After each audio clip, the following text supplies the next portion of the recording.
Last of the Mohicans by James Fenimore Cooper. Chapter 17.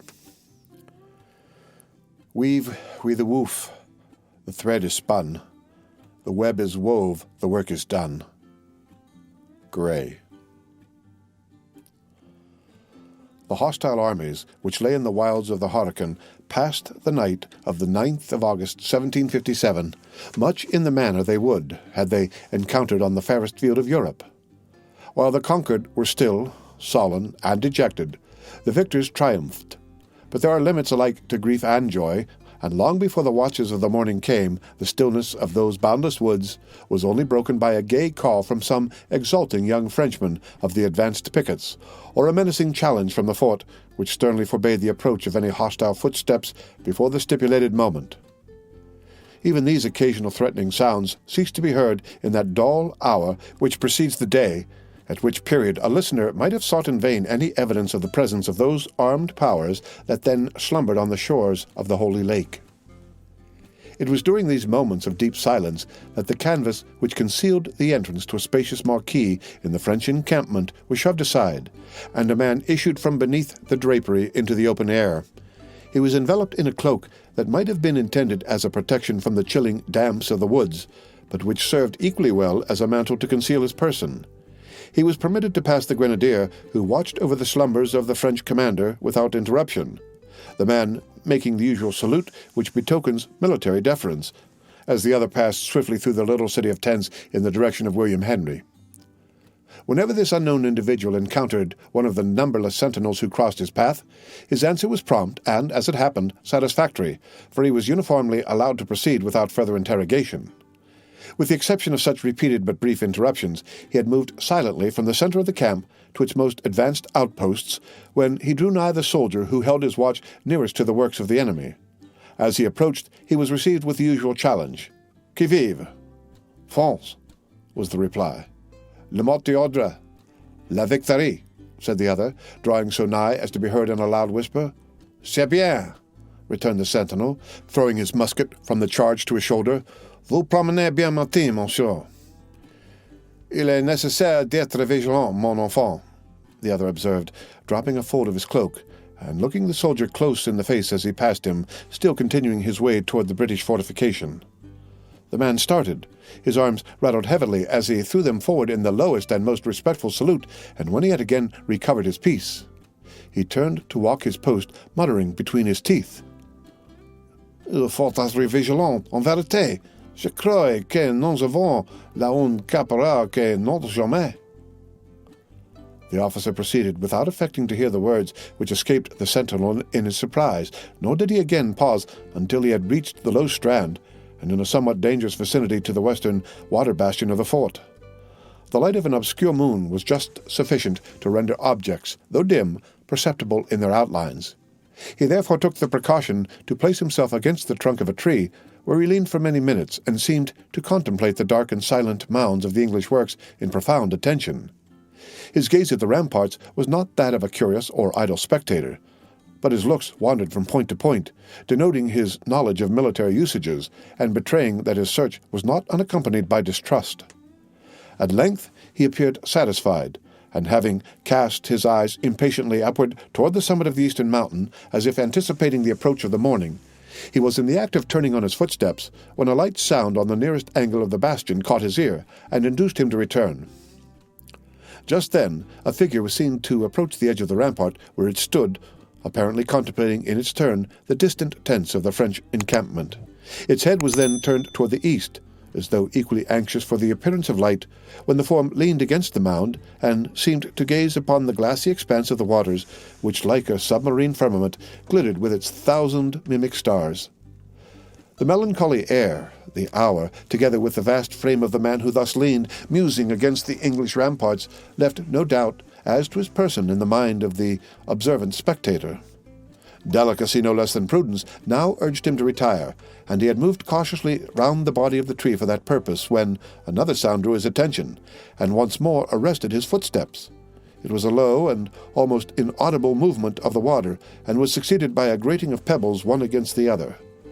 In a moment he saw a dark form rise, as it were, out of the lake, and steal without further noise to the land within a few feet of the place where he himself stood. A rifle next slowly rose between his eyes and the watery mirror, but before it could be discharged, his own hand was on the lock. "Whew!" exclaimed the savage, whose treacherous aim was so singularly and so unexpectedly interrupted. Without making any reply, the French officer laid his hand on the shoulder of the Indian, and led him in profound silence to a distance from the spot where the subsequent dialogue might have proved dangerous, and where it seemed that one of them, at least, sought a victim. Then, throwing open his cloak so as to expose the uniform and the cross of St. Louis, which was suspended at his breast, Montcalm sternly demanded, "What means this? Does not my son know that the hatchet is buried between the English and his Canadian father?" "What can the Hurons do?" returned the savage, speaking also, though imperfectly, in the French language. "Not a warrior has a scalp, and the pale faces make friends. Ha! Le renard subtil. Methinks this is an excess of zeal for a friend who was so late an enemy. How many suns have set since Le renard struck the war-post of the English?" "Where is that sun?" demanded the sullen savage. "Behind the hill, and it is dark and cold. But when he comes again it will be bright and warm. Le Subtil is the son of his tribe. There have been clouds and many mountains between him and his nation, but now he shines, and it is a clear sky." "That Le Renard has power with his people I well know," said Montcalm, "for yesterday he hunted for their scalps, and today they hear him at the council fire.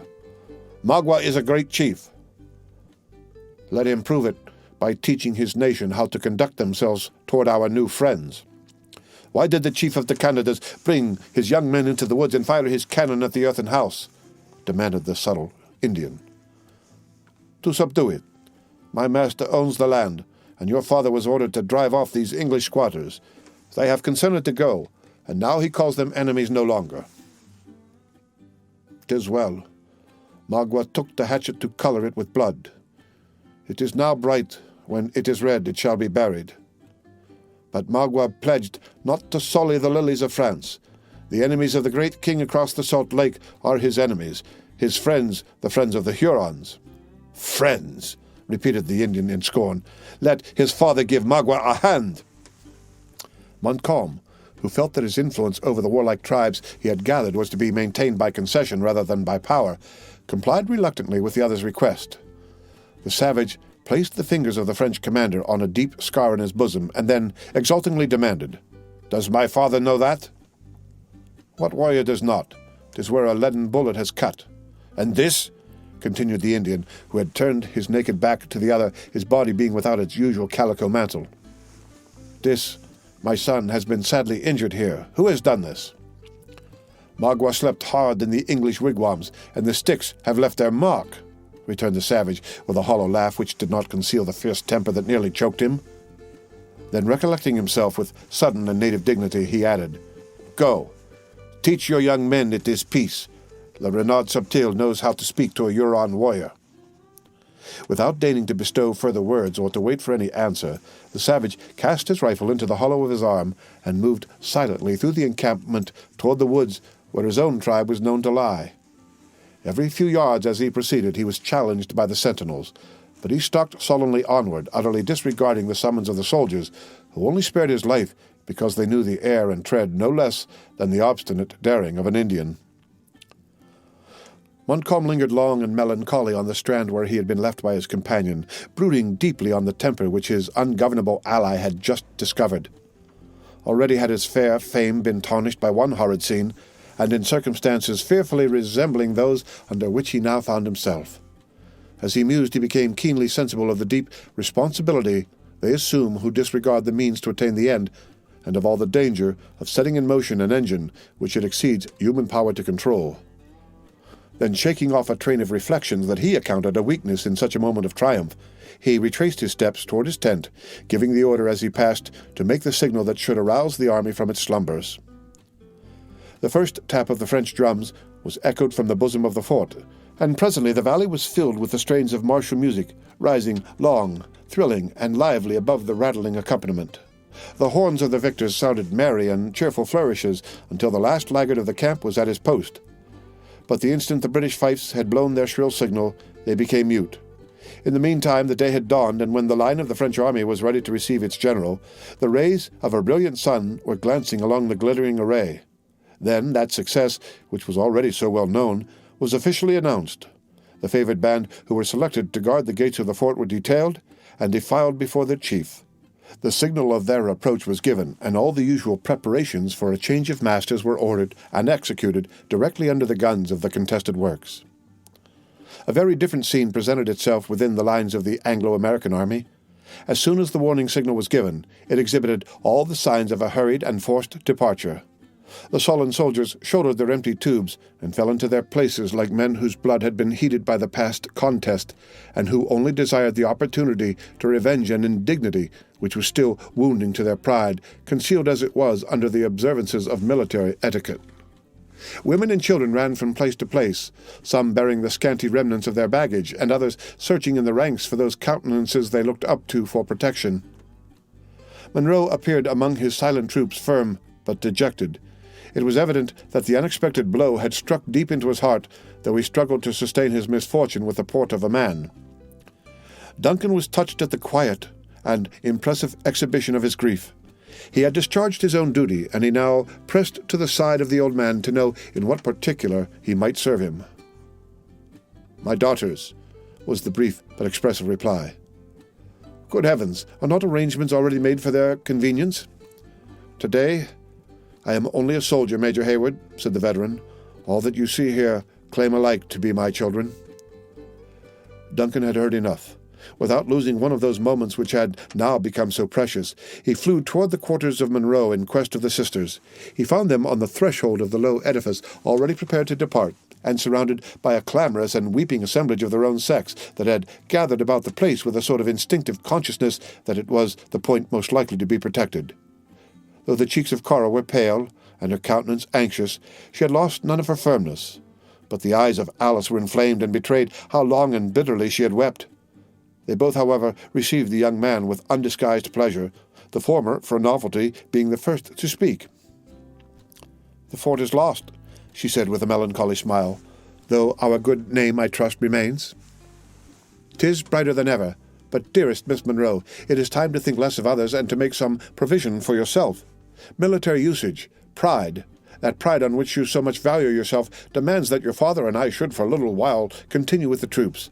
Then where to seek a proper protector for you against the confusion and chances of such a scene?" "None is necessary," returned Cora. "Who will dare to injure or insult the daughter of such a father at a time like this?" "I would not leave you alone," continued the youth, looking about him in a hurried manner, "for the command of the best regiment in the pay of the king. Remember, our Alice is not gifted with all your firmness, and God only knows the terror she might endure." "You may be right," Cora replied, smiling again, but far more sadly than before. "Listen, chance has already sent us a friend when he is most needed." Duncan did listen, and on the instant comprehended her meaning. The low and serious sounds of the sacred music so well known to the eastern provinces caught his ear, and instantly drew him to an apartment in an adjacent building which had already been deserted by its customary tenants. There he found David pouring out his pious feelings through the only medium in which he ever indulged.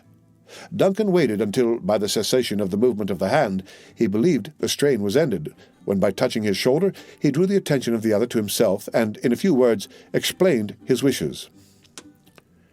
"Even so," replied the single-minded disciple of the King of Israel, when the young man had ended, "I have found much that is comely and melodious in the maidens, and it is fitting that we who have consorted in so much peril should abide together in peace. I will attend them when I have completed my morning praise, to which nothing is now wanting but the doxology. Wilt thou bear a part, friend? The metre is common, and the tune Southwell." Then, extending the little volume and giving the pitch of the air anew with considerate attention, David recommenced and finished his strains with a fixedness of manner that it was not easy to interpret. Hayward was fain to wait until the verse was ended, when, seeing David relieving himself from the spectacles and replacing the book, he continued, "It will be your duty to see that none dare to approach the ladies with any rude intention, or to offer insult or taunt at the misfortune of their brave father. In this task you will be seconded by the domestics of their household." "Even so." It is possible that the Indians and stragglers of the enemy may intrude, in which case you will remind them of the terms of the capitulation, and threaten to report their conduct to Montcalm. A word will suffice." "If not, I have that here which shall," returned David, exhibiting his book with an air in which meekness and confidence were singularly blended. "Here are words which, uttered or rather thundered, with proper emphasis and in measured time, shall quiet the most unruly temper. Why rage the heathen furiously?" "Enough," said Hayward, interrupting the burst of his musical invocation. "We understand each other. It is time that we should now assume our respective duties." Gamut cheerfully assented, and together they sought the females. Cora received her new and somewhat extraordinary protector courteously at least, and even the pallid features of Alice lighted again with some of their native archness as she thanked Hayward for his care. Duncan took occasion to assure them he had done the best that circumstances permitted, and as he believed quite enough for the security of their feelings, of danger there was none. He then spoke gladly of his intention to rejoin them the moment he had led the advance a few miles toward the Hudson, and immediately took his leave. By this time the signal for departure had been given, and the head of the English column was in motion. The sisters started at the sound, and, glancing their eyes around, they saw the white uniforms of the French grenadiers, who had already taken possession of the gates of the fort. At that moment an enormous cloud seemed to pass suddenly above their heads, and looking upward they discovered that they stood beneath the wide folds of the standard of France. "Let us go," said Cora. "This is no longer a fit place for the children of an English officer." Alice clung to the arm of her sister, and together they left the parade, accompanied by the moving throng that surrounded them. As they passed the gates, the French officers, who had learned their rank, bowed often and low, forbearing, however, to intrude those attentions which they saw with peculiar tact might not be agreeable. As every vehicle and each beast of burden was occupied by the sick and wounded, Cora had decided to endure the fatigues of a foot march rather than interfere with their comforts. Indeed, many a maimed and feeble soldier was compelled to drag his exhausted limbs in the rear of the columns for the want of the necessary means of conveyance in that wilderness. The whole, however, was in motion, the weak and wounded groaning and in suffering, their comrades silent and sullen, and the women and children in terror, they knew not of what. As the confused and timid throng left the protecting mounds of the fort and issued on the open plain, the whole scene was at once presented to their eyes. At a little distance on the right, and somewhat in the rear, the French army stood to their arms, Montcalm having collected his parties so soon as his guards had possession of the works.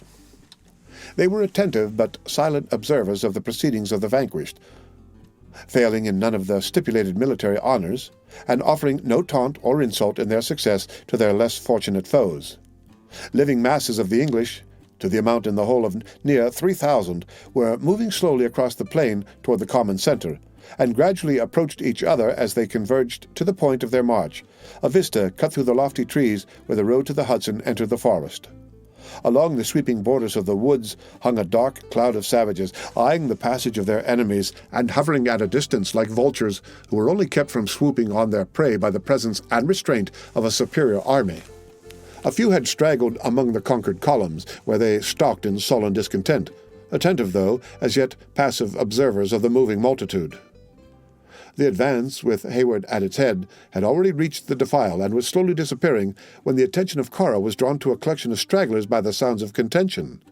A truant provincial was paying the forfeit of his disobedience by being plundered of those very effects which had caused him to desert his place in the ranks. The man was of powerful frame and too avaricious to part with his goods without a struggle.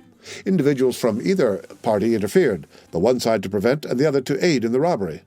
Voices grew loud and angry, and 100 savages appeared, as it were, by magic, where a dozen only had been seen a minute before. It was then that Cora saw the form of Magua gliding among his countrymen and speaking with his fatal and artful eloquence. The mass of women and children stopped and hovered together like alarmed and fluttering birds, but the cupidity of the Indian was soon gratified, and the different bodies again moved slowly onward. The savages now fell back, and seemed content to let their enemies advance without further molestation. But as the female crowd approached them, the gaudy colors of a shawl attracted the eyes of a wild and untutored Huron. He advanced to seize it without the least hesitation. The woman, more in terror than through love of the ornament, wrapped her child in the coveted article and folded both more closely to her bosom.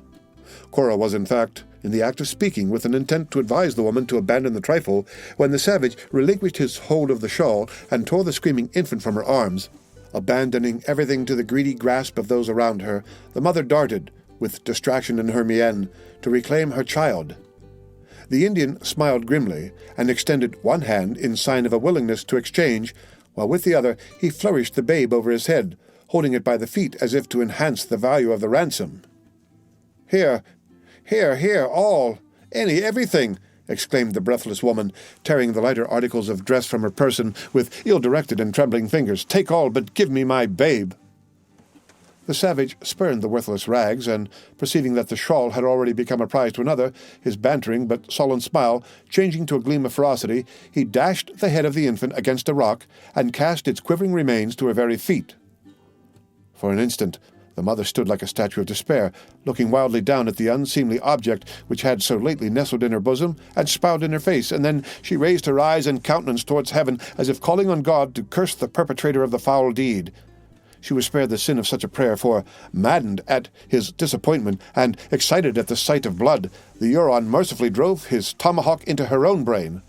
The mother sank under the blow and fell, grasping at her child in death with the same engrossing love that had caused her to cherish it when living. At that dangerous moment, Magua placed his hands to his mouth and raised the fatal and appalling whoop. The scattered Indians started at the well-known cry, as coursers bound at the signal to quit the goal, and directly there arose such a yell along the plain and through the arches of the wood as seldom burst from human lips before. They who heard it listened with a curdling horror at the heart, little inferior to that dread which may be expected to attend the blast of the final summons. More than 2,000 raving savages broke from the forest of the signal and threw themselves across the fatal plain with instinctive alacrity. We shall not dwell on the revolting horrors that succeeded. Death was everywhere, and in his most terrific and disgusting aspects. Resistance only served to inflame the murderers, who inflicted their furious blows long after their victims were beyond the power of their resentment. The flow of blood might be likened to the outbreaking of a torrent, and as the natives became heated and maddened by the sight, many among them even kneeled to the earth and drank freely, exultingly, hellishly of the crimson tide. The trained bodies of the troops threw themselves quickly into solid masses, endeavoring to awe their assailants by the imposing appearance of a military front. The experiment in some measure succeeded, though far too many suffered their unloaded muskets to be torn from their hands in the vain hope of appeasing the savages. In such a scene, none had leisure to note the fleeting moments. It might have been 10 minutes, it seemed an age, that the sisters had stood riveted to one spot, horror-stricken and nearly helpless.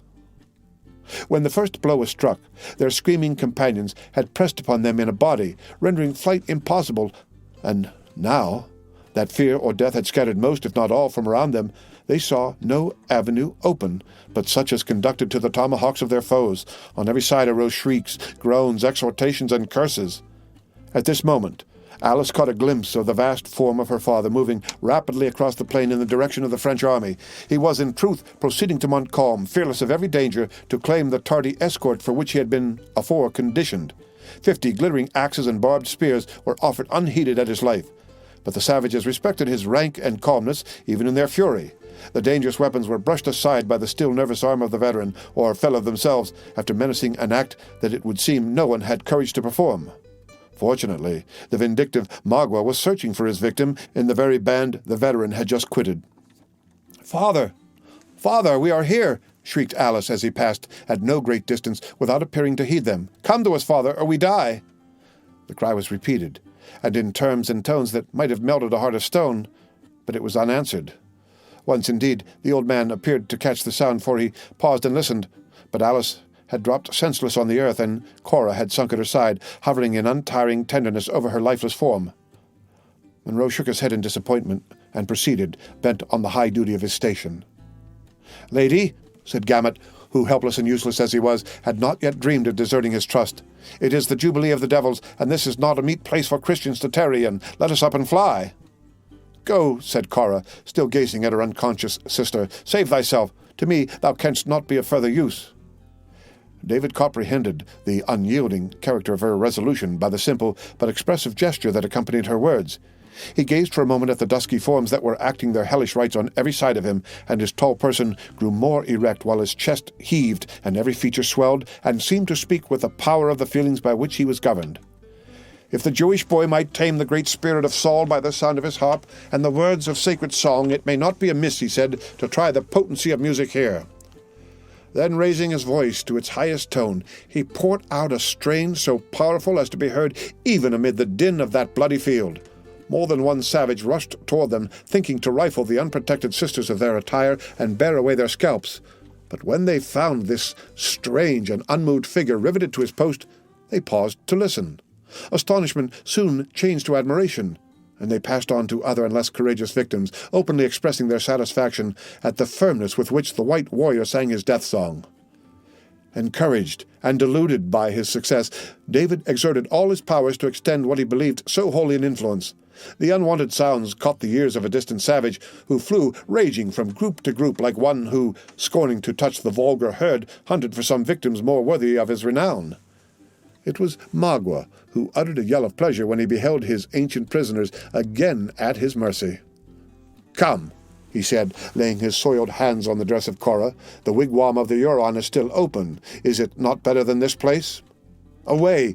cried Cora, veiling her eyes from his revolting aspect. The Indian laughed tauntingly as he held up his reeking hand and answered, "It is red, but it comes from white veins. Monster! There is blood, oceans of blood upon thy soul. Thy spirit has moved this scene." "Magua is a great chief," returned the exulting savage. "Will the dark hair go to his tribe? Never. Strike if thou wilt and complete thy revenge." He hesitated a moment, and then catching the light and senseless form of Alice in his arms, the subtle Indian moved swiftly across the plain toward the woods. "Hold!" shrieked Cora, following wildly on his footsteps. "Release the child! Wretch, what is it you do?" But Magua was deaf to her voice, or rather he knew his power and was determined to maintain it. "Stay, lady, stay!" called Gamut, after the unconscious Cora. "The holy charm is beginning to be felt, and soon shalt thou see this horrid tumult stilled." Perceiving that, in his turn, he was unheeded, the faithful David followed the distracted sister, raising his voice again in sacred song, and sweeping the air to the measure with his long arm in diligent accompaniment. In this manner they traversed the plain, through the flying, the wounded, and the dead. The fierce Huron was, at any time, sufficient for himself and the victim that he bore, though Cora would have fallen more than once under the blows of her savage enemies, but for the extraordinary being who stalked in her rear, and who now appeared to the astonished natives gifted with a protecting spirit of madness. Magua, who knew how to avoid the more pressing dangers, and also to elude pursuit, entered the woods through a low ravine, where he quickly found the Narragansetts which the travellers had abandoned so shortly before, awaiting his appearance, in custody of a savage as fierce and malign in his expression as himself.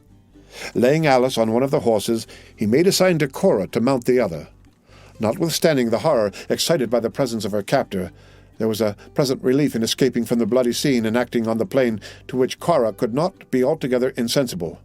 She took her seat and held forth her arms for her sister with an air of entreaty and love that even the Huron could not deny. Placing Alice then on the same animal with Cora, he seized the bridle and commenced his route by plunging deeper into the forest. David, perceiving that he was left alone, utterly disregarded as a subject too worthless even to destroy, threw his long limb across the saddle of the beast they had deserted, and made such progress in the pursuit as the difficulties of the path permitted. They soon began to ascend, but as the motion had a tendency to revive the dormant faculties of her sister, the attention of Cora was too much divided between the tenderest solicitude in her behalf and in listening to the cries which were still too audible on the plain to note the direction in which they journeyed. When, however, they gained the flattened surface of the mountain-top and approached the eastern precipice, she recognized the spot to which she had once before been led under the more friendly auspices of the scout. Here Magua suffered them to dismount, and notwithstanding their own captivity, the curiosity which seems inseparable from horror introduced them to gaze at the sickening sight below. The cruel work was still unchecked. On every side the captured were flying before their relentless persecutors, while the armored columns of the Christian king stood fast in an apathy which has never been explained, and which has left an immovable blot on the otherwise fair escutcheon of their leader. Nor was the sword of death stayed until cupidity got the master of revenge. Then indeed the shrieks of the wounded and the yells of their murderers grew less frequent, until finally the cries of horror were lost to their ear, or were drowned in the loud, long, and piercing whoops of the triumphant savages. The end of Chapter 17. Chapter 18. Why, anything. An honourable murderer, if you will.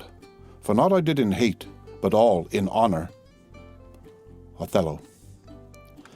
The bloody and inhuman scene, rather incidentally mentioned than described in the preceding chapter, is conspicuous in the pages of colonial history by the merited title of The Massacre of William Henry.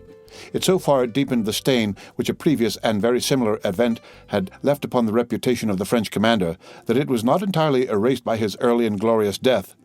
It is now becoming obscured by time, and thousands who know that Montcalm died like a hero on the plains of Abraham have yet to learn how much he was deficient in that moral courage without which no man can be truly great. Pages might yet be written to prove from this illustrious example the defects of human excellence, to show how easily it is for generous sentiments, high courtesy, and chivalrous courage to lose their influence beneath the chilling blight of selfishness, and to exhibit to the world a man who was great in all the minor attributes of character, but who was found wanting when it became necessary to prove how much principle is superior to policy. But the task would exceed our prerogatives, and, as history, like love, is so apt to surround her heroes with an atmosphere of imaginary brightness, it is probable that Louis de Saint-Véran will be viewed by posterity only as the gallant defender of his country, while his cruel apathy on the shores of the Oswego and of the Hurricane will be forgotten. Deeply regretting this weakness on the part of his sister Muse, we shall at once retire from her sacred precincts within the proper limits of our own humble vocation. The third day from the capture of the fort was drawing to a close, but the business of the narrative must still detain the reader on the shores of the Holy Lake. When last seen, the environs of the works were filled with violence and uproar. They were now possessed by stillness and death. The blood-stained conquerors had departed, and their camp, which had so lately rung with the merry rejoicings of a victorious army, lay a silent and deserted city of huts. The fortress was a smouldering ruin, charred rafters, fragments of exploded artillery, and rent masonwork covering its earthen mounds in confused disorder. A frightful change had also occurred in the season. The sun had hid its warmth behind an impenetrable mass of vapor, and hundreds of human forms which had blackened beneath the fierce heats of August were stiffening in their deformity before the blasts of a premature November. The curling and spotless mists which had been seen sailing above the hills toward the north were now returning in an interminable dusky sheet that was urged along by the fury of a tempest. The crowded mirror of the hurricane was gone, and, in its place, the green and angry waters lashed the shores, as if indignantly casting back its impurities to the polluted strand. Still, the clear fountain retained a portion of its charmed influence, but it reflected only the sombre gloom that fell from the impending heavens, that humid and congenial atmosphere which commonly adorned the view, veiling its harshness and softening its asperities, had disappeared. The northern air poured across the waste of water so harsh and unmingled that nothing was left to be conjectured by the eye or fashioned by the fancy. The fiercer element had cropped the verdure of the plain, which looked as though it were scathed by the consuming lightning, but here and there a dark green tuft rose in the midst of the desolation, the earliest fruits of a soil that had been fattened with human blood. The whole landscape, which seen by a favouring light and in a genial temperature had been found so lovely, appeared now like some pictured allegory of life in which objects were arrayed in their harshest but truest colours, and without the relief of any shadowing. The solitary and arid blades of grass arose from the passing gusts fearfully perceptible. The bold and rocky mountains were too distinct in their barrenness, and the eye even sought relief in vain by attempting to pierce the illimitable void of heaven, which was shut to its gaze by the dusky sheet of ragged and driving vapour. The wind blew unequally, sometimes sweeping heavily along the ground, seeming to whisper its moanings in the cold ears of the dead, then rising in a shrill and mournful whistling. It entered the forest with a rush that filled the air with the leaves and branches it scattered in its path. Amid the unnatural shower, a few hungry ravens struggled with the gale, but no sooner was the green ocean of woods which stretched beneath them past than they gladly stopped at random to their hideous banquet. In short, it was a scene of wildness and desolation, and it appeared as if all who had profanely entered it had been stricken at a blow by the relentless arm of death. But the prohibition had ceased, and for the first time since the perpetrators of those foul deeds which had assisted to disfigure the scene were gone, living human beings had now presumed to approach the place. About an hour before the setting of the sun on the day already mentioned, the forms of 5 men might have been seen issuing from the narrow vista of trees where the path to the Hudson entered the forest, and advancing in the direction of the ruined works. At first, their progress was slow and guarded, as though they entered with reluctance amid the horrors of the post, or dreaded the renewal of its frightful incidents. A light figure preceded the rest of the party with the caution and activity of a native, ascending every hillock to reconnoitre, and indicating by gestures to his companions the route he deemed it most prudent to pursue. Nor were those in the rear wanting in every caution and foresight known to forest warfare. One among them, he also was an Indian, moved a little on one flank and watched the margin of the woods, with eyes long accustomed to read the smallest sign of danger. The remaining three were white, though clad in vestments adapted both in quality and colour to their present hazardous pursuit, that of hanging on the skirts of a retiring army in the wilderness. The effects produced by the appalling sights that constantly arose in their path to the lake shore were as different as the characters of the respective individuals who composed the party. The youth in front threw serious but furtive glances at the mangled victims as he stepped lightly across the plain, afraid to exhibit his feelings and yet too inexperienced to quell entirely their sudden and powerful influence. His red associate, however, was superior to such a weakness. He passed the groups of dead with a steadiness of purpose and an eye so calm that nothing but long and inveterate practice could enable him to maintain. The sensations produced in the minds of even the white men were different, though uniformly sorrowful. One, whose grey locks and furrowed lineaments, blended with a martial air and tread, betrayed in spite of the disguise of a woodman's dress a man long experienced in scenes of war, was not ashamed to groan aloud whenever a spectacle of more than usual horror came under his view. The young man at his elbow shuddered, but seemed to suppress his feelings in tenderness to his companion. Of them all, the straggler who brought up the rear appeared alone to betray his real thoughts, without fear of observation or dread of consequences. He gazed at the most appalling sight with eyes and muscles that knew not how to waver, but with execration so bitter and deep as to denote how much he denounced the crime of his enemies. The reader will perceive at once, in these respective characters, the Mohicans and their white friend, the scout, together with Monroe and Hayward. It was, in truth, the father in quest of his children, attended by the youth who felt so deep a stake in their happiness, and those brave and trusty foresters who had already proved their skill and fidelity through the trying scenes related. When Uncas, who moved in front, had reached the centre of the plain, he raised a cry that drew his companions in a body to the spot. The young warrior had halted over a group of females who lay in a cluster, a confused mass of dead. Notwithstanding the revolting horror of the exhibition, Monroe and Hayward flew toward the festering heap, endeavoring, with a love that no unseemliness could extinguish, to discover whether any vestiges of those they sought were to be seen among the tattered and many-colored garments. The father and the lover found instant relief in the search, though each was condemned again to experience the misery of an uncertainty that was hardly less insupportable than the most revolting truth. They were standing, silent and thoughtful, around the melancholy pile when the scout approached. Eyeing the sad spectacle with an angry countenance, the sturdy woodsman, for the first time since his entering the plain, spoke intelligibly and aloud. "I have been on many a shocking field, and have followed a trail of blood for weary miles," he said, "but never have I found the hand of the devil so plain as it is here to be seen.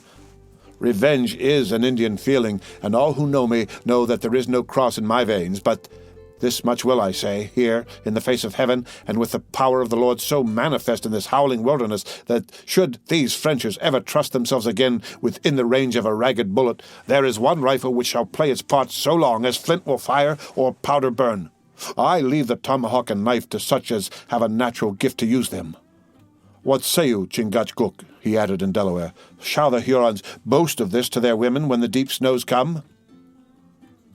A gleam of resentment flashed across the dark lineaments of the Mohican chief. He loosened his knife in his sheath, and then turning calmly from the sight, his countenance settled into a repose as deep as if he knew the instigation of passion. "Montcalm, Montcalm," continued the deeply resentful and less self-restrained scout. "They say a time must come when all the deeds done in the flesh will be seen at a single look, and that by eyes cleared from mortal infirmities. Woe betide the wretch who is born to behold this plain, with the judgment hanging about his soul. Ah, as I am a man of white blood, yonder lies a redskin without the hair of his head, where nature rooted it. Look to him, Delaware. It may be one of your missing people, and he should have burial like a stout warrior. I see it in your eye, Sagamore. Our Huron pays for this, afore the fall winds have blown away the scent of the blood." Chingachgook approached the mutilated form, and turning it over, he found the distinguishing marks of one of those 6 allied tribes or nations, as they were called, who, while they fought in the English ranks, were so deadly hostile to his own people. Spurning the loathsome object with his foot, he turned from it with the same indifference he would have quitted a brute carcass. The scout comprehended the action, and very deliberately pursued his own way, continuing, however, his denunciations against the French commander in the same resentful strain. "Nothing but vast wisdom and unlimited power should dare to sweep off men in multitudes," he added, "for it is only the one that can know the necessity of the judgment, and what is there short of the other that can replace the creatures of the Lord? I know it is a sin to kill the second buck before the first is eaten, unless a march in front or an ambushment be contemplated. It is a different matter with a few warriors in open and rugged fight, for 'tis their gift to die with the rifle or the tomahawk in hand, according as their natures may happen to be, white or red. Uncas, come this way, lad, and let the ravens settle upon the Mingo. I know from often seeing it that they have a craving for the flesh of an Oneida, and it is as well to let the bird follow the gift of its natural appetite." "Whew!" exclaimed the young Mohican, rising on the extremities of his feet, and gazing intently in his front, frightening the ravens to some other prey by the sound and the action. "What is it, boy?" whispered the scout, lowering his tall form into a crouching attitude like a panther about to take his leap. "God send it be a tardy French skulking for plunder.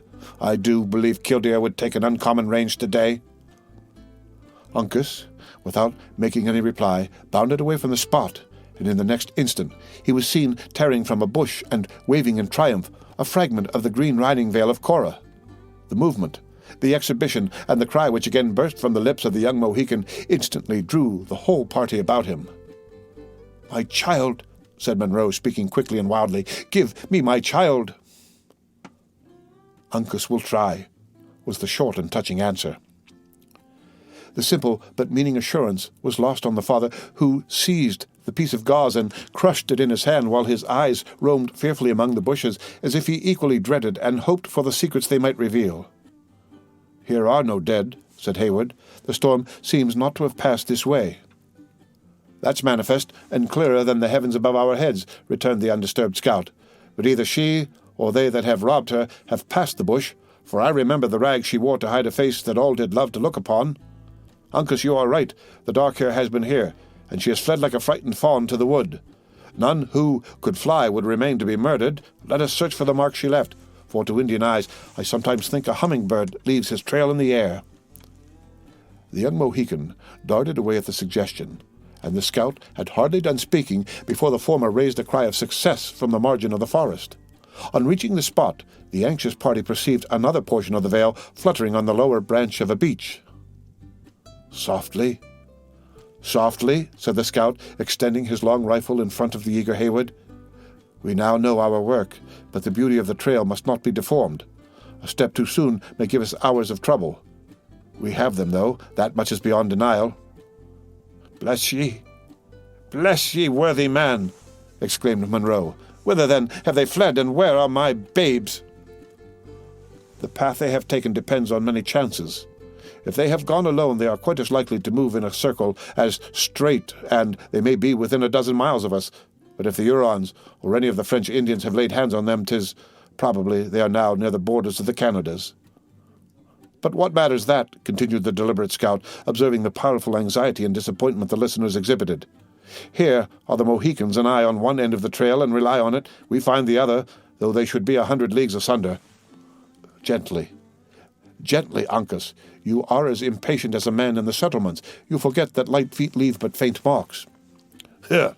exclaimed Chingachgook, who had been occupied in examining an opening that had been evidently made through the low underbrush which skirted the forest, and who now stood erect as he pointed downward in the attitude and with the air of a man who beheld a disgusting serpent. "Here is the palpable impression of the footstep of a man," cried Hayward, bending over the indicated spot. "He has trod in the margin of this pool, and the mark cannot be mistaken.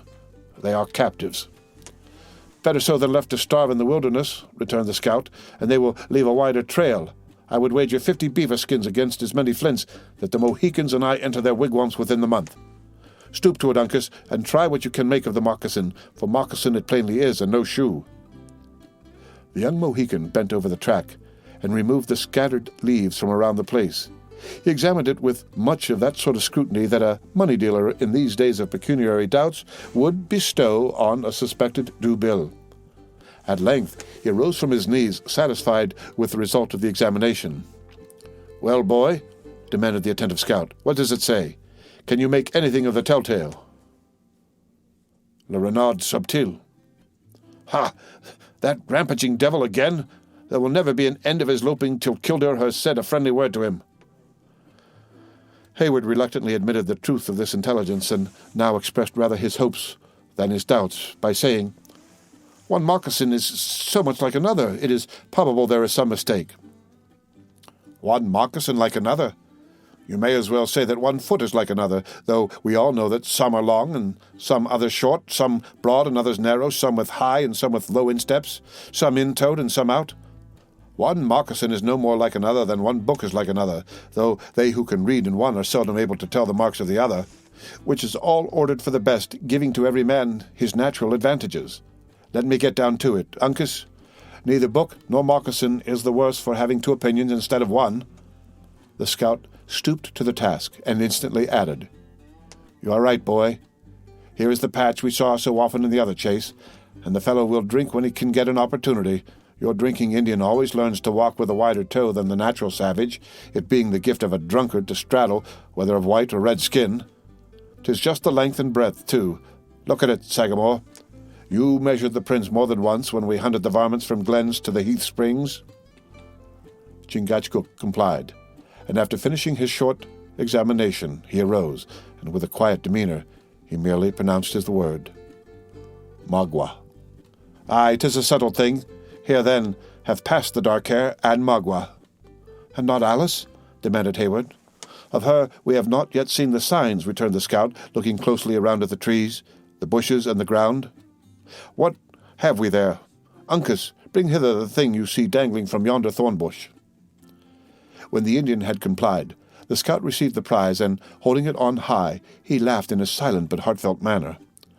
"'Tis the tooting weapon of the singer. Now we shall have a trail a priest might travel," he said. "Uncas, look for the marks of a shoe that is long enough to uphold 6 feet 2 of tottering human flesh.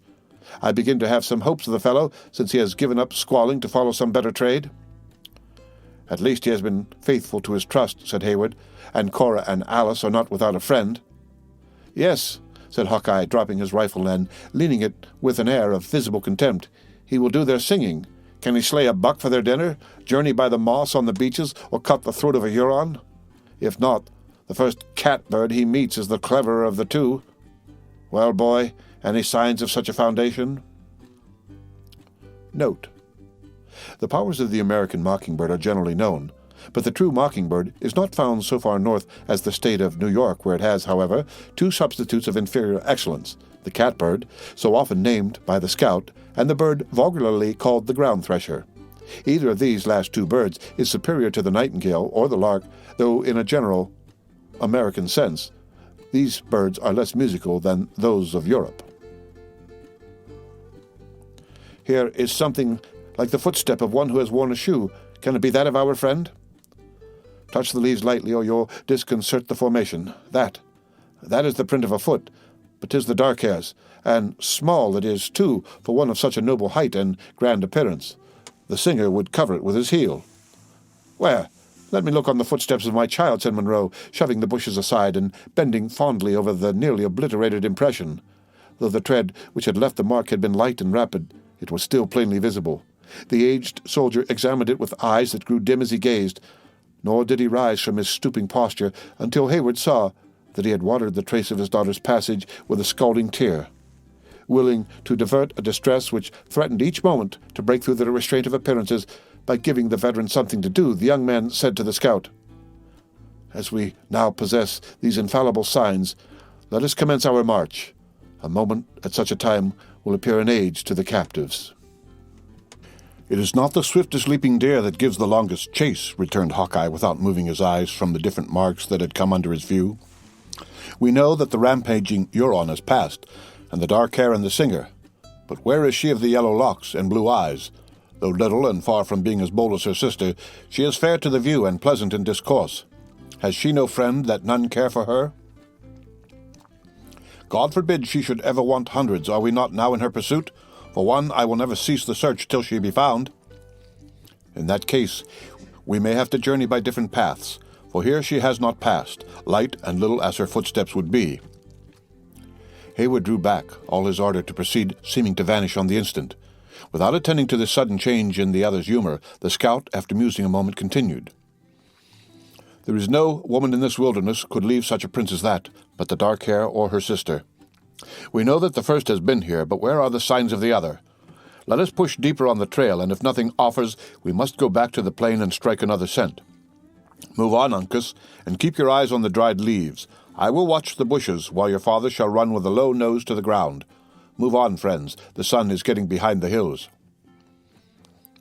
Is there nothing that I can do? Demanded the anxious Hayward. You? Repeated the scout, who with his red friends was already advancing in the order he had prescribed. Yes. You can keep in our rear and be careful not to cross the trail. Before they had proceeded many rods, the Indians stopped and appeared to gaze at some signs on the earth with more than their usual keenness. Both father and son spoke quick and loud, now looking at the object of their mutual admiration, and now regarding each other with the most unequivocal pleasure. They have found the little foot, exclaimed the scout, moving forward, without attending further to his own portion of the duty. What have we here? An ambushment has been planted in the spot. No, by the truest rifle on the frontiers. Here have been them one-sided horses again. Now the whole secret is out, and all is plain as the North Star at midnight. Yes, here they have mounted. There the beasts have been bound to a sapling in waiting, and yonder runs the broad path away to the north, in full sweep for the Canadas.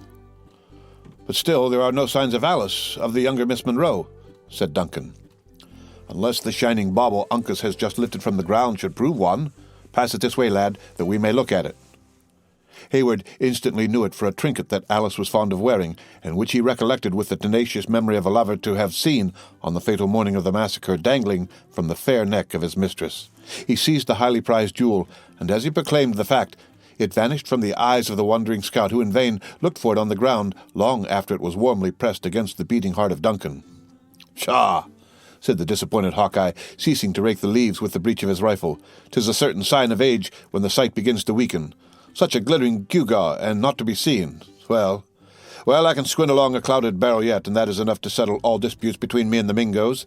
I should like to find the thing, too, if it were only to carry it to the right owner, and that would be bringing the two ends of what I call a long trail together, for by this time the broad St. Lawrence or perhaps the Great Lakes themselves are between us."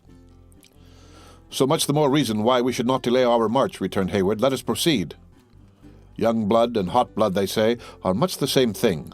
We are not about to start on a squirrel hunt, or to drive a deer into the hurricane, but to outlie for days and nights and to stretch across a wilderness where the feet of men seldom go, and where no bookish knowledge would carry you through harmless. An Indian never starts on such an expedition without smoking over his council fire, and though a man of white blood, I honor their customs in this particular, seeing that they are deliberate and wise. We will therefore go back and light our fire tonight in the ruins of the old fort, and in the morning we shall be fresh and ready to undertake our work like men, and not like babbling women or eager boys." Hayward saw, by the manner of the scout, that altercation would be useless. Monroe had again sunk into that sort of apathy which had beset him since his late overwhelming misfortunes, and from which he was apparently to be roused only by some new and powerful excitement.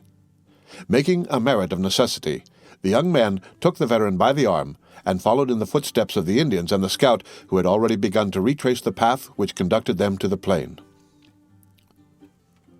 The end of Chapter 18. Chapter 19. Salerno. "Why, I am sure if he forfeit, thou wilt not take his flesh. What's that good for?" Shylock. "To bait fish withal. If it will feed nothing else, it will feed my revenge." William Shakespeare's The Merchant of Venice. The shades of evening had come to increase the dreariness of the place when the party entered the ruins of William Henry. The scout and his companions immediately made their preparations to pass the night there, but with an earnestness and sobriety of demeanor that betrayed how much the unusual horrors they had just witnessed worked on even their practiced feelings. A few fragments of rafters were reared against a blackened wall, and when Uncas had covered them slightly with brush, the temporary accommodations were deemed sufficient. The young Indian pointed toward his rude hut when his labor was ended, and Hayward, who understood the meaning of the silent gestures, gently urged Monroe to enter. Leaving the bereaved old man alone with his sorrows, Duncan immediately returned into the open air, too much excited himself to seek the repose he had recommended to his veteran friend. While Hawkeye and the Indians lighted their fire and took their evening's repast, a frugal meal of dried bear's meat, the young man paid a visit to that curtain of the dilapidated fort which looked out on the sheet of the Horican. The wind had fallen, and the waves were already rolling on the sandy beach beneath him in a more regular and tempered succession. The clouds, as if tired of their furious chase, were breaking asunder, the heavier volumes gathering in black masses above the horizon, while the lighter scuds still hurried above the water or eddied among the tops of the mountains like broken flights of birds hovering around their roosts. Here and there, a red and fiery star struggled through the drifting vapor, furnishing a lurid gleam of brightness to the dull aspect of the heavens. Within the bosom of the encircling hills, an impenetrable darkness had already settled, and the plain lay like a vast and deserted charnel house without omen or whisper to disturb the slumber of its numerous and hapless tenants. Of this scene, so chillingly in accordance with the past, Duncan stood for many minutes a rapt observer. His eyes wandered from the bosom of the mound, where the foresters were seated around their glimmering fire, to the fainter light which still lingered in the skies, and then rested long and anxiously on the embodied gloom, which lay like a dreary void on that side of him where the dead reposed. He soon fancied that inexplicable sounds arose from the place, though so indistinct and stolen as to render not only their nature but even their existence uncertain. Ashamed of his apprehensions, the young man turned toward the water and strove to divert his attention to the mimic stars that dimly glimmered on its moving surface. Still, his too conscious ears performed their ungrateful duty as if to warn him of some lurking danger. At length, a swift trampling seemed quite audibly to rush athwart the darkness.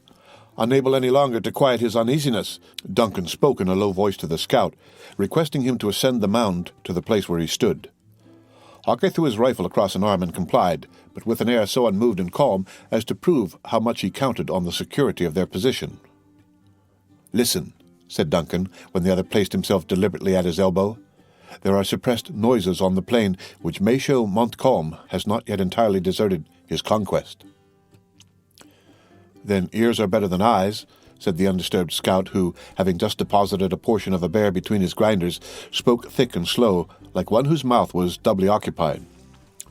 "I myself saw him caged in tie with all his host, for your Frenchers, when they have done a clever thing, like to get back and have a dance or a merrymaking with the women over their success." "I know not. An Indian seldom sleeps in war, and plunder may keep a Huron here after his tribe has departed. It would be well to extinguish the fire and have a watch. Listen. You hear the noise I mean." An Indian more rarely lurks about the graves, though ready to slay, and not over-regardful of the means, he is commonly content with the scalp, unless when blood is hot and temper up. But after spirit is once fairly gone, he forgets his enmity, and is willing to let the dead find their natural rest. Speaking of spirits, Major, are you of opinion that the heaven of a redskin and of us whites will be of one and the same?" "No doubt, no doubt. I thought I heard it again, or was it the rustling of the leaves in the top of the beach?"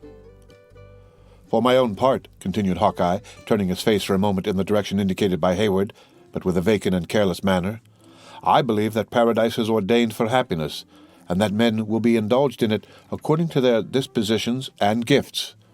I, therefore, judge that a redskin is not far from the truth when he believes he is to find them glorious hunting grounds of which his traditions tell, nor, for that matter, do I think it would be any disparagement to a man without a cross to pass his time." "You hear it again?" interrupted Duncan. Aye. When food is scarce and when food is plenty, a wolf grows bold," said the unmoved scout.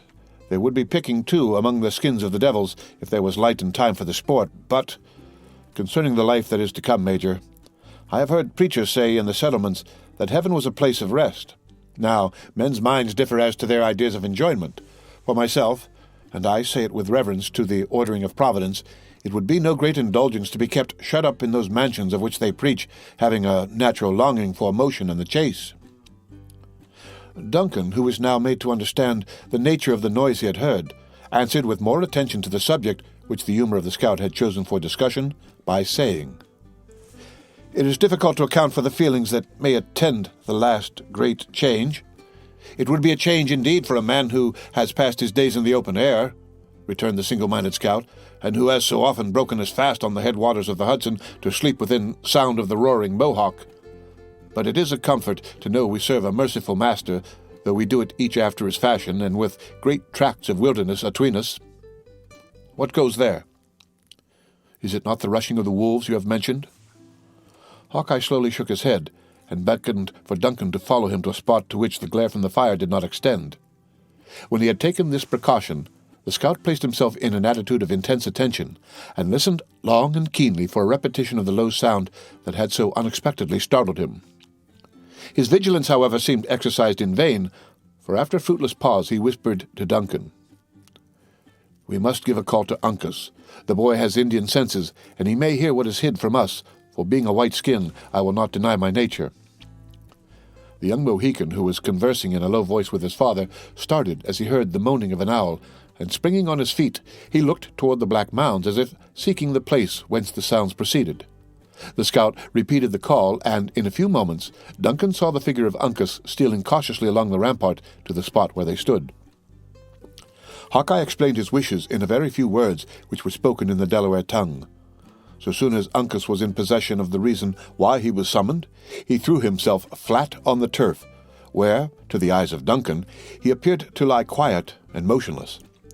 Surprised at the immovable attitude of the young warrior, and curious to observe the manner in which he employed his faculties to obtain the desired information, Heyward advanced a few steps and bent over the dark object on which he had kept his eye riveted.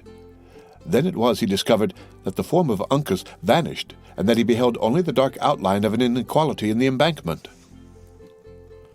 "What has become of the Mohican?" he demanded of the scout, stepping back in amazement. "It was here that I saw him fall, and could have sworn that here he yet remained." "Hist! Speak lower, for we know not what ears are open, and the Mingoes are a quick-witted breed. As for Uncas, he is out on the plain, and the Maquas, if any such are about us, will find their equal. You think that Montcalm has not called off all his Indians? Let us give the alarm to our companions, that we may stand to our arms. Here are 5 of us who are not unused to meet an enemy." "Not a word to either, as you value your life. Look at the Sagamore, how like a grand Indian chief he sits by the fire. If there are any skulkers out in the darkness, they will never discover by his countenance that we suspect danger at hand." "But they may discover him, and it will prove his death. His person can be too plainly seen by the light of that fire, and he will become the first and most certain victim." "It is undeniable that now you speak the truth," returned the scout, betraying more anxiety than was usual. "Yet what can be done? A single suspicious look might bring on an attack before we are ready to receive it. He knows by the call I gave to Uncas that we have struck a scent. I will tell him that we are on the trail of the Mingoes. His Indian nature will teach him how to act." The scout applied his fingers to his mouth and raised a low, hissing sound that caused Duncan at first to start aside, believing that he heard a serpent. The head of Chingachgook was resting on a hand as he sat musing by himself. But the moment he had heard the warning of the animal whose name he bore, he arose to an upright position, and his dark eyes glanced swiftly and keenly on every side of him. With his sudden and perhaps involuntary movement, every appearance of surprise or alarm ended. His rifle lay untouched and apparently unnoticed within reach of his hand. The tomahawk that he had loosened in his belt for the sake of ease was even suffered to fall from its usual situation to the ground, and his form seemed to sink like that of a man whose nerves and sinews were suffered to relax for the purpose of rest. Cunningly resuming his former position, though with a change of hands, as if the movement had been made merely to relieve the limb, the native awaited the result with a calmness and fortitude that none but an Indian warrior would have known how to exercise.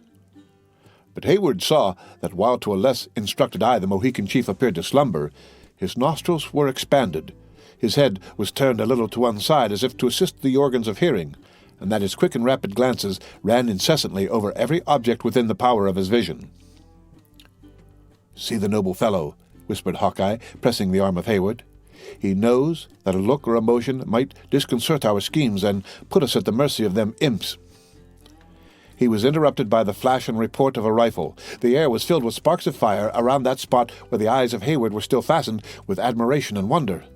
A second look told him that Chingachgook had disappeared in the confusion. In the meantime, the scout had thrown forward his rifle like one prepared for service and awaited impatiently the moment when an enemy might rise to view. But with the solitary and fruitless attempt made on the life of Chingachgook, the attack appeared to have terminated. Once or twice, the listeners thought they could distinguish the distant rustling of bushes as bodies of some unknown description rushed through them. Nor was it long before Hawkeye pointed out the scampering of the wolves as they fled precipitately before the passage of some intruder on their proper domains. After an impatient and breathless pause, a plunge was heard in the water, and it was immediately followed by the report of another rifle. "There goes Uncas," said the scout. "The boy bears a smart piece. I know its crack as well as a father knows the language of his child, for I carried the gun myself until a better offered." "What can this mean?" demanded Duncan. "We are watched, and, as it would seem, marked for destruction."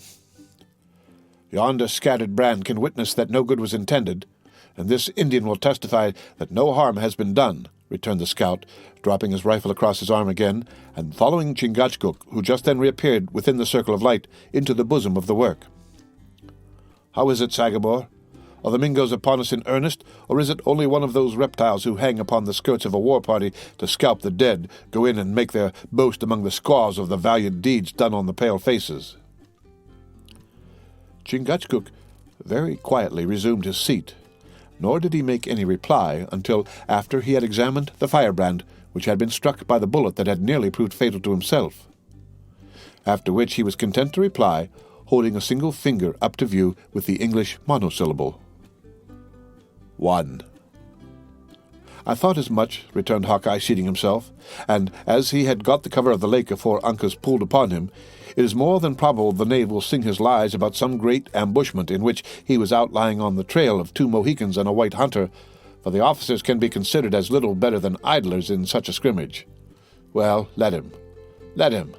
There are always some honest men in every nation, though heaven knows, too, that they are scarce among the Maquas to look down an upstart when he brags agin the face of reason. The varlet sent his lead within whistle of your ears, Sagamore." Chingachgook turned a calm and incurious eye toward the place where the ball had struck, and then resumed his former attitude with a composure that could not be disturbed by so trifling an incident. Just then Uncas glided into the circle and seated himself at the fire with the same appearance of indifference as was maintained by his father. Of these several moments, Hayward was a deeply interested and wondering observer. It appeared to him as though the foresters had some secret means of intelligence which had escaped the vigilance of his own faculties. In place of that eager and garrulous narration with which a white youth would have endeavored to communicate and perhaps exaggerate that which had passed out in the darkness of the plain, the young warrior was seemingly content to let his deeds speak for themselves. It was, in fact, neither the moment nor the occasion for an Indian to boast of his exploits, and it is probably that, had Hayward neglected to inquire, not another syllable would just then have been uttered on the subject. "What has become of our enemy, Uncas?" demanded Duncan. "We heard your rifle, and hoped you had not fired in vain." The young chief removed a fold of his hunting skirt, and quietly exposed the fatal tuft of hair which he bore as the symbol of victory. Chingachgook laid his hand on the scalp, and considered it for a moment with deep attention. Then, dropping it with disgust depicted in his strong features, he ejaculated, "Oneida." "Oneida," repeated the scout, who was fast losing his interest in the scene in an apathy nearly assimilated to that of his red associates, but who now advanced in uncommon earnestness to regard the bloody badge. "By the Lord, if the Oneidas are out lying upon the trail, we shall be flanked by devils on every side of us. Now, to White Eyes there is no difference between this bit of skin and that of any other Indian, and yet the Sagamore declares it came from the poll of a Mingo. Nay, he even names the tribe of the poor devil with as much ease as if the scalp was the leaf of a book and each hair a letter. What right have Christian whites to boast of their learning, while a savage can read a language that would prove too much for the wisest of them all? What say you, lad? Of what people was the knave?" Uncas raised his eyes to the face of the scout, and answered in his soft voice, "Oneida." "Oneida again! When one Indian makes a declaration, it is commonly true, but when he is supported by his people, set it down as gospel." "The poor fellow has mistaken us for French," said Heywood, "or he would not have attempted the life of a friend." "He mistake a Mohican in his paint for a Huron. You would be as likely to mistake the white-coated grenadiers of Montcalm for the scarlet jackets of the Royal Americans," returned the scout. No, the serpent knew his errand, nor was there any great mistake in the matter, for there is but little love atween a Delaware and a Mingo, let the tribes go out to fight for whom they may in a white quarrel. For that matter, though the Oneidas do serve his sacred majesty, who is my sovereign lord and master, I should not have deliberated long about letting off Killdeer at the imp myself, had luck thrown him in my way." "That would have been an abuse of our treaties, and unworthy of your character." "When a man consort much with a people," continued Hawkeye, "if they were honest, and he no knave, love will grow up atwixt them. It is true that White Cunning has managed to throw the tribes into great confusion, as respects friends and enemies, so that the Hurons and the Oneidas, who speak the same tongue, or what may be called the same, take each other's scalps, and the Delawares are divided among themselves, a few hanging about their great council fire on their own river, and fighting on the same side with the Mingos, while the greater part are in the Canadas out of natural enmity to the Maquas, thus throwing everything into disorder and destroying all the harmony of warfare. Yet a red nature is not likely to alter with every shift of policy, so that the love atwixt a Mohican and a Mingo is much like the regard between a white man and a serpent." "I regret to hear it, for I had believed those natives who dwelt within our boundaries had found us too just and liberal not to identify themselves fully with our quarrels." "Why, I believe it is nature to give a preference to one's own quarrels before those of strangers.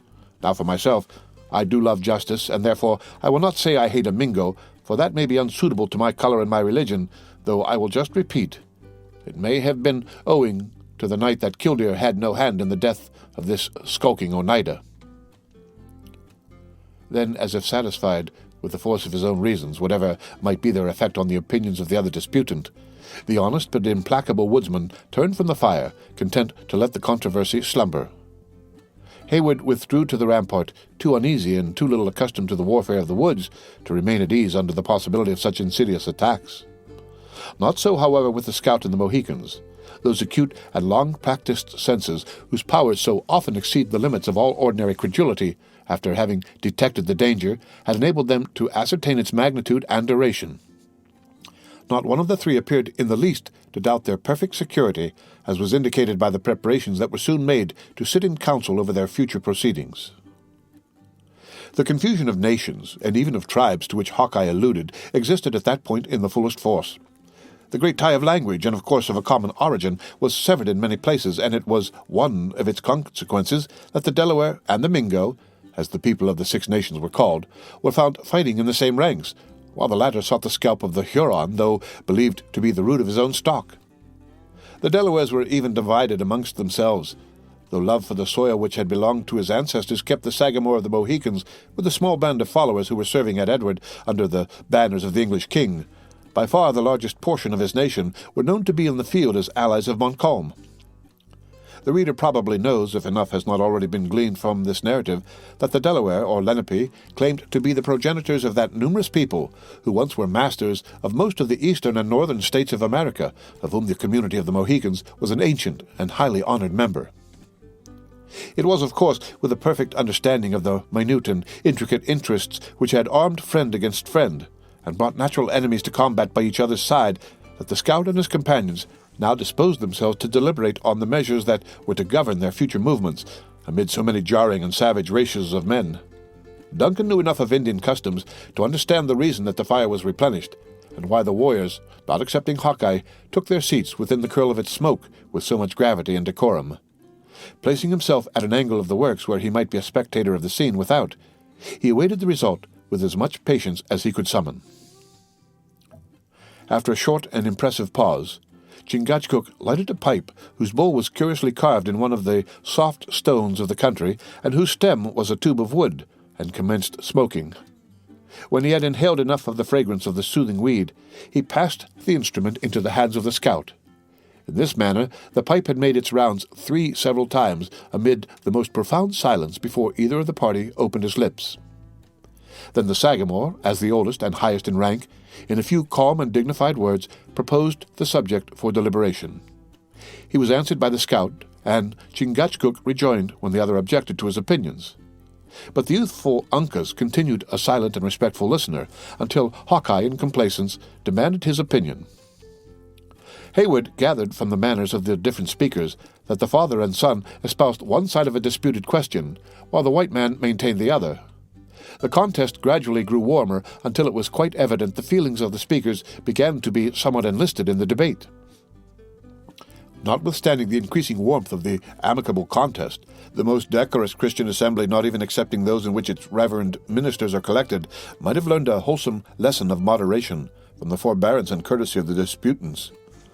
The words of Uncas were received with the same deep attention as those which fell from the maturer wisdom of his father, and so far from manifesting any impatience, neither spoke in reply, until a few moments of silent meditation were, seemingly, bestowed in deliberating on what had already been said. The language of the Mohicans was accompanied by gestures so direct and natural that Haywood had but little difficulty in following the thread of their argument. On the other hand, the scout was obscure, because, from the lingering pride of color, he rather affected the cold and artificial manner which characterizes all classes of Anglo-Americans when unexcited. By the frequency with which the Indians described the marks of a forest trail, it was evident they urged a pursuit by land, while the repeated sweep of Hawkeye's arm toward the Horican denoted that he was for a passage across its waters. The latter was to every appearance fast losing ground, and the point was about to be decided against him when he arose to his feet, and shaking off his apathy, he suddenly assumed the manner of an Indian, and adopted all the arts of native eloquence. Elevating an arm, he pointed out the track of the sun, repeating the gesture for every day that was necessary to accomplish their objects. Then he delineated a long and painful path amid rocks and watercourses. The age and weakness of the slumbering and unconscious Monroe were indicated by signs too palpable to be mistaken. Duncan perceived that even his own powers were spoken lightly of, as the scout extended his palm and mentioned him by the appellation of the Open Hand, a name his liberality had purchased of all the friendly tribes. Then came a representation of the light and graceful movements of a canoe, set in forcible contrast to the tottering steps of one enfeebled and tired. He concluded by pointing to the scalp of the Oneida, and apparently urging the necessity of their departing speedily, and in a manner that should leave no trail. The Mohicans listened gravely and with countenances that reflected the sentiments of the speaker.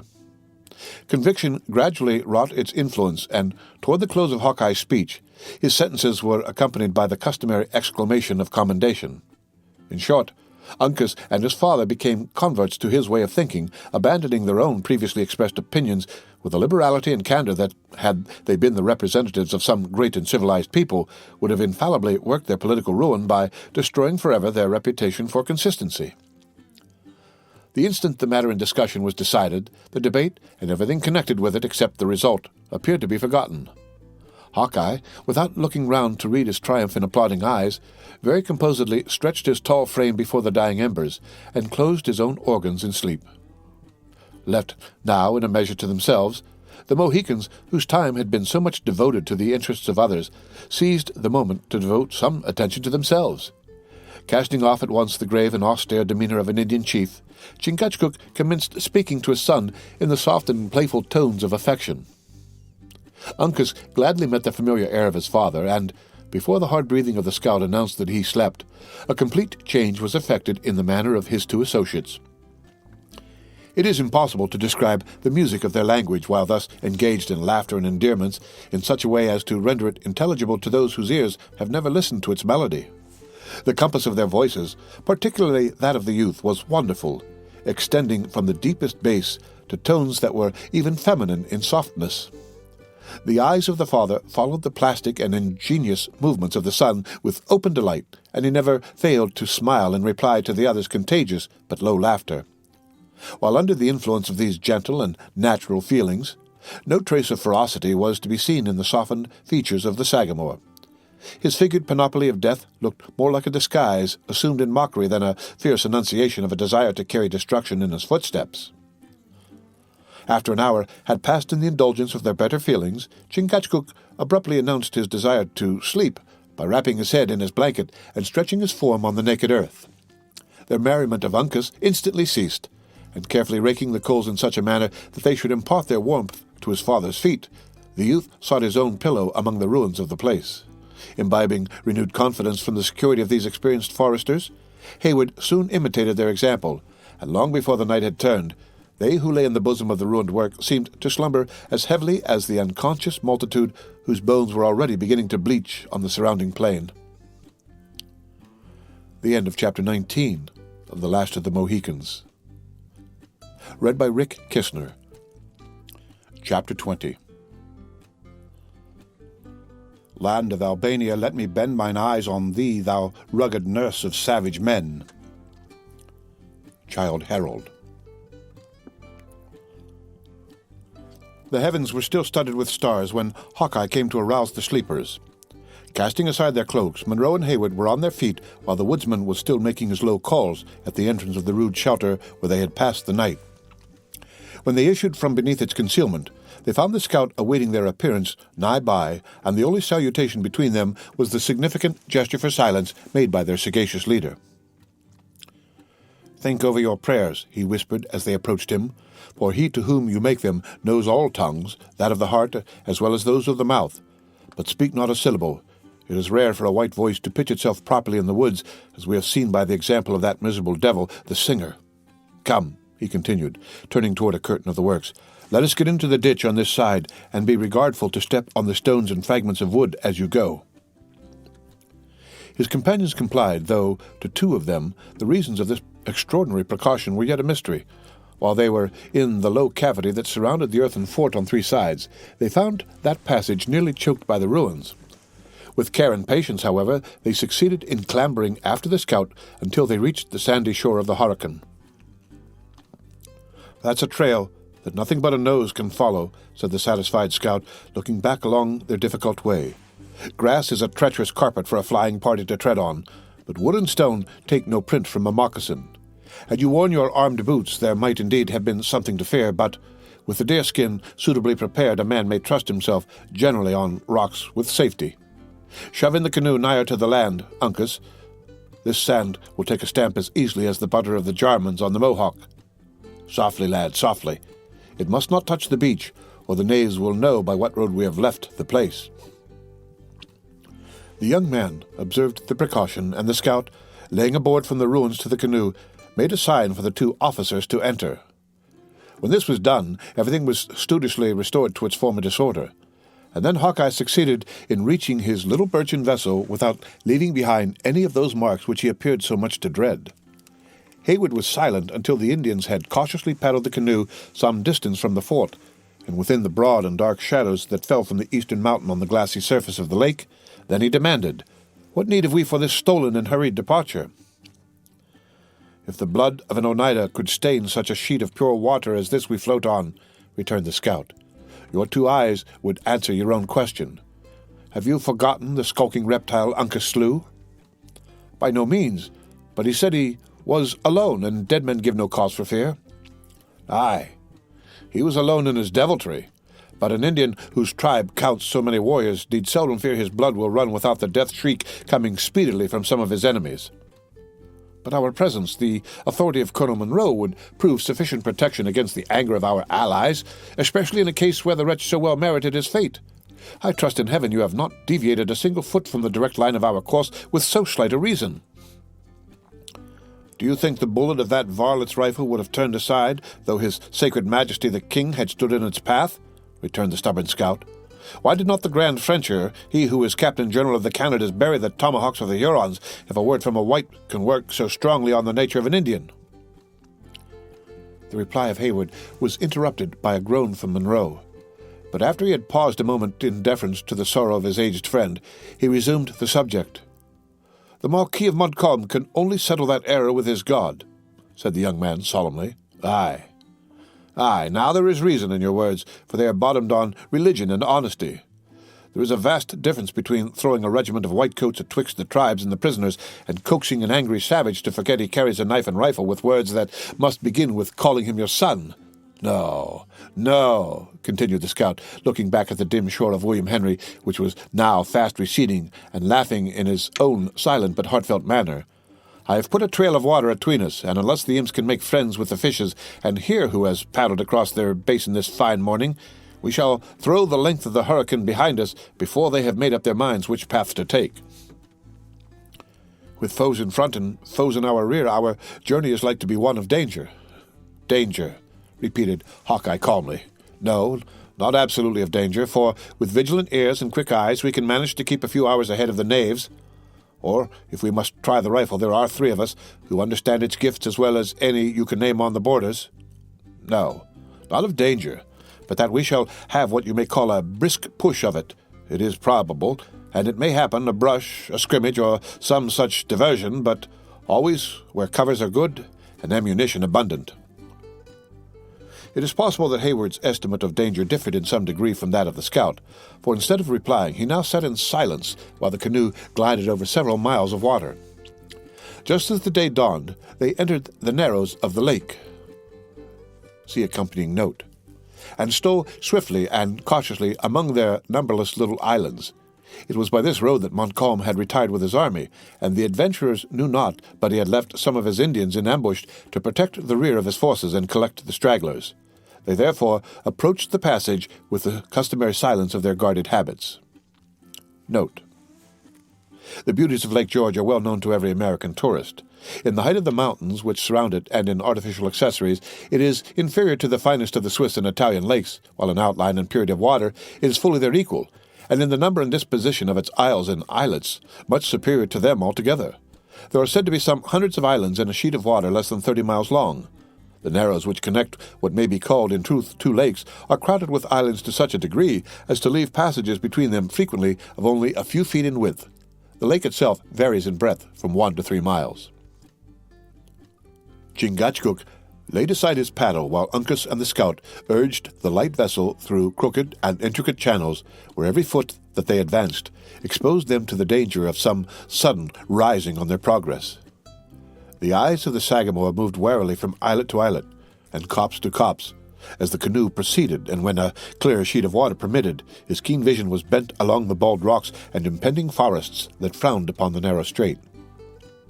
Hayward, who was a doubly interested spectator as well from the beauties of the place as from the apprehension natural to his situation, was just believing that he had permitted the latter to be excited without sufficient reason, when the paddle ceased moving in obedience to a signal from Chingachgook. "Huh!" exclaimed Uncas, nearly at the moment that the light tap his father had made on the side of the canoe notified them of the vicinity of danger. "What now?" asked the scout. "The lake is as smooth as if the winds had never blown, and I can see along its sheet for miles there's not so much as the black head of a loon dotting the water." The Indian gravely raised his paddle and pointed in the direction in which his own steady look was riveted. Duncan's eyes followed the motion.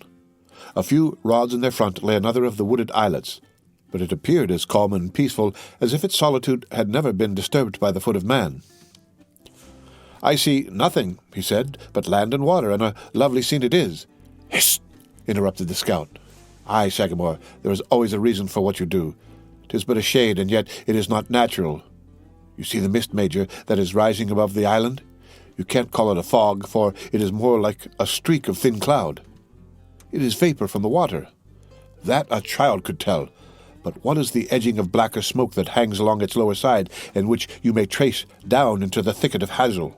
'Tis from a fire, but one that, in my judgment, has been suffered to burn low." "Let us then push for the place and relieve our doubts," said the impatient Duncan. "The party must be small that can lie on such a bit of island." "If you judge of Indian cunning by the rules you find in books, or by white sagacity, they will lead you astray, if not to your death," returned Hawkeye, examining the signs of the place with that acuteness which distinguished him. "If I may be permitted to speak in this matter, it will be to say that we have but 2 things to choose between. The one is to return and give up all thoughts of following the Hurons." "Never!" exclaimed Hayward in a voice far too loud for their circumstances. "Well, continued Hawkeye, making a hasty sign to repress his impatience, "I am much of your mind myself, though I thought it becoming my experience to tell the whole. We must then make a push, and if the Indians or Frenchers are in the narrows, run the gauntlet through these toppling mountains. Is there reason in my words, Sagamore?" The Indian made no other answer than by dropping his paddle into the water and urging forward the canoe. As he held the office of directing its course, his resolution was sufficiently indicated by the movement. The whole party now plied their paddles vigorously, and in a very few moments they had reached a point whence they might command an entire view of the northern shore of the island, the side that had hitherto been concealed. "There they are, by all the truths of signs," whispered the scout. "2 canoes and a smoke. The knaves haven't yet got their eyes out of the mist, or we should hear the accursed whoop. Together, friends, we are leaving them, and are already nearly out of whistle of a bullet." The well-known crack of a rifle whose ball came skipping along the placid surface of the strait, and a shrill yell from the island interrupted his speech, and announced that their passage was discovered. In another instant, several savages were seen rushing into canoes, which were soon dancing over the water in pursuit.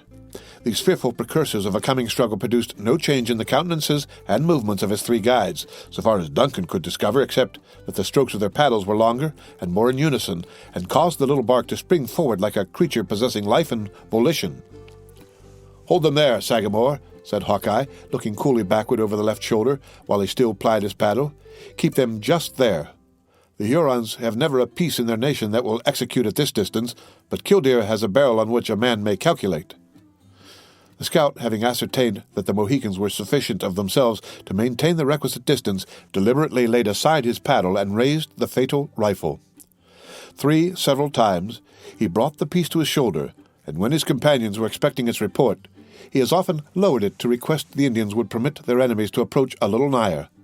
At length his accurate and fastidious eye seemed satisfied, and throwing out his left arm on the barrel, he was slowly elevating the muzzle when an exclamation from Uncas, who sat in the bow, once more caused him to suspend the shot. "What now, lad?" demanded Hawkeye. "You save a Huron from the death streak by that word. Have you reason for what you do?" Uncas pointed toward a rocky shore a little in their front, whence another war canoe was darting directly across their course. It was too obvious now that their situation was imminently perilous to need the aid of language to confirm it.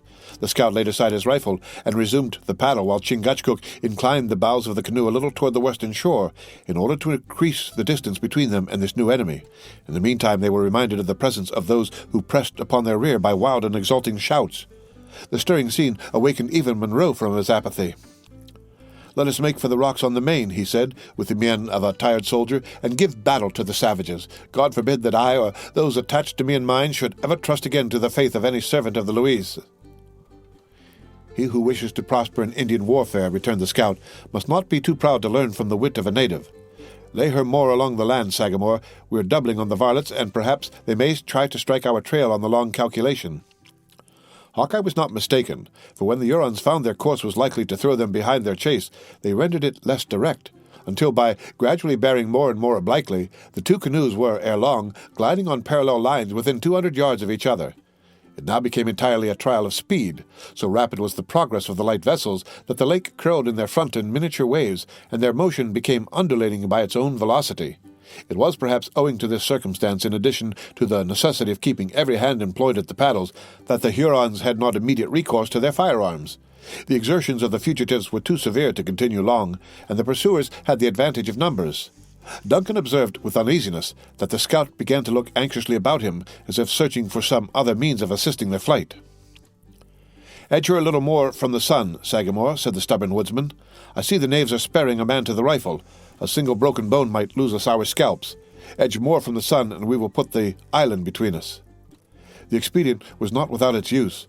A long, low island lay at a little distance before them, and as they closed with it, the chasing canoe was compelled to take a side opposite to that on which the pursued passed. The scout and his companions did not neglect this advantage, but the instant they were hid from observation by the bushes, they redoubled efforts that before had seemed prodigious. The 2 canoes came round the last low point like 2 coursers at the top of their speed, the fugitives taking the lead. This change had brought them nigher to each other, however, while it altered their relative positions. "You showed knowledge in the shaping of a birchen bark, Uncas, when you chose this from among the Huron canoes," said the scout, smiling, apparently more in satisfaction at their superiority in the race than from that prospect of final escape which now began to open a little upon them. "The imps have put all their strength again at the paddles, and we are to struggle for our scalps with bits of flattened wood instead of clouded barrels and true eyes. A long stroke and together, friends." "They are preparing for a shot," said Hayward, "and we are in a line with them. It can scarcely fail." "Get you then into the bottom of the canoe," returned the scout, "you and the colonel. It will be so much taken from the size of the mark." Hayward smiled as he answered, "It would be but an ill example for the highest in rank to dodge while the warriors were under fire." "Lord, Lord, that is now a white man's courage," exclaimed the scout, and like to many of his notions, not to be maintained by reason. "Do you think the Sagamore, or Uncas, or even I, who am a man without a cross, would deliberate about finding a cover in the scrimmage when an open body would do no good? For what have the Frenchers reared up their Quebec, if fighting is always to be done in the clearings?" "All that you say is very true, my friend," replied Hayward. "Still, our customs must prevent us from doing as you wish." A volley from the Hurons interrupted the discourse. As the bullets whistled about them, Duncan saw the head of Uncas turned, looking back at himself and Monroe. Notwithstanding the nearness of the enemy and his own great personal danger, the countenance of the young warrior expressed no other emotion, as the former was compelled to think, than amazement at finding men willing to encounter so useless an exposure. Chingachgook was probably better acquainted with the notions of white men, for he did not even cast a glance aside from the riveted look his eye maintained on the object by which he governed their course. A ball soon struck the light and polished paddle from the hands of the chief, and drove it through the air far in the advance. A shout arose from the Hurons, who seized the opportunity to fire another volley. Uncas described an arc in the water with his own blade, and as the canoe passed swiftly on, Chingachgook recovered his paddle, and flourishing it on high, he gave the war-whoop of the Mohicans, and then lent his strength and skill again to the important task. The clamorous sounds of "Le Gros Sampin," "La Longue Carbine," "Le Sauvagile" burst at once from the canoes behind, and seemed to give new zeal to the pursuers. The scout seized Killdeer in his left hand, and elevating it above his head, he shook it in triumph at his enemies. The savages answered the insult with a yell, and immediately another volley succeeded. The bullets pattered along the lake, and one even pierced the bark of their little vessel. No perceptible emotion could be discovered in the Mohicans during this critical moment, their rigid features expressing neither hope nor alarm. But the scout again turned his head, and laughing in his own silent manner, he said to Hayward, "The knaves love to hear the sounds of their pieces, but the eye is not to be found among the Mingoes that can calculate a true range in a dancing canoe. You see the dumb devils have taken off a man to charge, and by the smallest measurement that can be allowed, we move 3 feet to their 2. Duncan, who was not altogether as easy under this nice estimate of distances as his companions, was glad to find, however, that owing to their superior dexterity and the diversion among their enemies, they were very sensibly obtaining the advantage. The Huron soon fired again, and a bullet struck the blade of Hawkeye's paddle without injury. "That will do," said the scout, examining the slight indentation with a curious eye. "It would not have cut the skin of an infant, much less of men who, like us, have been blown upon by the heavens in their anger. Now, Major, if you will try to use this piece of flattened wood, I'll let Killdeer take a part in the conversation." Hayward seized the paddle and applied himself to the work with an eagerness that supplied the place of skill while Hawkeye was engaged in inspecting the priming of his rifle. The latter then took a swift aim and fired. The Huron in the bows of the leading canoe had risen with a similar object, and he now fell backward, suffering his gun to escape from his hands into the water.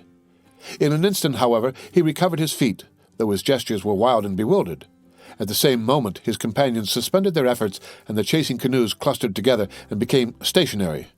Chingachgook and Uncas profited by the interval to regain their wind, though Duncan continued to work with the most persevering industry. The father and son now cast calm but inquiring glances at each other to learn if either had sustained any injury by the fire, for both well knew that no cry or exclamation would, in such a moment of necessity, have been permitted to betray the accident. A few large drops of blood were trickling down the shoulder of the Sagamore, who, when he perceived that the eyes of Uncas dwelt too long on the sight, raised some water in the hollow of his hand, and washing off the stain, was content to manifest in this simple manner the slightness of the injury. "Softly, softly, Major," said the scout, who by this time had reloaded his rifle. "We are a little too far already for a rifle to put forth its beauties, and you see yonder imps are holding a council. Let them come up within striking distance. My eye may well be trusted in such a matter, and I will trail the varlets the length of the Hurricane, guaranteeing that not a shot of theirs shall, at the worst, more than break the skin, while Killdeer shall touch the life twice and 3 times." "We forget our errand," returned the diligent Duncan. "For God's sake, let us profit by this advantage and increase our distance from the enemy." "Give me my children," said Monroe, hoarsely. "Trifle no longer with a father's agony, but restore me my babes." Long and habitual deference to the mandates of his superiors had taught the scout the virtue of obedience. Throwing a last and lingering glance at the distant canoes, he laid aside his rifle and, relieving the wearied Duncan, resumed the paddle, which he wielded with sinews that never tired. His efforts were seconded by those of the Mohicans, and a very few minutes served to place such a sheet of water between them and their enemies that Hayward once more breathed freely. The lake now began to expand, and the route lay along a wide reach that was lined, as before, by high and ragged mountains. But the islands were few and easily avoided. The strokes of the paddles grew more measured and regular, while they who plied them continued their labor after the close and deadly chase from which they had just relieved themselves with as much coolness as though their speed had been tried in sport, rather than under such pressing, nay, almost desperate circumstances. Instead of following the western shore whither their errand led them, the wary Mohican inclined his course more toward those hills behind which Montcalm was known to have led his army into the formidable fortress of Ticonderoga. As the Hurons to every appearance had abandoned the pursuit, there was no apparent reason for this excess of caution. It was, however, maintained for hours until they reached a bay nigh the northern termination of the lake. Here the canoe was driven upon the beach, and the whole party landed. Hawkeye and Hayward ascended an adjacent bluff, where the former, after considering the expanse of water beneath him, pointed out to the latter a small black object hovering under a headland at the distance of several miles. "Do you see it?" demanded the scout. "Now, what would you account that spot? Were you left alone to white experience to find your way through this wilderness?" "But for its distance and its magnitude, I should suppose it a bird. Can it be a living object?" "'Tis a canoe of good birchen bark, and paddled by fierce and crafty Mingoes, though Providence has lent to those who inhabit the woods eyes that would be needless to men in the settlements, where there are inventions to assist the sight, yet no human organs can see all the dangers which at this moment circumvent us. These varlets pretend to be bent chiefly on their sundown meal, but the moment it is dark they will be on our trail, as true as hounds on the scent. We must throw them off, or our pursuit of Le Renard Subtil may be given up. These lakes are useful at times, especially when the game take the water," continued the scout, gazing about him with a countenance of concern, "but they give no cover, except it be to the fishes. God knows what the country would be if the settlements should ever spread far from the two rivers. Both hunting and war would lose their beauty." "Let us not delay a moment, without some good and obvious cause." "I little like that smoke which you may see worming up along the rock above the canoe," interrupted the abstracted scout. "My life on it, other eyes than ours see it, and know its meaning. Well, words will not mend the matter, and it is time that we were doing." Hawkeye moved away from the lookout and descended, musing profoundly, to the shore. He communicated the result of his observations to his companions in Delaware, and a short and earnest consultation succeeded. When it terminated, the three instantly set about executing their new resolutions. The canoe was lifted from the water and borne on the shoulders of the party. They proceeded into the wood, making as broad and obvious a trail as possible. They soon reached the watercourse, which they crossed, and continuing onward until they came to an extensive and naked rock. At this point, where the footsteps might expected to be no longer visible, they retraced their route to the brook, walking backward with the utmost care. They now followed the bed of the little stream to the lake, into which they immediately launched their canoe again. A low point concealed them from the headland, and the margin of the lake was fringed for some distance with dense and overhanging bushes. Under the cover of these natural advantages, they toiled their way with patient industry until the scout pronounced that he believed it would be safe once more to land. The halt continued until evening rendered objects indistinct and uncertain to the eye. Then they resumed their route, and, favored by the darkness, pushed silently and vigorously toward the western shore. Although the rugged outline of mountain to which they were steering presented no distinctive marks to the eyes of Duncan, the Mohican entered the little haven he had selected with the confidence and accuracy of an experienced pilot. The boat was again lifted and borne into the woods, where it was carefully concealed under a pile of brush.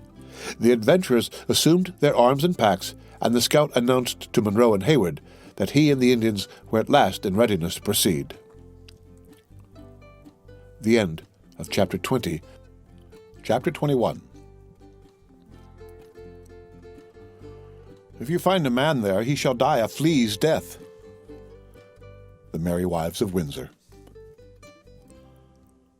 The party had landed on the border of a region that is, even to this day, less known to the inhabitants of the States than the deserts of Arabia or the steppes of Tartary. It was the sterile and rugged district which separates the tributaries of Champlain from those of the Hudson, the Mohawk, and the St. Lawrence. Since the period of our tale, the active spirit of the country has surrounded it with a belt of rich and thriving settlements, though none but the hunter or the savage is ever known even now to penetrate its wild recesses. As Hawkeye and the Mohicans had, however, often traversed the mountains and valleys of this vast wilderness, they did not hesitate to plunge into its depth with the freedom of men accustomed to its privations and difficulties. For many hours the travelers toiled on their laborious way, guided by a star, or following the direction of some watercourse, until the scout called a halt, and holding a short consultation with the Indians, they lighted their fire and made the usual preparations to pass the remainder of the night where they were. Imitating the example and emulating the confidence of their more experienced associates, Monroe and Duncan slept without fear, if not without uneasiness. The dews were suffered to exhale, and the sun had dispersed the mists and was shedding a strong and clear light in the forest when the travelers resumed their journey. After proceeding a few miles, the progress of Hawkeye, who led the advance, became more deliberate and watchful. He often stopped to examine the trees, nor did he cross a rivulet without attentively considering the quantity, the velocity, and the color of its waters. Distrusting his own judgment, his appeals to the opinion of Chingachgook were frequent and earnest. During one of these conferences, Hayward observed that Uncas stood a patient and silent, though, as he imagined, an interested listener. He was strongly tempted to address the young chief and demand his opinion of their progress, but the calm and dignified manner of the native induced him to believe that, like himself, the other was wholly dependent on the sagacity and intelligence of the seniors of the party. At last, the scout spoke in English and at once explained the embarrassment of their situation. "When I found that the home path of the Hurons run north," he said, "it did not need the judgment of many long years to tell that they would follow the valleys and keep between the waters of the Hudson and the Horican until they might strike the springs of the Canada streams, which would lead them into the heart of the country of the Frenchers. Yet here we are, within a short range of the Scaroons, and not a sign of a trail have we crossed. Human nature is weak, and it is possible we may not have taken the proper scent." "Heaven protect us from such an error," exclaimed Duncan. "Let us retrace our steps and examine as we go with keener eyes. Has Uncas no counsel to offer in such a strait?" The young Mohican cast a glance at his father, but maintaining his quiet and reserved mien, he continued silent. Chingachgook had caught the look, and motioning with his hand, he bade him speak. The moment this permission was accorded, the countenance of Uncas changed from its grave composure to a gleam of intelligence and joy.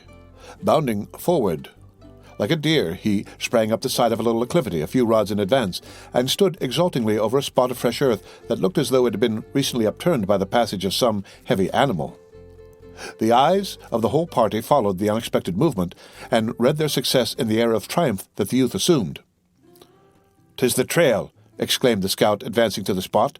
The lad is quick of sight and keen of wit for his years. "'Tis extraordinary that he should have withheld his knowledge so long," muttered Duncan at his elbow. "It would have been more wonderful had he spoken without bidding. No, your young white, who gathers his learning from books and can measure what he knows by the page, may conceit that his knowledge, like his legs, outruns that of his father's. But where experience is the master, the scholar is made to know the value of years, and respects them accordingly."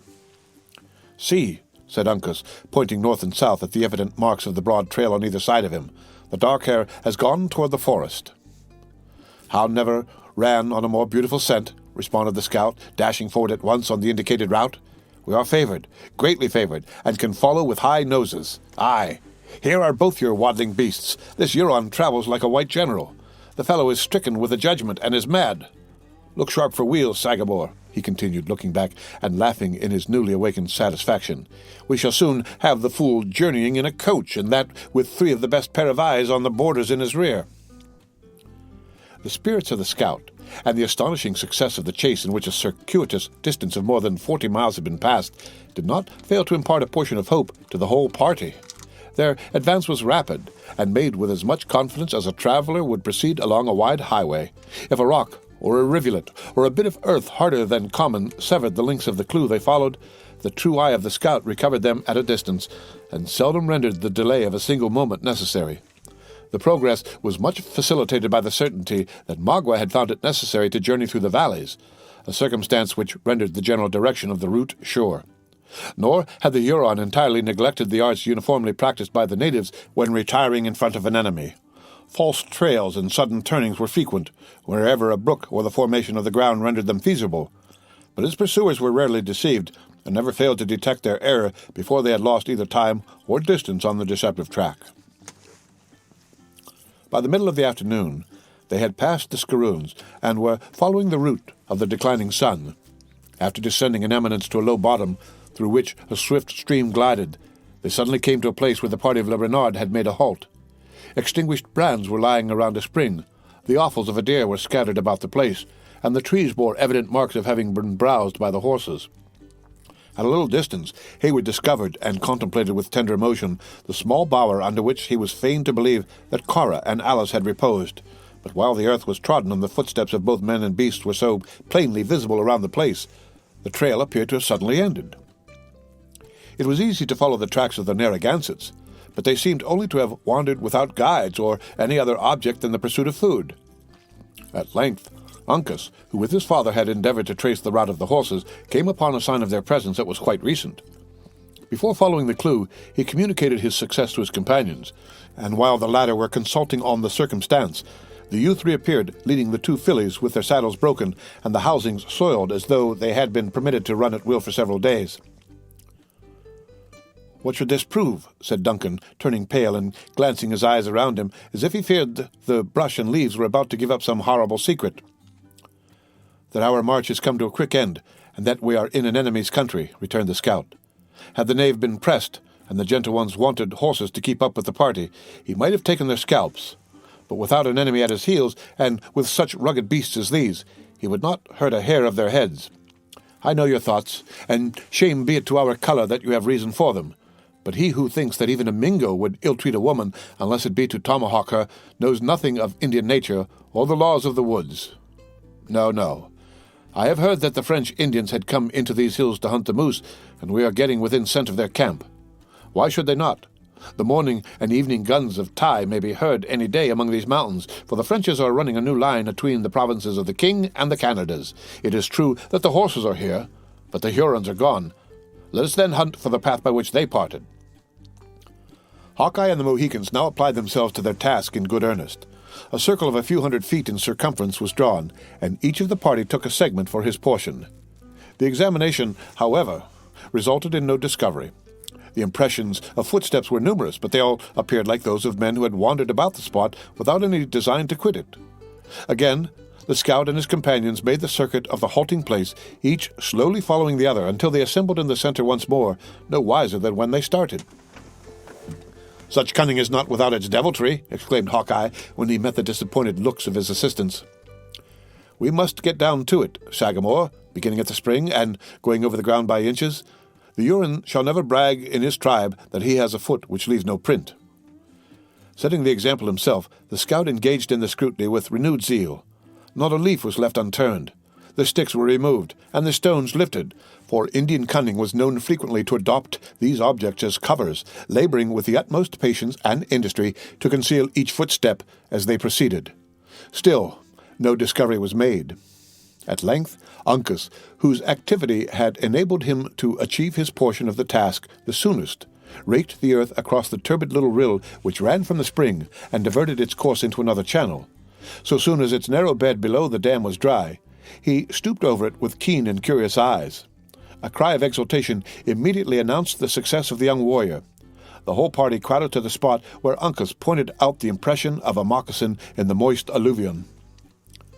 "This lad will be an honor to his people," said Hawkeye, regarding the trail with as much admiration as a naturalist would expend on the tusk of a mammoth or the rib of a mastodon. "Aye, and a thorn in the sides of the Hurons. Yet that is not the footstep of an Indian. The weight is too much on the heel, and the toes are squared, as though one of the French dancers had been in pigeon-winging his tribe. Run back, Uncas, and bring me the size of the singer's foot. You will find a beautiful print of it just opposite yon rock agin the hillside." While the youth was engaged in this commission, the scout and Chingachgook were attentively considering the impressions. The measurements agreed, and the former unhesitatingly pronounced that the footstep was that of David, who had once more been made to exchange his shoes for moccasins. "I can now read the whole of it as plainly as if I had seen the arts of La Subtile," he added. "The singer, being a man whose gifts lay chiefly in his throat and feet, was made to go first, and the others have trod in his steps, imitating their formation." "But," cried Duncan, "I see no signs of—" "The gentle ones," interrupted the scout.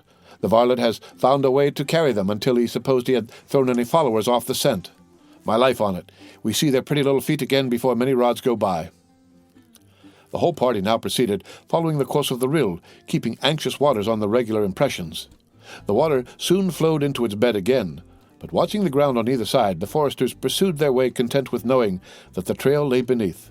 More than half a mile was passed before the rill rippled close around the base of an extensive and dry rock. Here they paused to make sure that the Hurons had not quitted the water. It was fortunate they did so, for the quick and active Uncas soon found the impression of a foot on a bunch of moss where it would seem an Indian had inadvertently trodden. Pursuing the direction given by this discovery, he entered the neighboring thicket and struck the trail as fresh and obvious as it had been before they reached the spring. Another shout announced the good fortune of the youth to his companions and at once terminated the search. "Aye, it has been planned with Indian judgment," said the scout when the party was assembled around the place, "and would have blinded White Eyes." "Shall we proceed?" demanded Hayward. "Softly, softly. We know our path, but it is good to examine the formation of things. This is my schooling, Major, and if one neglects the book, there's little chance of learning from the open land of Providence. All is plain but one thing, which is the manner that the knave contrived to get the gentle ones along the blind trail. Even a Huron would be too proud to let their tender feet touch the water." "Will this assist in explaining the difficulty?" said Hayward, pointing toward the fragments of a sort of hand-barrel that had been rudely constructed of boughs and bound together with withes, and which now seemed carelessly cast aside as useless. "'Tis explained!" cried the delighted Hawkeye. "If them varlets have passed a minute, they have spent hours in striving to fabricate a lying end to their trail. Well, I've known them to waste a day in the same manner as to little purpose. Here we have 3 pairs of moccasins and 2 of little feet. It is amazing that any mortal beings can journey on limbs so small. Pass me the thong of buckskin, Uncas, and let me take the lengths of this foot. By the Lord, it is no longer than a child's, and yet the maidens are tall and comely. That Providence is partial in its gifts for its own wise reasons, the best and most contented of us must allow."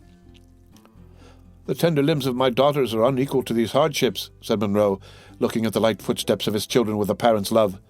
"We shall find their fainting forms in this desert." "Of course there is little cause of fear," returned the scout, slowly shaking his head. "This is a firm and straight, though a light step, and not overlong. See, the heel has hardly touched the ground, and there the dark hair has made a little jump from root to root. No, my knowledge for it, neither of them was nigh fainting hereaway. Now the singer was beginning to be footsore and leg-weary as is plain by his trail. There, you see, he slipped. Here he has travelled wide and tottered, and there again it looks as though he journeyed on snowshoes. Aye, a man who uses his throat altogether can hardly give his legs a proper training."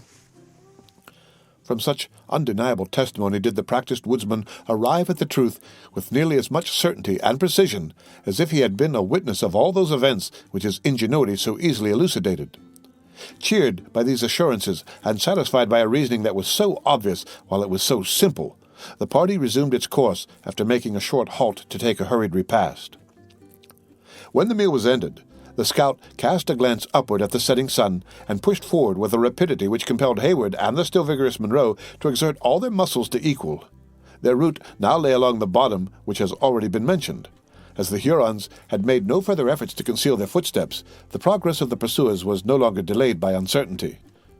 Before an hour had elapsed, however, the speed of Hawkeye sensibly abated, and his head, instead of maintaining its former direct and forward look, began to turn suspiciously from side to side, as if he were conscious of approaching danger.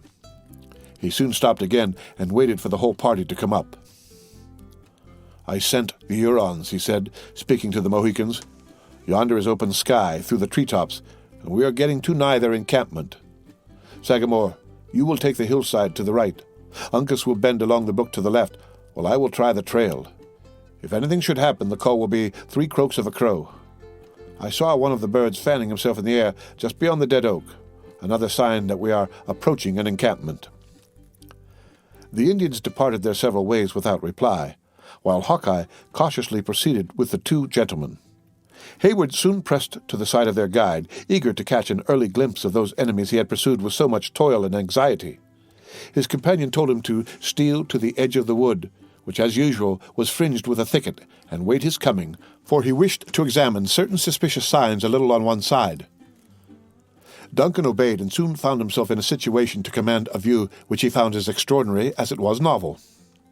The trees of many acres had been felled, and the glow of a mild summer's evening had fallen on the clearing in beautiful contrast to the grey light of the forest. A short distance from the place where Duncan stood, the stream had seemingly expanded into a little lake, covering most of the low land from mountain to mountain. The water fell out of this wide basin in a cataract so regular and gentle that it appeared rather to be the work of human hands than fashioned by nature. 100 earthen dwellings stood on the margin of the lake, and even in its waters, as though the latter had overflowed its usual banks. Their rounded roofs, admirably moulded for defence against the weather, denoted more of industry and foresight than the natives were wont to bestow on their regular habitations, much less on those they occupied for the temporary purposes of hunting and war. In short, the whole village, or town, whichever it might be termed, possessed more of method and neatness of execution than the white men had been accustomed to believe belonged ordinarily to the Indian habits. It appeared, however, to be deserted. At least, so thought Duncan for many minutes. But at length he fancied he discovered several human forms advancing toward him on all fours, and apparently dragging in the train some heavy and, as he was quick to apprehend, some formidable engine. Just then a few dark-looking heads gleamed out of the dwellings, and the place seemed suddenly alive with beings which, however, glided from cover to cover so swiftly as to allow no opportunity of examining their humours or pursuits. Alarmed at these suspicious and inexplicable movements, he was about to attempt the signal of the crows, when the rustling of leaves at hand drew his eyes in another direction. The young man started and recoiled a few paces instinctively when he found himself within 100 yards of a stranger Indian. Recovering his recollection on the instant, instead of sounding an alarm which might prove fatal to himself, he remained stationary, an attentive observer of the other's motions. An instant of calm observation served to assure Duncan that he was undiscovered. The native, like himself, seemed occupied in considering the low dwellings of the village and the stolen movement of its inhabitants. It was impossible to discover the expression of his features through the grotesque mask of paint under which they were concealed, though Duncan fancied it was rather melancholy than savage. His head was shaved, as usual, with the exception of the crown, from whose tuft 3 or 4 faded feathers from a hawk's wing were loosely dangling. A ragged calico mantle half encircled his body, while his nether garment was composed of an ordinary shirt, the sleeves of which were made to perform the office that is usually executed by a much more commodious arrangement. His legs were, however, covered with a pair of good deerskin moccasins. Altogether, the appearance of the individual was forlorn and miserable. Duncan was still curiously observing the person of his neighbor when the scout stole silently and cautiously to his side. "You see, we have reached their settlement or encampment," whispered the young man, "and here is one of the savages himself in a very embarrassing position for our further movements." Hawkeye started and dropped his rifle when, directed by the finger of his companion, the stranger came under his view. Then, lowering the dangerous muzzle, he stretched forward his long neck as if to assist a scrutiny that was already intensely keen. "The imp is not a Huron," he said, "nor of any of the Canada tribes, and yet, you see, by his clothes, the knave has been plundering a white. Aye, Montcalm has raked the woods for his inroad, and a whooping, murdering set of varlets has he gathered together. Can you see where he has put his rifle or his bow? He appears to have no arms, nor does he seem to be viciously inclined, unless he communicates the alarm to his fellows, who, as you see, are dodging about the water. We have but little to fear from him." The scout turned to Hayward, and regarded him a moment with unconcealed amazement. Then, opening wide his mouth, he indulged in unrestrained and heartfelt laughter, though in that silent and peculiar manner which danger had so long taught him to practice. Repeating the words, "fellows who are dodging about the water," he added, "So much for schooling and passing a boyhood in the settlements. The knave has long legs, though, and shall not be trusted. Do you keep him under your rifle while I creep in behind through the bush and take him alive? Fire on no account." Hayward had already permitted his companion to bury part of his person in the thicket, when, stretching forth his arm, he arrested him in order to ask, "If I see you in danger, may I not risk a shot?" Hawkeye regarded him a moment, like one who knew not how to take the question. Then, nodding his head, he answered, still laughing, though inaudibly, "Fire a whole platoon, Major." In the next moment he was concealed by the leaves. Duncan waited several minutes in feverish impatience before he caught another glimpse of the scout. Then he reappeared, creeping along the earth, from which his dress was hardly distinguishable, directly in the rear of his intended captive. Having reached within a few yards of the latter, he rose to his feet silently and slowly, At that instant, several loud blows were struck on the water, and Duncan turned his eyes just in time to perceive that 100 dark forms were plunging in a body into the troubled little sheet. Grasping his rifle, his looks were again bent on the Indian near him. Instead of taking the alarm, the unconscious savage stretched forward his neck, as if he also watched the movements about the gloomy lake with a sort of silly curiosity. In the meantime, the uplifted hand of Hawkeye was above him, but without any apparent reason it was withdrawn, and its owner indulged in another long, though still silent, fit of merriment. When the peculiar and hearty laughter of Hawkeye was ended, instead of grasping his victim by the throat, he tapped him lightly on the shoulder, and exclaimed aloud, "How now, friend? Have you a mind to teach the beavers to sing?" "Even so," was the ready answer. "It would seem that the being that gave them power to improve his gifts so well would not deny them voices to proclaim his praise." The end of Chapter 21. Chapter 22. Bottom. A bibble, we all met. Quince. Pat, pat, and here's a marvelous convenient place for our rehearsal. From William Shakespeare's A Midsummer Night's Dream.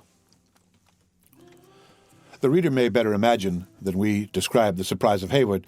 His lurking Indians were suddenly converted into four-footed beasts, his lake into a beaver pond, his cataract into a dam constructed by those industrious and ingenious quadrupeds, and a suspected enemy into his tried friend, David Gamut, the master of psalmody. The presence of the latter created so many unexpected hopes relative to the sisters that, without a moment's hesitation, the young man broke out of his ambush and sprang forward to join the two principal actors in the scene. The merriment of Hawkeye was not easily appeased.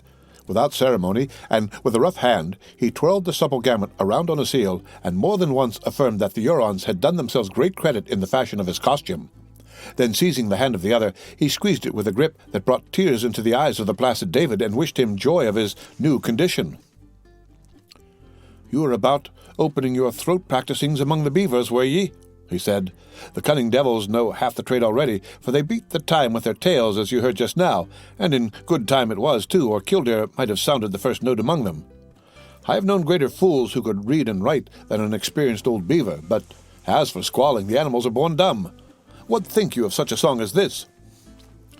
David shut his sensitive ears, and even Hayward, apprised as he was of the nature of the cry, looking upward in quest of the bird as the cawing of a crow rang in the air about them. "See," continued the laughing scout, as he pointed toward the remainder of the party who, in obedience to the signal, were already approaching. "This is music which has its natural virtues. It brings 2 good rifles to my elbow, to say nothing of the knives and tomahawks. But we see that you are safe. Now tell us what has become of the maidens." "They are captives to the heathen," said David, and, though greatly troubled in spirit, enjoying comfort and safety in the body. "Both?" demanded the breathless Hayward. "Even so. Though our wayfaring has been sore and our sustenance scanty, we have had little other cause for complaint, except the violence done our feelings by being thus led in captivity into a far land." "Bless ye for these very words," exclaimed the trembling Monroe. "I shall then receive my babes, spotless and angel-like as I lost them." "I know not that their delivery is at hand," returned the doubting David. "The leader of these savages is possessed of an evil spirit that no power short of omnipotence can tame. I have tried him sleeping and waking, but neither sounds nor language seem to touch his soul." "Where is the knave?" bluntly interrupted the scout. "He hunts the moose today with his young men, and tomorrow, as I hear, they pass further into the forests and nigher to the borders of Canada.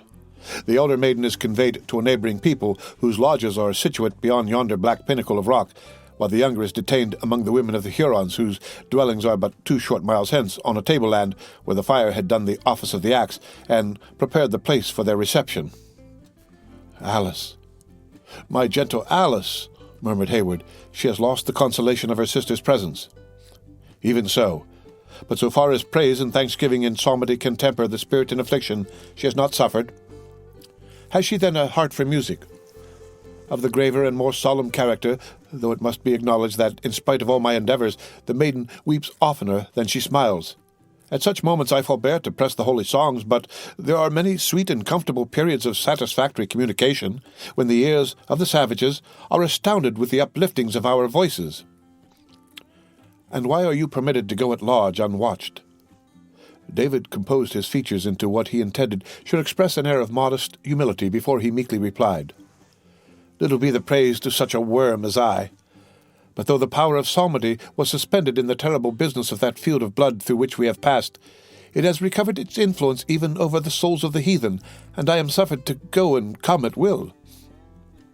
The scout laughed, and tapping his own forehead significantly, he perhaps explained the singular indulgence more satisfactorily when he said, "The Indians never harm a non-compulsor. But why, when the path lay open before your eyes, did you not strike back on your own trail? It is not so blind that which a squirrel would make, and bring in the tidings to Edward." The scout, remembering only his own sturdy and iron nature, had probably exacted a task that David under no circumstances could have performed. But without entirely losing the meekness of his air, the latter was content to answer, "Though my soul would rejoice to visit the habitations of Christendom once more, my feet would rather follow the tender spirits entrusted to my keeping, even into the idolatrous province of the Jesuits, than take one step backward while they pined in captivity and sorrow." Though the figurative language of David was not very intelligible, the sincere and steady expression of his eye and the glow of his honest countenance were not easily mistaken. Uncas pressed closer to his side, and regarded the speaker with a look of commendation, while his father expressed his satisfaction by the ordinary pithy exclamation of approbation. The scout shook his head as he rejoined, "The Lord never intended that the man should place all his endeavors in his throat to the neglect of other and better gifts. But he has fallen into the hands of some silly woman when he should have been gathering his education under a blue sky among the beauties of the forest. Here, friend, I did intend to kindle a fire with this tooting whistle of thine, but as you value the thing, take it, and blow your best on it." Gamut received his pitch-pipe with as strong an expression of pleasure as he believed compatible with the grave functions he exercised. After essaying its virtues repeatedly in contrast with his own voice, and satisfying himself that none of its melody was lost, he made a very serious demonstration toward achieving a few stanzas of one of the longest effusions in the little volume so often mentioned. Hayward, however, hastily interrupted his pious purpose by continuing questions concerning the past and present condition of his fellow captives, and in a manner more methodical than had been permitted by his feelings in the opening of their interview. David, though he regarded his treasure with longing eyes, was constrained to answer, especially as the venerable father took a part in the interrogatories with an interest too imposing to be denied. Nor did the scout fail to throw in a pertinent inquiry whenever a fitting occasion presented. In this manner, though with frequent interruptions which were filled with certain threatening sounds from the recovered instrument, the pursuers were put in possession of such leading circumstances as were likely to prove useful in accomplishing their great and engrossing object, the recovery of the sisters. The narrative of David was simple, and the facts but few. Magua had waited on the mountain until a safe moment to retire presented itself, when he had descended and taken the route along the western side of the Horican in direction of the Canadas. As the subtle Huron was familiar with the paths and well knew there was no immediate danger of pursuit, their progress had been moderate and far from fatiguing. It appeared from the unembellished statement of David that his own presence had been rather endured than desired, though even Magua had not been entirely exempt from that veneration with which the Indians regard those whom the Great Spirit had visited in their intellects. At night, the utmost care had been taken of the captives, both to prevent injury from the damps of the woods and to guard against an escape. At the spring, the horses were turned loose, as has been seen, and notwithstanding the remoteness and length of their trail, the artifices already named were resorted to, in order to cut off every clue to their place of retreat. On their arrival at the encampment of his people, Magua, in obedience to a policy seldom departed from, separated his prisoners. Cora had been sent to a tribe that temporarily occupied an adjacent valley, though David was far too ignorant of the customs and history of the natives to be able to declare anything satisfactory concerning their name or character. He only knew that they had not engaged in the late expedition against William Henry, that like the Hurons themselves, they were allies of Montcalm, and that they maintained an amicable, though a watchful intercourse with the warlike and savage people whom chance had, for a time, brought in such close and disagreeable contact with themselves. The Mohicans and the scout listened to his interrupted and imperfect narrative with an interest that obviously increased as he proceeded, and it was while attempting to explain the pursuits of the community in which Cora was detained that the latter abruptly demanded, "Did you see the fashion of their knives? Were they of English or French formation?" "My thoughts were bent on no such vanities, but rather mingled in consolation with those of the maidens." "The time may come when you will not consider the knife of a savage such a despicable vanity," returned the scout, with a strong expression of contempt for the other's dullness. "Had they held their corn feast, or can you say anything of the totems of the tribe?" "Of corn we had many and plentiful feasts, for the grain being in the milk is both sweet to the mouth and comfortable to the stomach. Of totem I know not the meaning, but if it appertaineth in any wise to the art of Indian music, it need not be inquired after at their hands. They never join their voices in praise, and it would seem that they are among the profanest of the idolatrous." "Therein you belie the nature of an Indian. Even the Mingo adores but the true and loving God. 'Tis wicked fabrication of the whites, and I say it to the shame of my colour, that would make the warrior bow down before images of his own creation. It is true they endeavour to make truces to the wicked one, as who would not with an enemy he cannot conquer. But they look up for favour and assistance to the great and good spirit only." "It may be so," said David, "but I have seen strange and fantastic images drawn in their paint, of which their admiration and care savoured of spiritual pride, especially one, and that too a foul and loathsome object." "Was it a serpent?" quickly demanded the scout. "Much the same. It was in the likeness of an abject and creeping tortoise." "Whew!" exclaimed both the attentive Mohicans in a breath, while the scout shook his head with the air of one who had made an important but by no means a pleasing discovery. Then the father spoke in the language of the Delawares, and with a calmness and dignity that instantly arrested the attention even of those to whom his words were unintelligible. His gestures were impressive and at times energetic. Once he lifted his arm on high, and, as it descended, the action threw aside the folds of his light mantle, a finger resting on his breast, as if he would enforce his meaning by the attitude. Duncan's eyes followed the movement, and he perceived that the animal just mentioned was beautifully, though faintly, worked in blue tint on the swarthy breast of the chief. All that he had ever heard of the violent separation of the vast tribes of the Delawares rushed across his mind, and he awaited the proper moment to speak with a suspense that was rendered nearly intolerable by his interest in the stake. His wish, however, was anticipated by the scout, who turned from his red friend, saying, "We have found that which may be good or evil to us as heaven disposes. The Sagamore is of the high blood of the Delawares, and is the great chief of their tortoises. That some of this stock are among the people of whom the singer tells us is plain by his words, and had he but spent half the breath in prudent questions that he has blown away in making a trumpet of his throat, we might have known how many warriors they numbered. It is altogether a dangerous path we move in, for a friend whose face is turned from you often bears a bloodier mind than the enemy who seeks your scalp." "Explain," said Duncan. "'Tis a long and melancholy tradition, and one I little like to think of, for it is not to be denied that the evil has been mainly done by men with white skins. But it has ended in turning the tomahawk of brother against brother, and brought the Mingo and the Delaware to travel in the same path." "You, then, suspect it is a portion of that people among whom Cora resides?" The scout nodded his head in assent, though he seemed anxious to waive the further discussion of a subject that appeared painful. The impatient Duncan now made several hasty and desperate propositions to attempt the release of the sisters. Monroe seemed to shake off his apathy, and listened to the wild schemes of the young man with a deference that his grey hairs and revered years should have denied.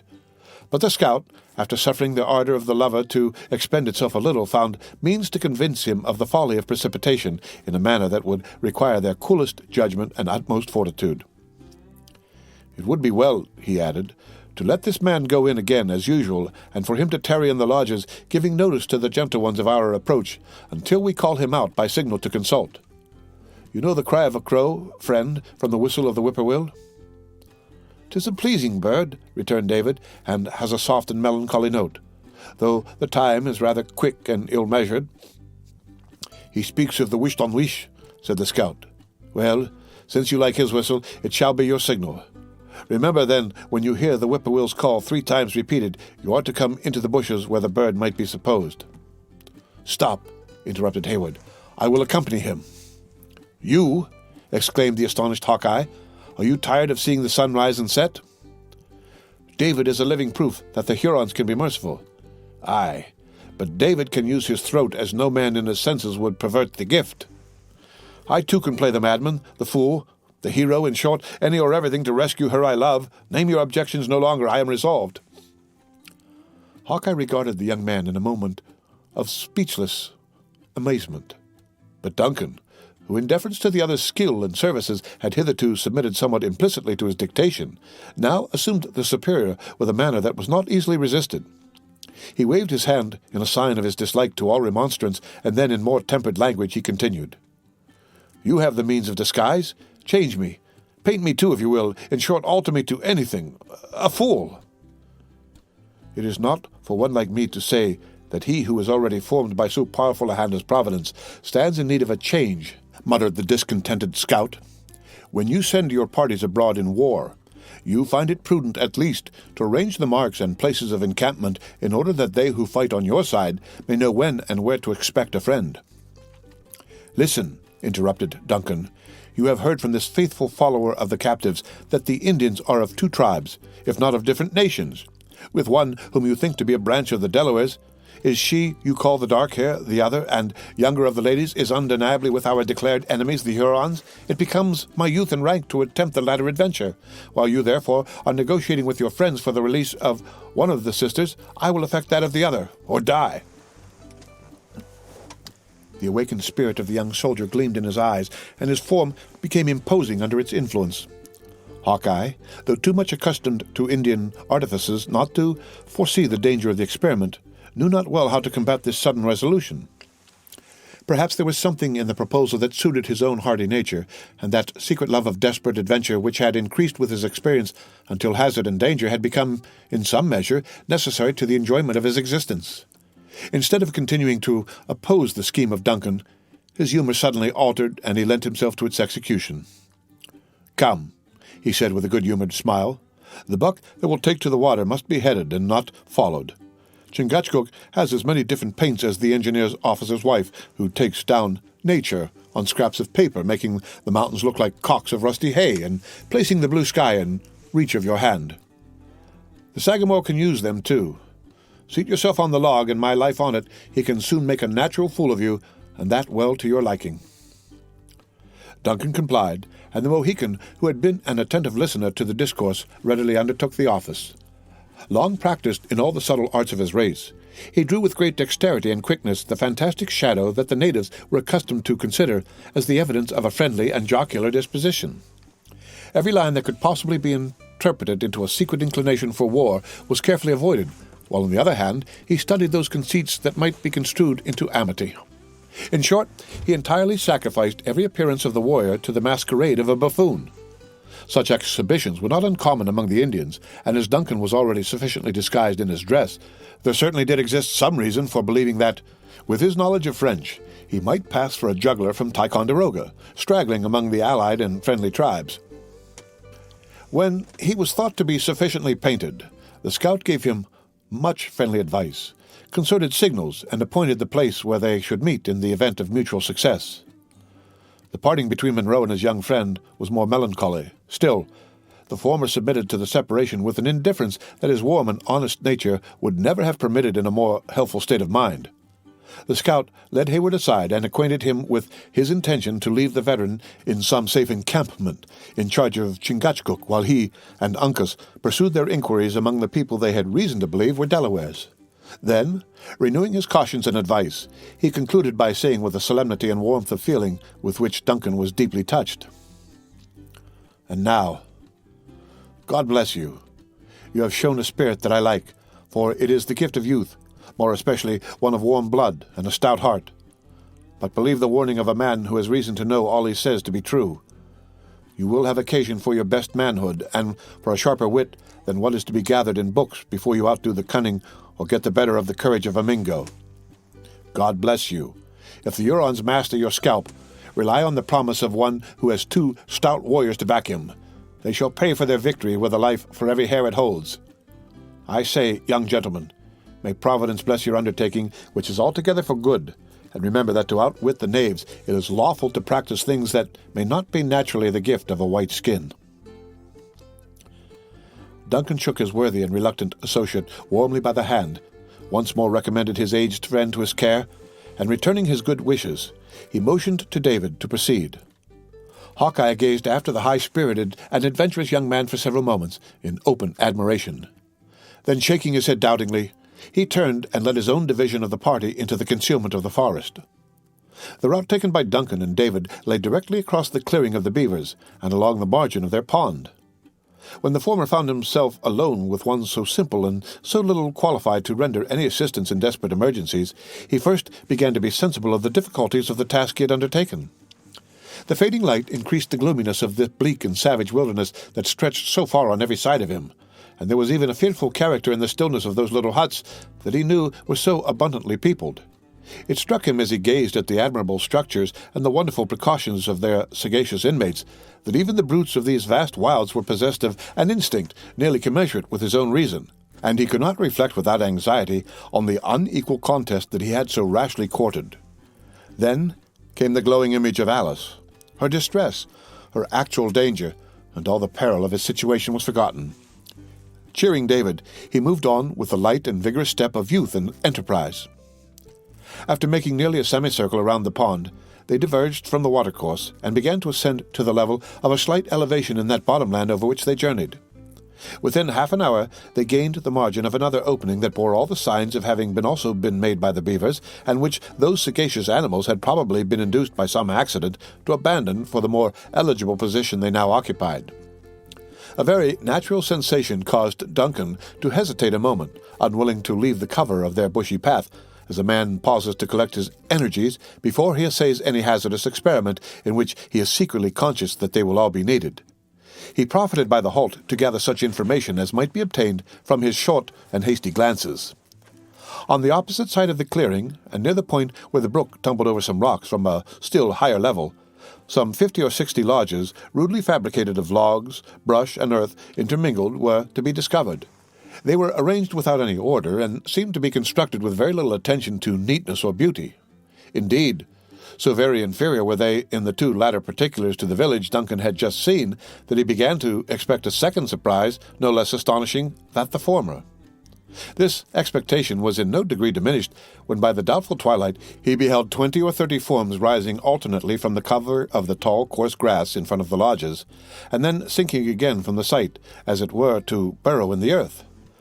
By the sudden and hasty glimpses that he caught of these figures, they seemed more like dark, glancing spectres or some other unearthly beings than creatures fashioned with the ordinary and vulgar materials of flesh and blood. A gaunt, naked form was seen for a single instant, tossing its arms wildly in the air, and then the spot it had filled was vacant, the figure appearing suddenly in some other and distant place, or being succeeded by another possessing the same mysterious character. David, observing that his companion lingered, pursued the direction of his gaze, and in some measure recalled the recollection of Hayward by speaking. "There is much fruitful soil uncultivated here," he said, "and I add, without the sinful leaven of self-commendation, that since my short sojourn in these heathenish abodes, much good seed has been scattered by the wayside." "The tribes are fonder of the chase than of the arts of men of labor," returned the unconscious Duncan, still gazing at the object of his wonder. "It is rather joy than labor to the spirit to lift up the voice in praise, but sadly do these boys abuse their gifts. Rarely have I found any of their age on whom nature has so freely bestowed the elements of psalmody, and surely, there are none who neglect them more. 3 nights have I now tarried here, and 3 several times have I assembled the urchins to join in sacred song, and as often have they responded to my efforts with whoopings and howlings that have chilled my soul." "Of whom speak you?" "Of those children of the devil who waste the precious moments in yonder idle antics. Ah! The wholesome restraint of discipline is but a little known among this self-abandoned people in a country of birches a rod is never seen, and it ought not to appear a marvel in my eyes that the choicest blessings of Providence are wasted in such cries as these." David closed his eyes against the juvenile pack, whose yell just then rang shrilly through the forest, and Duncan, suffering his lip to curl, as in mockery of his own superstition, said firmly, "We will proceed." Without removing the safeguards from his ears, the master of song complied, and together they pursued their way toward what David was sometimes wont to call the tents of the Philistines. The end of chapter 22. Chapter 23. But though the beast of game the privilege of chase may claim, though space and law the stag we lend, ere hound we slip, or bow we bend, whoever recked where, how, or when the prowling fox was trapped or slain? Lady of the Lake.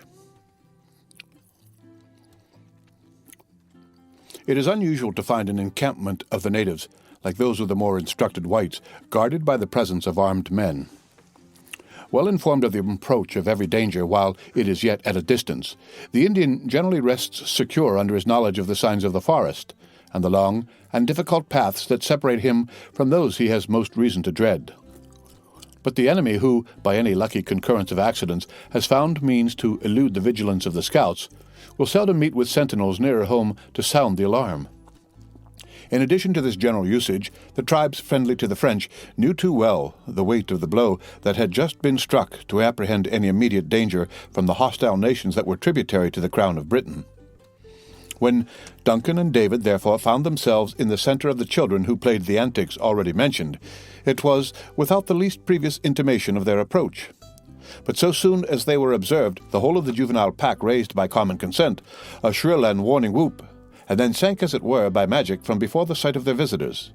The naked, tawny bodies of the crouching urchins blended so nicely at that hour with the withered herbage that at first it seemed as if the earth had in truth swallowed up their forms, though when surprise permitted Duncan to bend his look more curiously about the spot, he found it everywhere met by dark, quick, and rolling eyeballs. Gathering no encouragement from this startling presage of the nature of the scrutiny he was likely to undergo from the more mature judgments of the men, there was an instant when the young soldier would have retreated. It was, however, too late to appear to hesitate. The cry of the children had drawn a dozen warriors to the door of the nearest lodge, where they stood clustered in a dark and savage group, gravely awaiting the nearer approach of those who had unexpectedly come among them. David, in some measure familiarized to the scene, led the way with a steadiness that no slight obstacle was likely to disconcert, into this very building. It was the principal edifice of the village, though roughly constructed of the bark and branches of trees, being the lodge in which the tribe held its councils and public meetings during their temporary residence on the borders of the English province. Duncan found it difficult to assume the necessary appearance of unconcern as he brushed the dark and powerful frames of the savages who thronged its threshold, but conscious that his existence depended on his presence of mind, he trusted to the discretion of his companion, whose footsteps he closely followed, endeavoring, as he proceeded, to rally his thoughts for the occasion. His blood curdled when he found himself in absolute contact with such fierce and implacable enemies, but he so far mastered his feelings as to pursue his way into the center of the lodge with an exterior that did not betray the weakness. Imitating the example of the deliberate Gamut, he drew a bundle of fragrant brush from beneath a pile that filled the corner of the hut and seated himself in silence. As soon as their visitor had passed, the observant warriors fell back from the entrance, and arranging themselves about him, they seemed patiently to await the moment when it might comport with the dignity of the stranger to speak. By far the greater number stood leaning in lazy lounging attitudes against the upright posts that supported the crazy building, while 3 or 4 of the oldest and most distinguished of the chiefs placed themselves on the earth a little more in advance. A flaring torch was burning in the place, and sent its red glare from face to face and figure to figure as it waved in the currents of air. Duncan profited by its light to read the probable character of his reception in the countenances of his hosts, but his ingenuity availed him little against the cold artifices of the people he had encountered. The chiefs in front scarce cast a glance at his person, keeping their eyes on the ground with an air that might have been intended for respect, but which it was quite easy to construe into distrust. The men in the shadow were less reserved. Duncan soon detected their searching but stolen looks, which in truth scanned his person and attire inch by inch, leaving no emotion of the countenance, no gesture, no line of the paint, nor even the fashion of a garment unheeded and without comment. At length, one whose hair was beginning to be sprinkled with gray, but whose sinewy limbs and firm tread announced that he was still equal to the duties of manhood, advanced out of the gloom of a corner whither he had probably posted himself to make his observations unseen, and spoke. He used the language of the Wyandots or Hurons. His words were consequently unintelligible to Hayward, though they seemed, by the gestures that accompanied them, to be uttered more in courtesy than anger. The latter shook his head and made a gesture indicative of his inability to reply. "Do none of my brothers speak the French or the English?" he said in the former language, looking about him from countenance to countenance in hopes of finding a nod of assent. Though more than one had turned as if to catch the meaning of his words, they remained unanswered. "I should be grieved to think," continued Duncan, speaking slowly and using the simplest French of which he was the master, "to believe that none of this wise and brave nation understand the language that the Grand Monarque uses when he talks to his children. His heart would be heavy did he believe his red warriors paid him so little respect. A long and grave pause succeeded, during which no movement of a limb, nor any expression of an eye, betrayed the expression produced by his remark. Duncan, who knew that silence was a virtue among his hosts, gladly had recourse to the custom in order to arrange his ideas. At length, the same warrior who had before addressed him replied by dryly demanding in the language of the Canadas, "When our great father speaks to his people, is it with the tongue of a Huron?" "He knows no difference in his children, whether the color of the skin be red or black or white," returned Duncan evasively, "though chiefly is he satisfied with the brave Hurons." "In what manner will he speak," demanded the wary chief, "when the runners count to him the scalps which 5 nights ago grew on the heads of the Yengeese?" "They were his enemies," said Duncan, shuddering involuntarily, "and doubtless he will say it is good. My Hurons are very gallant." "Our Canada father does not think it. Instead of looking forward to reward his Indians, his eyes are turned backward. He sees the dead Yengeese, but no Huron. What can this mean?" "A great chief like him has more thoughts than tongues. He looks to see that no enemies are on his trail." "The canoe of a dead warrior will not float on the hurricane," returned the savage gloomily. "His ears are open to the Delawares, who are not our friends, and they fill them with lies." "It cannot be. See, he has bid me, who am a man that knows the art of healing, to go to his children, the red Hurons of the Great Lakes, and ask if any are sick." Another silence succeeded this enunciation of the character Duncan had assumed. Every eye was simultaneously bent on his person, as if to inquire into the truth or falsehood of the declaration, with an intelligence and keenness that caused the subject of their scrutiny to tremble for the result. He was, however, relieved again by the former speaker. "Do the cunning men of the Canadas paint their skins?" the Huron coldly continued. "We have heard them boast that their faces were pale." "When an Indian chief comes among his white fathers," returned Duncan, with great steadiness, "he lays aside his buffalo robe to carry the shirt that is offered him. My brothers have given me paint, and I wear it." A low murmur of applause announced that the compliment of the tribe was favorably received. The elderly chief made a gesture of commendation, which was answered by most of his companions, who each threw forth a hand and uttered a brief exclamation of pleasure. Duncan began to breathe more freely, believing that the weight of his examination was past, and, as he had already prepared a simple and probable tale to support his pretended occupation, his hopes of ultimate success grew brighter. After a silence of a few moments, as if adjusting his thoughts in order to make a suitable answer to the declaration their guests had just given, another warrior arose and placed himself in an attitude to speak. While his lips were yet in the act of parting, a low but fearful sound arose from the forest, and was immediately succeeded by a high, shrill yell that was drawn out until it equaled the longest and most plaintive howl of the wolf. The sudden and terrible interruption caused Duncan to start from his seat, unconscious of everything but the effect produced by so frightful a cry. At the same moment, the warriors glided into a body from the lodge, and the outer air was filled with loud shouts that nearly drowned those awful sounds which were still ringing beneath the arches of the woods. Unable to command himself any longer, the youth broke from the place and presently stood in the center of a disorderly throng that included nearly everything having life within the limits of the encampment. Men, women, and children, the aged, the infirm, the active, and the strong, were alike abroad, some exclaiming aloud, others clapping their hands with a joy that seemed frantic, and all expressing their savage pleasure in some unexpected event. Though astounded at first by the uproar, Hayward was soon enabled to find its solution by the scene that followed. There yet lingered sufficient light in the heavens to exhibit those bright openings among the treetops where different paths left the clearing to enter the depths of the wilderness.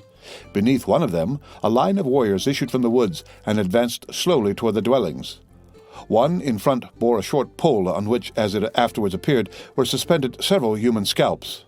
The startling sounds that Duncan had heard were what the whites have not inappropriately called the death hello, and each repetition of the cry was intended to announce to the tribe the fate of an enemy. Thus far the knowledge of Hayward assisted him in the explanation, And, as he now knew that the interruption was caused by the unlooked-for return of a successful war party, every disagreeable sensation was quieted in inward congratulation for the opportune relief and insignificance it conferred on himself. When at the distance of a few hundred feet from the lodges, the newly arrived warriors halted. Their plaintive and terrific cry, which was intended to represent equally the wailings of the dead and the triumph to the victors, had entirely ceased.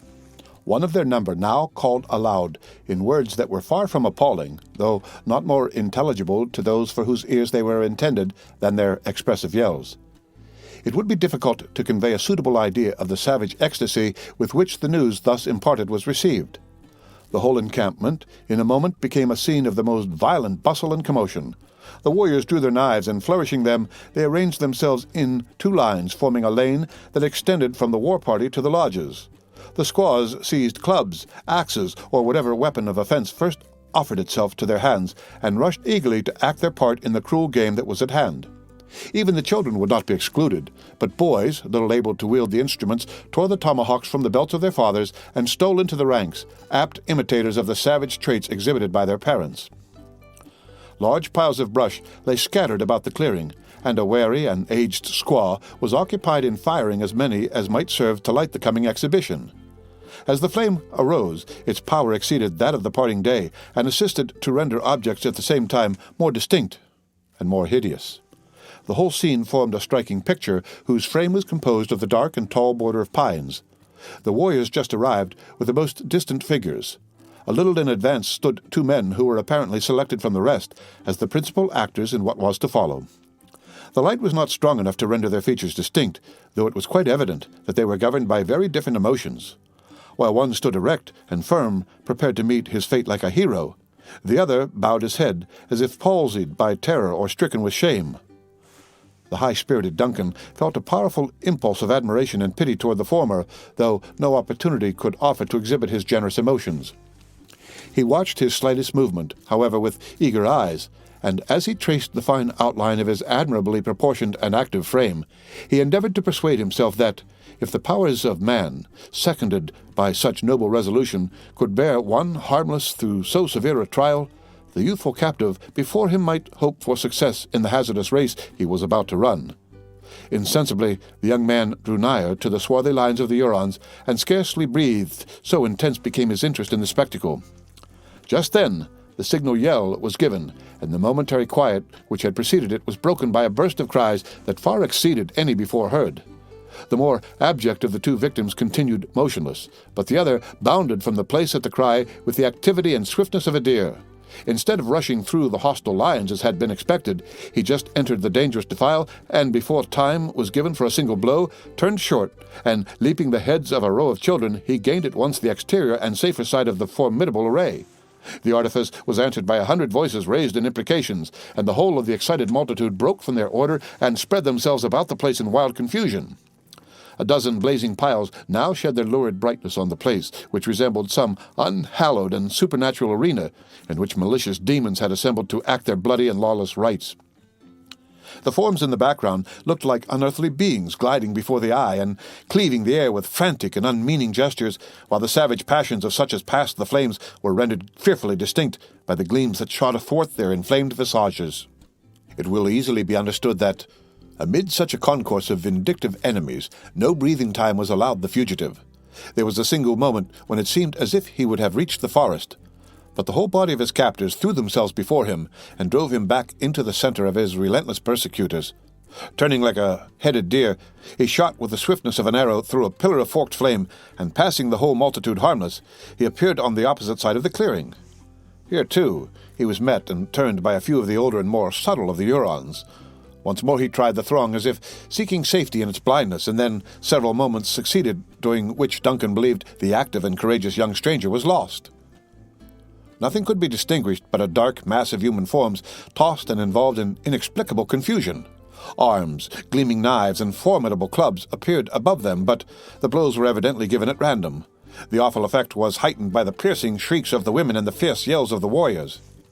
Now and then, Duncan caught a glimpse of a light form cleaving the air in some desperate bound, and he rather hoped than believed that the captive yet retained the command of his astonishing powers of activity. Suddenly, the multitude rolled backward and approached the spot where he himself stood. The heavy body in the rear pressed upon the women and children in front and bore them to the earth. The stranger reappeared in the confusion. Human power could not, however, much longer endure so severe a trial. Of this the captive seemed conscious. Profiting by the momentary opening, he darted from among the warriors and made a desperate and, what seemed to Duncan, a final effort to gain the wood. As if aware that no danger was to be apprehended from the young soldier, the fugitive nearly brushed his person in his flight. A tall and powerful Huron who had husbanded his forces pressed close upon his heels and with an uplifted arm menaced a fatal blow. Duncan thrust forth a foot, and the shock precipitated the eager savage headlong, many feet in advance of his intended victim. Thought itself is not quicker than was the motion with which the latter profited by the advantage. He turned, gleamed like a meteor again before the eyes of Duncan, and at the next moment, when the latter recovered his recollection and gazed round in quest of the captive, he saw him quietly leaning against a small painted post which stood before the door of the principal lodge. Apprehensive that the part he had taken in the escape might prove fatal to himself, Duncan left the place without delay. He followed the crowd which drew nigh the lodges, gloomy and sullen, like any other multitude that had been disappointed in an execution. Curiosity, or perhaps a better feeling, induced him to approach the stranger. He found him standing with one arm cast about the protecting post, and breathing thick and hard after his exertions, but disdaining to permit a single sign of suffering to escape. His person was now protected by immemorial and sacred usage until the tribe in council had deliberated and determined on his fate. It was not difficult, however, to foretell the result, if any presage could be drawn from the feelings of those who crowded the place. There was no term of abuse known to the Huron vocabulary that the disappointed women did not lavishly expend on the successful stranger. They flouted at his efforts and told him with bitter scoffs that his feet were better than his hands, and that he merited wings while he knew not the use of an arrow or knife. To all this the captive made no reply, but was content to preserve an attitude in which dignity was singularly blended with disdain. Exasperated as much by his composure as by his good fortune, their words became unintelligible and were succeeded by shrill, piercing yells. Just then, the crafty squaw, who had taken the necessary precaution to fire the piles, made her way through the throng and cleared a place for herself in front of the captive. The squalid and withered person of this hag might well have obtained for her the character of possessing more than human cunning. Throwing back her light vestment, she stretched forth her long, skinny arm in derision, and using the language of the Lenape as more intelligible to the subject of her jibes, she commenced aloud. "Look you, Delaware," she said, snapping her fingers in his face, "your nation is a race of women, and the hoe is better fitted to your hands than the gun. Your squaws are the mothers of deer, but if a bear or a wildcat or a serpent were born among you, ye would flee. The Huron girls shall make you petticoats, and we will find you a husband." A burst of savage laughter succeeded this attack, during which the soft and musical merriment of the younger females strangely chimed with the cracked voice of their older and more malignant companion. But the stranger was superior to all their efforts. His head was immovable, nor did he betray the slightest consciousness that any were present, except when his haughty eye rolled toward the dusky forms of the warriors, who stalked in the background, silent and sullen observers of the scene. Infuriated at the self-command of the captive, the woman placed her arms akimbo, and throwing herself into a posture of defiance, she broke out anew in a torrent of words that no art of ours could commit successfully to paper. Her breath was, however, expended in vain, for, although distinguished in her nation as a proficient in the art of abuse, she was permitted to work herself into such a fury as actually to foam at the mouth, without causing a muscle to vibrate in the motionless figure of the stranger. The effect of his indifference began to extend itself to the other spectators, and a youngster who was just quitting the condition of a boy to enter the state of manhood attempted to assist the termagant by flourishing his tomahawk before their victim, and adding his empty boasts to the taunts of the women. Then, indeed, the captive turned his face toward the light and looked down on the stripling with an expression that was superior to contempt. At the next moment he resumed his quiet and reclining attitude against the post. But the change of posture had permitted Duncan to exchange glances with the firm and piercing eyes of Uncas. Breathless with amazement, and heavily oppressed with the critical situation of his friend, Hayward recoiled before the look, trembling lest its meaning might in some unknown manner hasten the prisoner's fate. There was not, however, any instant cause for such an apprehension. Just then a warrior forced his way into the exasperated crowd. Motioning the women and children aside with a stern gesture, he took Uncas by the arm and led him toward the door of the council lodge. Thither all the chiefs and most of the distinguished warriors followed, among whom the anxious Hayward found means to enter without attracting any dangerous attention to himself. A few minutes were consumed in disposing of those present in a manner suitable to their rank and influence in the tribe. An order very similar to that adopted in the preceding interview was observed, the aged and superior chiefs occupying the area of the spacious apartment within the powerful light of a glaring torch, while their juniors and inferiors were arranged in the background, presenting a dark outline of swarthy and marked visages. In the very center of the lodge, immediately under an opening that admitted the twinkling light of 1 or 2 stars, stood Uncas, calm, elevated, and collected. His high and haughty carriage was not lost on his captors, who often bent their looks on his person with eyes which, while they lost none of their inflexibility of purpose, plainly betrayed their admiration of the stranger's daring. The case was different with the individual whom Duncan had observed to stand forth with his friend previously to the desperate trial of speed, and who, instead of joining in the chase, had remained throughout its turbulent uproar like a cringing statue expressive of shame and disgrace. Though not a hand had been extended to greet him, nor yet an eye had condescended to watch his movements, he had also entered the lodge as though impelled by a fate to whose decrees he submitted, seemingly without a struggle. Hayward profited by the first opportunity to gaze in his face, secretly apprehensive he might find the features of another acquaintance, but they proved to be those of a stranger, and what was still more inexplicable, of one who bore all the distinctive marks of a Huron warrior.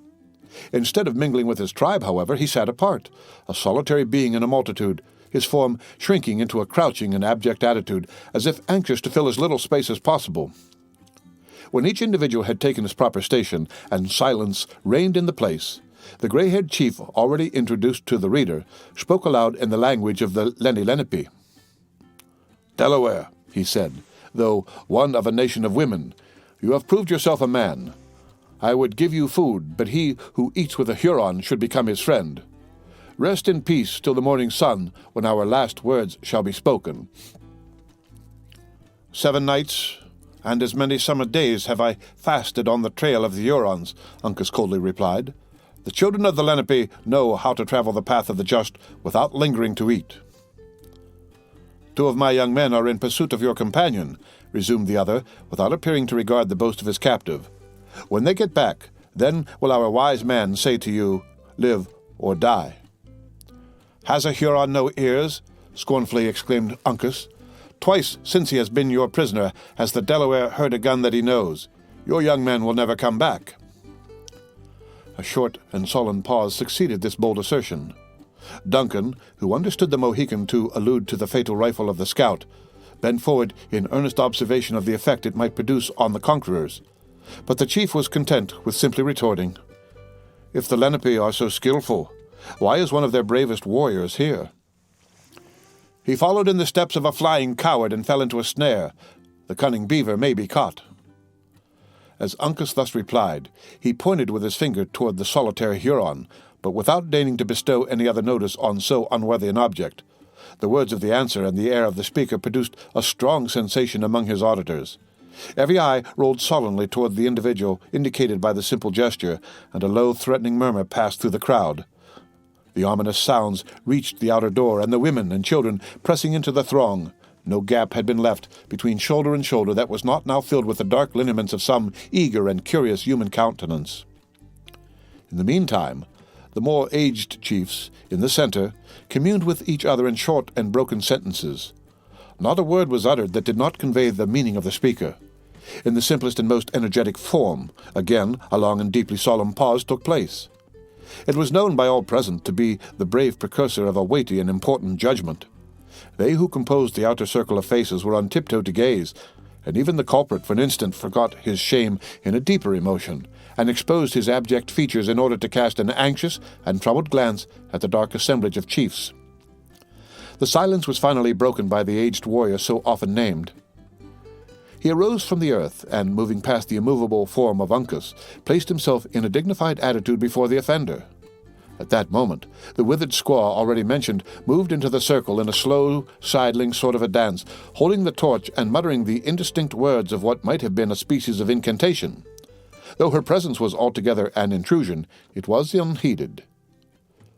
Approaching Uncas, she held the blazing brand in such a manner as to cast its red glare on his person, and to expose the slightest emotion of his countenance. The Mohican maintained his firm and haughty attitude, and his eyes, so far from deigning to meet her inquisitive look, dwelt steadily on the distance, as though it penetrated the obstacles which impeded the view and looked into futurity. Satisfied with her examination, she left him with a slight expression of pleasure, and proceeded to practice the same trying experiment on her delinquent countryman. The young Huron was in his war paint, and very little of a finely moulded form was concealed by his attire. The light rendered every limb and joint discernible, and Duncan turned away in horror when he saw they were writhing in irrepressible agony. The woman was commencing a low and plaintive howl at the sad and shameful spectacle when the chief put forth his hand and gently pushed her aside. "Read that bends," he said, addressing the young culprit by name, and in his proper language. "Though the Great Spirit has made you pleasant to the eyes, it would have been better that you had not been born. Your tongue is loud in the village, but in battle it is still. None of my young men strike the tomahawk deeper into the war-post. None of them so lightly on the yengeese. The enemy know the shape of your back, but they have never seen the color of your eyes. 3 times have they called on you to come, and as often did you forget to answer. Your name will never be mentioned again in your tribe. It is already forgotten." As the chief slowly uttered these words, pausing impressively between each sentence, the culprit raised his face in deference to the other's rank and years. Shame, horror, and pride struggled in its lineaments. His eye, which was contracted with inward anguish, gleamed on the persons of those whose breath was his fame, and the latter emotion for an instant predominated. He arose to his feet, and baring his bosom, looked steadily on the keen glittering knife that was already upheld by his inexorable judge. As the weapon passed slowly into his heart, he even smiled, as if in joy at having found death less dreadful than he had anticipated, and fell heavily on his face at the feet of the rigid and unyielding form of Uncas. The squaw gave a loud and plaintive yell, dashed the torch to the earth, and buried everything in darkness. The whole shuddering group of spectators glided from the lodge like troubled sprites, and Duncan thought that he and the yet throbbing body of the victim of an Indian judgment had now become its only tenants. The end of Chapter 23. Chapter 24. Thus spoke the sage. The kings without delay dissolve the council, and their chief obey. From Pope's Iliad. A single moment served to convince the youth that he was mistaken. A hand was laid with a powerful pressure on his arm, and the low voice of Uncas muttered in his ear. "The Hurons are dogs. The sight of a coward's blood can never make a warrior tremble. The grey head and the sagamore are safe, and the rifle of Hawkeye is not asleep. Go, Uncas and the open hand are now strangers. It is enough." Haywood would gladly have heard more, but a gentle push from his friend urged him toward the door and admonished him of the danger that might attend the discovery of their intercourse. Slowly and reluctantly, yielding to the necessity, he quitted the place and mingled with the throng that hovered nigh. The dying fires in the clearing cast a dim and uncertain light on the dusky figures that were silently stalking to and fro, and occasionally a brighter gleam than common glanced into the lodge and exhibited the figure of Uncas, still maintaining its upright attitude near the dead body of the Huron. A knot of warriors soon entered the place again, and reissuing, they bore the senseless remains into the adjacent woods. After this termination of the scene, Duncan wandered among the lodges unquestioned and unnoticed, endeavoring to find some trace of her in whose behalf he incurred the risk he ran. In the present temper of the tribe, it would have been easy to have fled and rejoined his companions, had such a wish crossed his mind. But, in addition to the never-ceasing anxiety on account of Alice, a fresher though feebler interest in the fate of Uncas assisted to chain him to the spot. He continued therefore to stray from hut to hut, looking into each only to encounter additional disappointment, until he had made the entire circuit of the village. Abandoning a species of inquiry that proved so fruitless, he retraced his steps to the council lodge, resolved to seek and question David in order to put an end to his doubts. On reaching the building which had proved alike the seat of judgment and the place of execution, the young man found that the excitement had already subsided. The warriors had reassembled and were now calmly smoking, while they conversed gravely on the chief incidents of their recent expedition to the head of the Horican. Though the return of Duncan was likely to remind them of his character and the suspicious circumstances of his visit, it produced no visible sensation. So far, the terrible scene that had just occurred proved favorable to his views, and he required no other prompter than his own feelings to convince him of the expediency of profiting by so unexpected an advantage. Without seeming to hesitate, he walked into the lodge and took a seat with a gravity that accorded admirably with the deportment of his hosts. A hasty but searching glance sufficed to tell him that, though Uncas still remained where he had left him, David had not reappeared. No other restraint was imposed on the former than the watchful looks of a young Huron who had placed himself at hand, though an armed warrior leaned against the post that formed one side of the narrow doorway. In every other respect, the captive seemed at liberty. Still, he was excluded from all participation in their discourse, and possessed much more of the air of some finely molded statue than a man having life and volition. Heyward had too recently witnessed a frightful instance of the prompt punishments of the people into whose hands he had fallen to hazard an exposure by any officious boldness. He would greatly have preferred silence and meditation to speech when a discovery of his real condition might prove so instantly fatal. Unfortunately for this prudent resolution, his entertainers appeared otherwise disposed. He had not long occupied the seat wisely taken a little in the shade when another of the elder warriors who spoke the French language addressed him. "My Canada father does not forget his children," said the chief. "I thank him. An evil spirit lives in the wife of one of my young men. Can the cunning stranger frighten him away?" Heyward possessed some knowledge of the mummery practiced among the Indians in the cases of such supposed visitations. He saw at a glance that the circumstance might possibly be improved to further his own ends. It would therefore have been difficult just then to have uttered a proposal that would have given him more satisfaction. Aware of the necessity of preserving the dignity of his imaginary character, however, he repressed his feelings and answered with suitable mystery. "Spirits differ. Some yield to the power of wisdom, while others are too strong." "My brother is a great medicine," said the cunning savage. "He will try." A gesture of assent was the answer. The Huron was content with the assurance, and, resuming his pipe, he awaited the proper moment to move. The impatient Heyward, inwardly execrating the cold customs of the savages which required such sacrifices to appearance, was fain to assume an air of indifference equal to that maintained by the chief, who was, in truth, a near relative of the afflicted woman. The minutes lingered, and the delay had seemed an hour to the adventurer in empiricism, when the Huron laid aside his pipe and drew his robe across his breast as if about to lead the way to the lodge of the invalid. Just then, a warrior of powerful frame darkened the door, and, stalking silently among the attentive group, he seated himself on one end of the low pile of brush which sustained Duncan.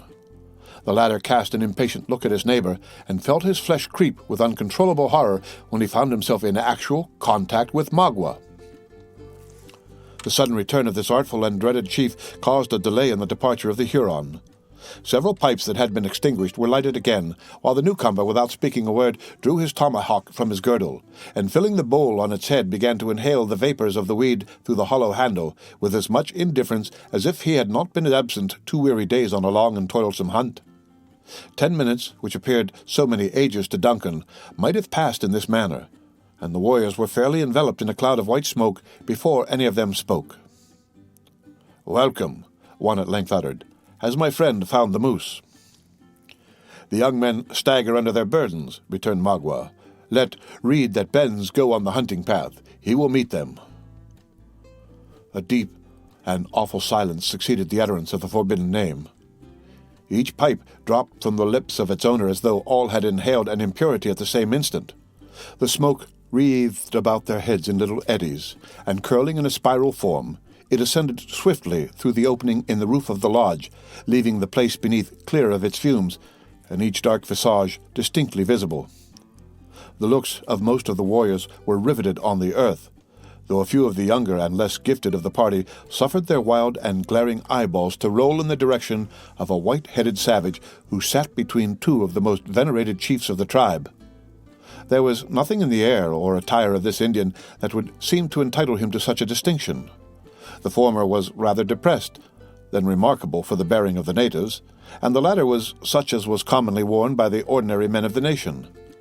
Like most around him, for more than a minute his look, too, was on the ground.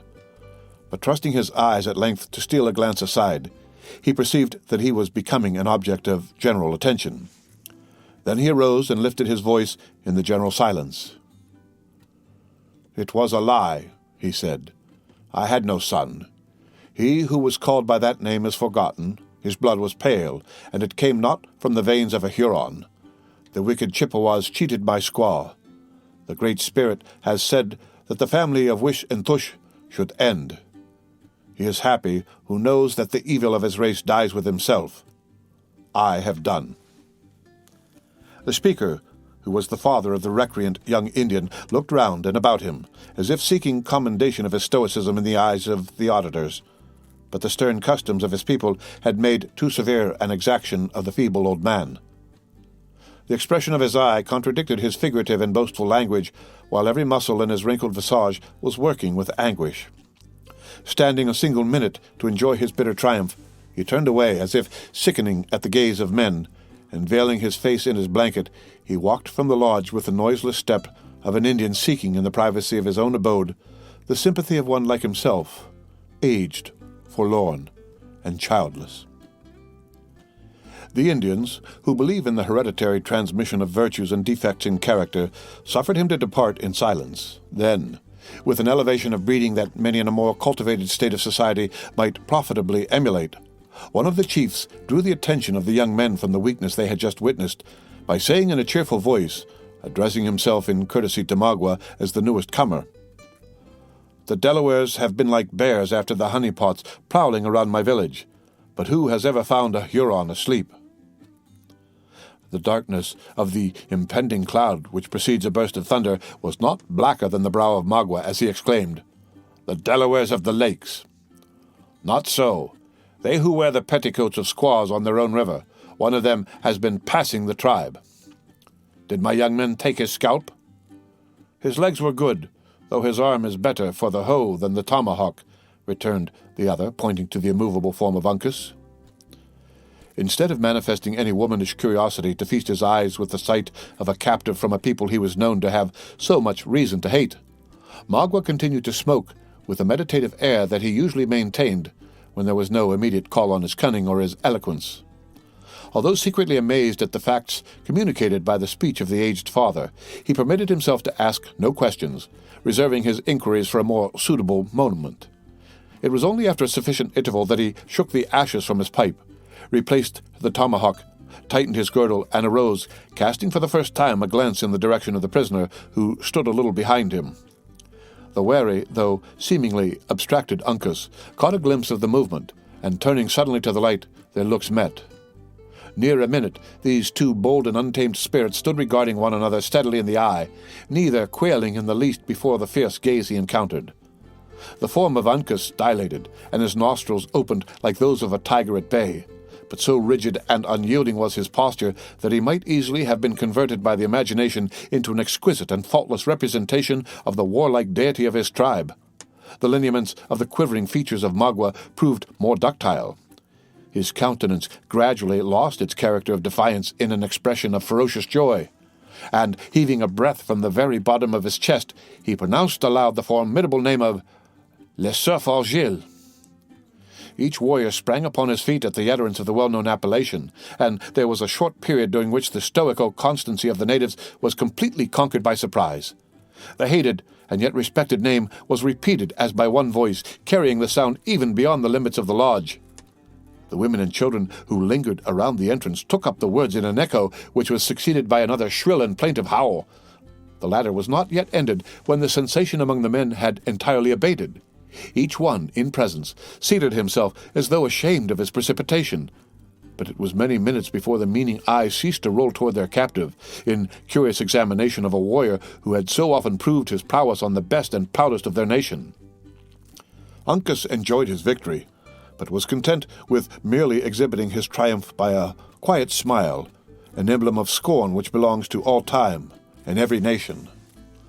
Magua caught the expression, and raising his arm, he shook it at the captive, the light silver ornaments attached to his bracelet rattling with the trembling agitation of the limb, as in a tone of vehemence he exclaimed in English, "Mohican, you die."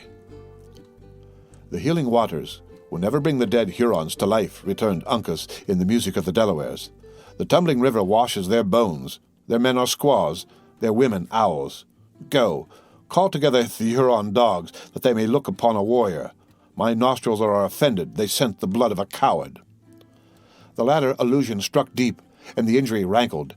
Many of the Hurons understood the strange tongue in which the captive spoke, among which number was Magua. This cunning savage beheld and instantly profited by his advantage. Dropping the light robe of skin from his shoulder, he stretched forth his arm and commenced a burst of his dangerous and artful eloquence.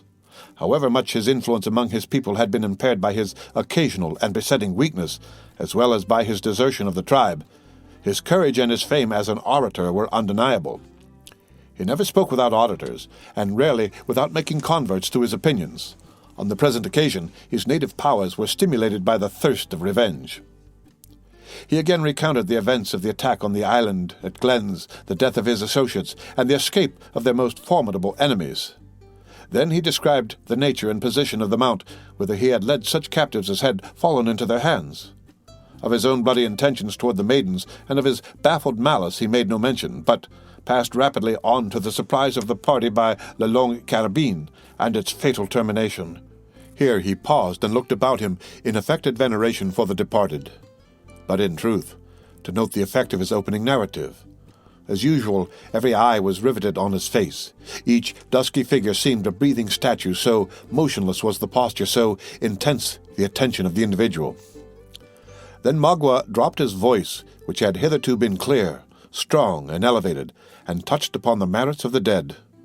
No quality that was likely to command the sympathy of an Indian escaped his notice. One had never been known to follow the chase in vain. Another had been indefatigable on the trail of their enemies.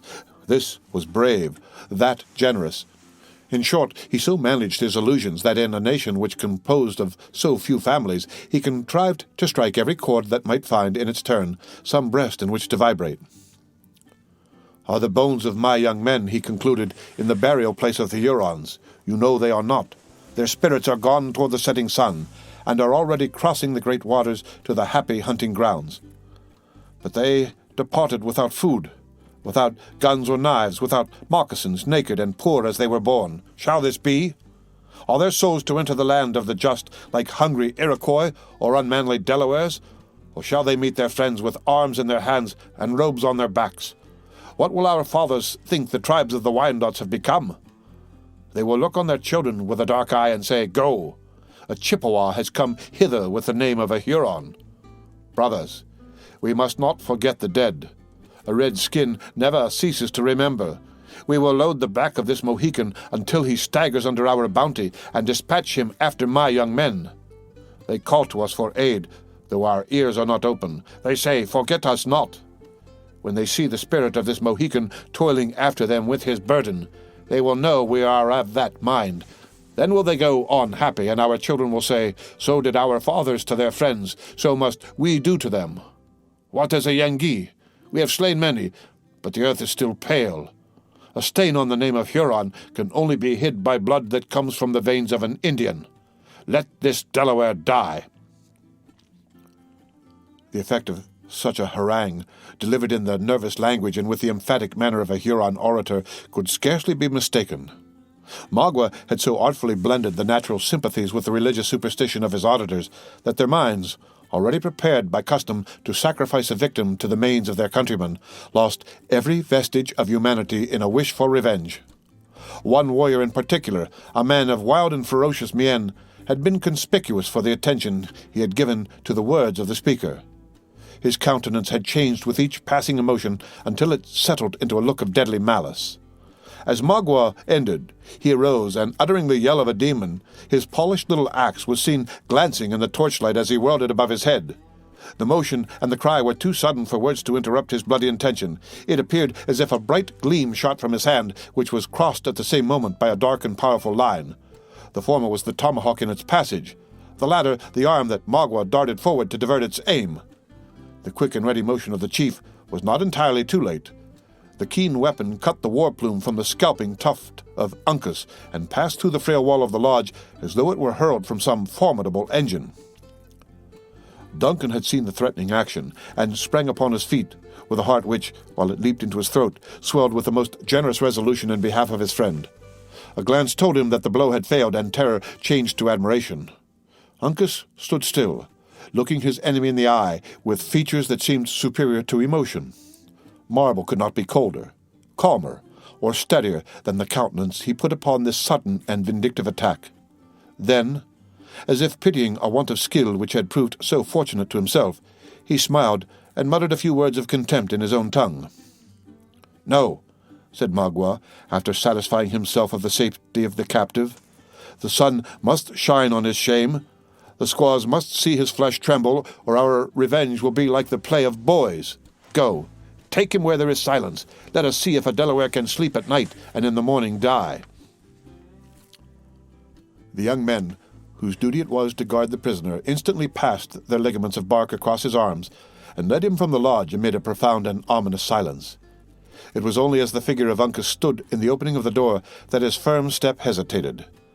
There he turned, and in the sweeping and haughty glance that he threw around the circle of his enemies, Duncan caught a look which he was glad to construe into an expression that he was not entirely deserted by hope. Magua was content with his success, or too much occupied with his secret purposes to push his inquiries any further. Shaking his mantle and folding it on his bosom, he also quitted the place without pursuing a subject which might have proved so fatal to the individual at his elbow.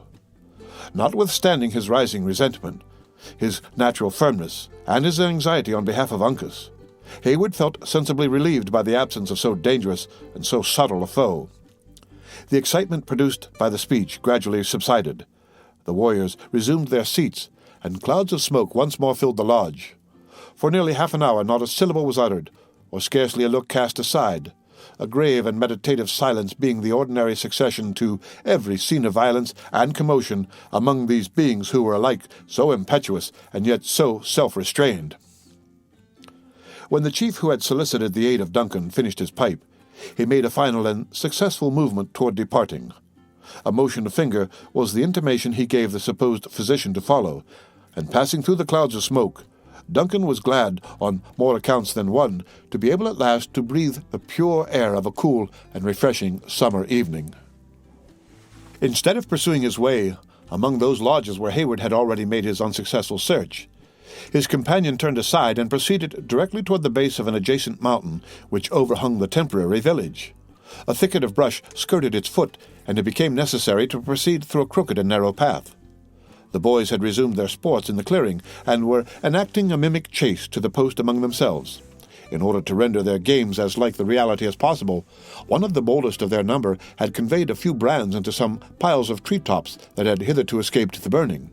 The blaze of one of these fires lighted the way of the chief and Duncan, and gave a character of additional wildness to the rude scenery. At a little distance from a bald rock, and directly in its front, they entered a grassy opening which they prepared to cross. Just as then, fresh fuel was added to the fire, and a powerful light penetrated even to that distant spot. It fell upon the white surface of the mountain, and was reflected downward upon a dark and mysterious-looking being that arose unexpectedly in their path. The Indian paused, as if doubtful whether to proceed, and permitted his companion to approach his side. A large black ball, which at first seemed stationary, now began to move in a manner that, to the latter, was inexplicable. Again the fire brightened, and its glare fell more distinctly on the object. Then even Duncan knew it, by its restless and sidling attitudes which kept the upper part of its form in constant motion, while the animal itself appeared seated to be a bear. Though it growled loudly and fiercely, and there were instants when its glistening eyeballs might be seen, it gave no other indications of hostility. The Huron, at least, seemed assured that the intentions of this singular intruder were peaceable, for after giving it an attentive examination, he quietly pursued his course. Duncan, who knew that the animal was often domesticated among the Indians, followed the example of his companion, believing that some favorite of the tribe had found its way into the thicket in search of food. They passed it unmolested, though obliged to come nearly in contact with the monster. The Huron, who had at first so warily determined the character of his strange visitor, was now content with proceeding without wasting a moment in further examination.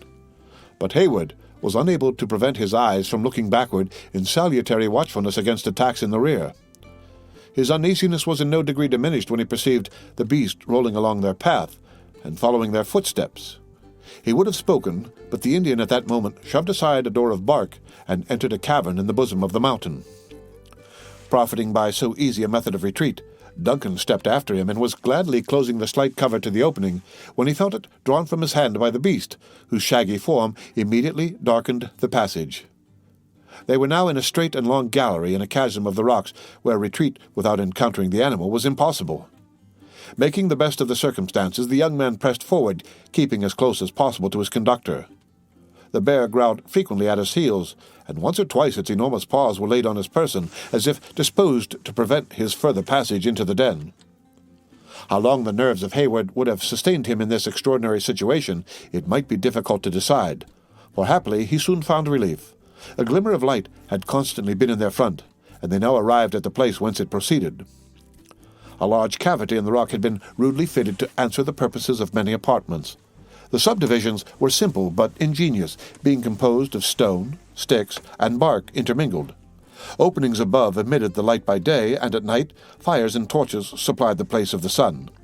Hither the Hurons had brought most of their valuables, especially those which more particularly pertained to the nation, and hither, as it now appeared, the sick woman, who was believed to be the victim of supernatural power, had been transported also, under an impression that her tormentor would find more difficulty in making his assaults through walls of stone than through the leafy coverings of the lodges.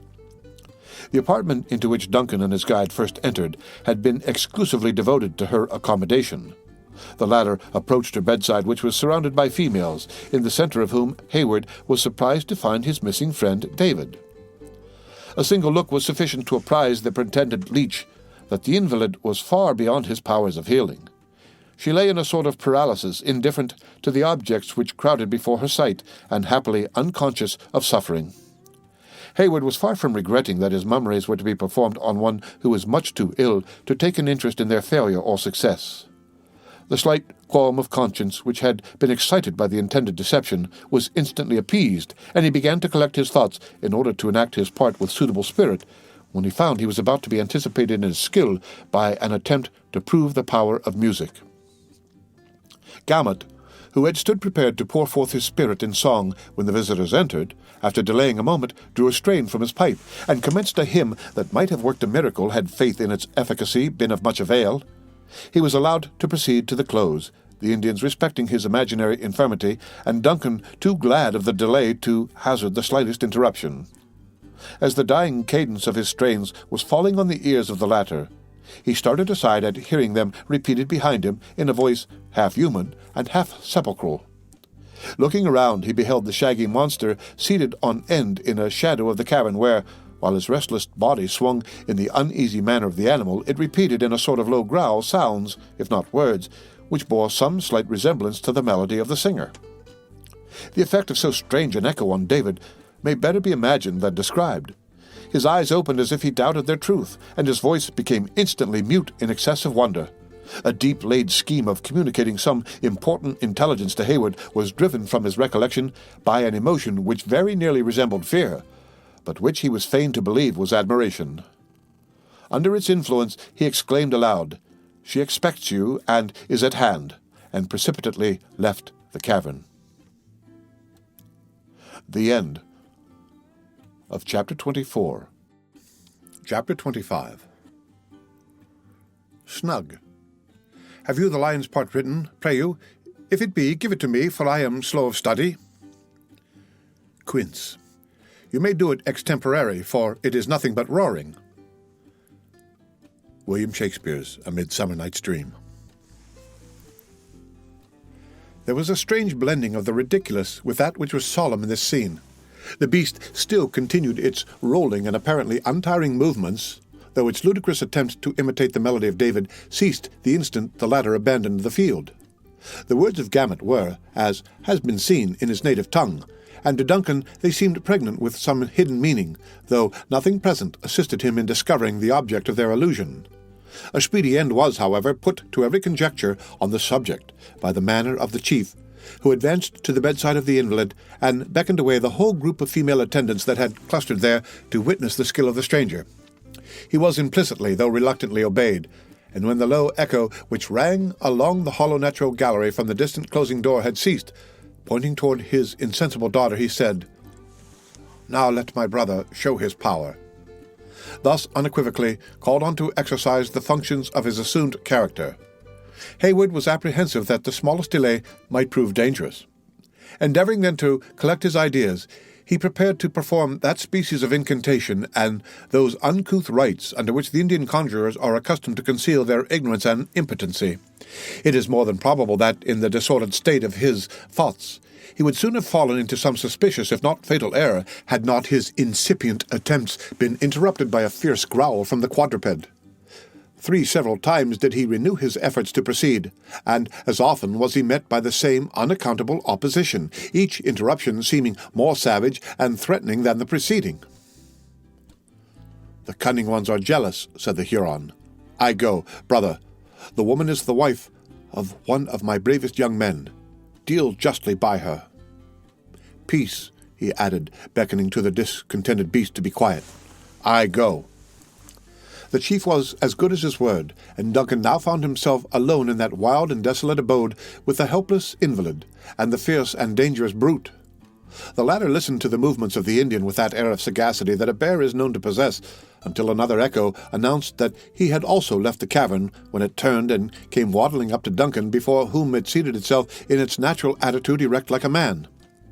The youth looked anxiously about for some weapon with which he might make a resistance against the attack he now seriously expected. It seemed, however, as if the humor of the animal had suddenly changed. Instead of continuing its discontented growls or manifesting any further signs of anger, the whole of its shaggy body shook violently, as if agitated by some strange internal convulsion. The huge and unwieldy talons pawed stupidly about the grinning muzzle, and while Heywood kept his eyes riveted on its movements with jealous watchfulness, the grim head fell on one side, and in its place appeared the honest, sturdy countenance of the scout, who was indulging from the bottom of his soul in his own peculiar expression of merriment. "Hist!" said the wary woodsman, interrupting Heywood's exclamation of surprise. "The varlets are about the place, and any sounds that are not natural to witchcraft would bring them back upon us in a body." "Tell me the meaning of this masquerade, and why you have attempted so desperate an adventure." "Ah, reason and calculation are often outdone by accident," returned the scout. "But as a story should always commence at the beginning, I will tell you the whole in order. After we parted, I placed the commandant and the Sagamore in an old beaver lodge where they are safer from the Hurons than they would be in the garrison of Edward, for your high Northwest Indians, not having as yet got the traders among them, continued to venerate the beaver. After which Uncas and I pushed for the other encampment as was agreed. Have you seen the lad? To my great grief, he is captive and condemned to die at the rising of the sun." "I had misgivings that such would be his fate," resumed the scout in a less confident and joyous tone.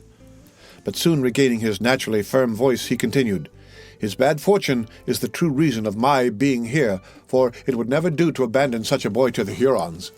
A rare time the knaves would have of it, could they tie the bounding elk and the long carabine, as they call me, to the same stake. Though why they have given me such a name, I never knew, there being as little likeness between the gifts of Killdeer and the performance of one of your real Canada carbines as there is between the nature of a pipestone and a flint." "Keep to your tale," said the impatient Heywood. "We know not at what moment the Hurons may return." "No fear of them. A conjurer must have his time, like a straggling priest in the settlements. We are as safe from interruption as a missionary would be at the beginning of a 2 hours' discourse. Well, Uncas and I fell in with the return party of the varlets. The lad was much too forward for a scout. Nay, for that matter, being of hot blood, he was not so much to blame, and, after all, one of the Hurons proved a coward, and in fleeing led him into an ambushment. And dearly has he paid for the weakness." The scout significantly passed his hand across his own throat, and nodded, as if he said, "I comprehend your meaning," after which he continued in a more audible, though scarcely more intelligible language. "After the loss of the boy, I turned upon the Hurons, as you may judge. There have been scrimmages atween 1 or 2 of their outliers and myself, but that is neither here nor there. So after I had shot the imps, I got in pretty nigh to the lodges without further commotion. Then what should luck do in my favor but lead me to the very spot where one of the most famous conjurers of the tribe was dressing himself, as I well knew, for some great battle with Satan, though why should I call that luck, which it now seems was an especial ordering of Providence? So a judgmatical rap over the head stiffened the lying impostor for a time, and leaving him a bit of walnut for his supper to prevent an uproar, and stringing him up between two saplings, I made free with his finery and took the part of the bear on myself in order that the operations might proceed. And admirably did you enact the character. The animal himself might have been shamed by the representation. Lord, Major, returned the flattered woodsman, I should be but a poor scholar for one who has studied so long in the wilderness did I not know how to set forth the movements or nature of such a beast. Had it been now a catamount, or even a full-sized panther, I would have embellished a performance for you worth regarding. But it is no such marvellous feat to exhibit the feats of so dull a beast, though for that matter, too, a bear may be overacted. Yes, it is not every imitator that knows nature may be outdone easier than she is equalled, but all our work is yet before us. Where is the gentle one? Heaven knows. I have examined every lodge in the village without discovering the slightest trace of her presence in the tribe. You heard what the singer said as he left us? She is at hand and expects you? I have been compelled to believe that he alluded to this unhappy woman. The simpleton was frightened and blundered through his message, but he had a deeper meaning. Here are walls enough to separate the whole settlement. A bear ought to climb, therefore will I take a look above them. There may be honeypots hid in these rocks, and I am a beast, you know, that has a hankering for the sweets. The scout looked behind him, laughing at his own conceit, while he clambered up the partition, imitating as he went the clumsy motions of the beast he represented. But the instant the summit was gained, he made a gesture for silence, and slid down with the utmost precipitation. She is here, he whispered, and by that door you will find her. I would have spoken a word of comfort to the afflicted soul, but the sight of such a monster might upset her reason, though, for that matter, Major, you are none of the most inviting yourself in your paint. Duncan, who had already swung eagerly forward, drew instantly back on hearing these discouraging words. Am I then so very revolting? He demanded with an air of chagrin. You might not startle a wolf, or turn the Royal Americans from a discharge, but I have seen the time when you had a better favoured look. Your streaked countenances are not ill judged of by the squaws, but young women of white blood give the preference to their own colour, see? He added, pointing to a place where the water trickled from a rock, forming a little crystal spring before it found an issue through the adjacent crevices. You may easily get rid of the Sagamore's daub, and when you come back I will try my hand at a new embellishment. It's as common for a conjurer to alter his paint as for a buck in the settlements to change his finery. The deliberate woodsman had little occasion to hunt for arguments to enforce his advice. He was yet speaking when Duncan availed himself of the water. In a moment every frightful or offensive mark was obliterated, and the youth appeared again in the lineaments with which he had been gifted by nature. Thus prepared for an interview with his mistress, he took a hasty leave of his companion and disappeared through the indicated passage. The scout witnessed his departure with complacency, nodding his head after him and muttering his good wishes, after which he very coolly set about an examination of the state of the larder. Among the Hurons, the cavern, among other purposes, being used as a receptacle for the fruits of their hunts. Duncan had no other guide than a distant glimmering light, which served, however, the office of a polar star to the lover. By its aid he was enabled to enter the haven of his hopes, which was merely another apartment of the cavern that had been solely appropriated to the safekeeping of so important a prisoner as a daughter of the commandant of William Henry. It was profusely strewed with the plunder of that unlucky fortress. In the midst of this confusion he found her he sought, pale, anxious, and terrified, but lovely. David had prepared her for such a visit. "Duncan!" she exclaimed in a voice that seemed to tremble at the sounds created by herself. "Alice," he answered, leaping carelessly among trunks, boxes, arms, and furniture until he stood at her side. "I knew that you would never desert me," she said, looking up with a momentary glow on her otherwise dejected countenance. "But you are alone. Grateful as it is to be thus remembered, I could wish to think you are not entirely alone." Duncan, observing that she trembled in a manner which betrayed her inability to stand, gently induced her to be seated, while he recounted those leading incidents which it has been our task to accord. Alice listened with breathless interest, and though the young man touched lightly on the sorrows of the stricken father, taking care, however, not to wound the self-love of his auditor, the tears ran as freely down the cheeks of the daughter as though she had never wept before. The soothing tenderness of Duncan, however, soon quieted the first burst of her emotions, and then she heard him to the close with undivided attention, if not with composure. "And now, Alice," he added, "you will see how much is still expected of you. By the assistance of our experienced and invaluable friend the scout, we may find our way from this savage people, but you will have to exert your utmost fortitude. Remember that you fly to the arms of your venerable parent, and how much his happiness as well as your own depends on those exertions." "Can I do otherwise for a father who has done so much for me?" "And for me too," continued the youth, gently pressing the hand he held in both his own. The look of innocence and surprise which he received in return convinced Duncan of the necessity of being more explicit.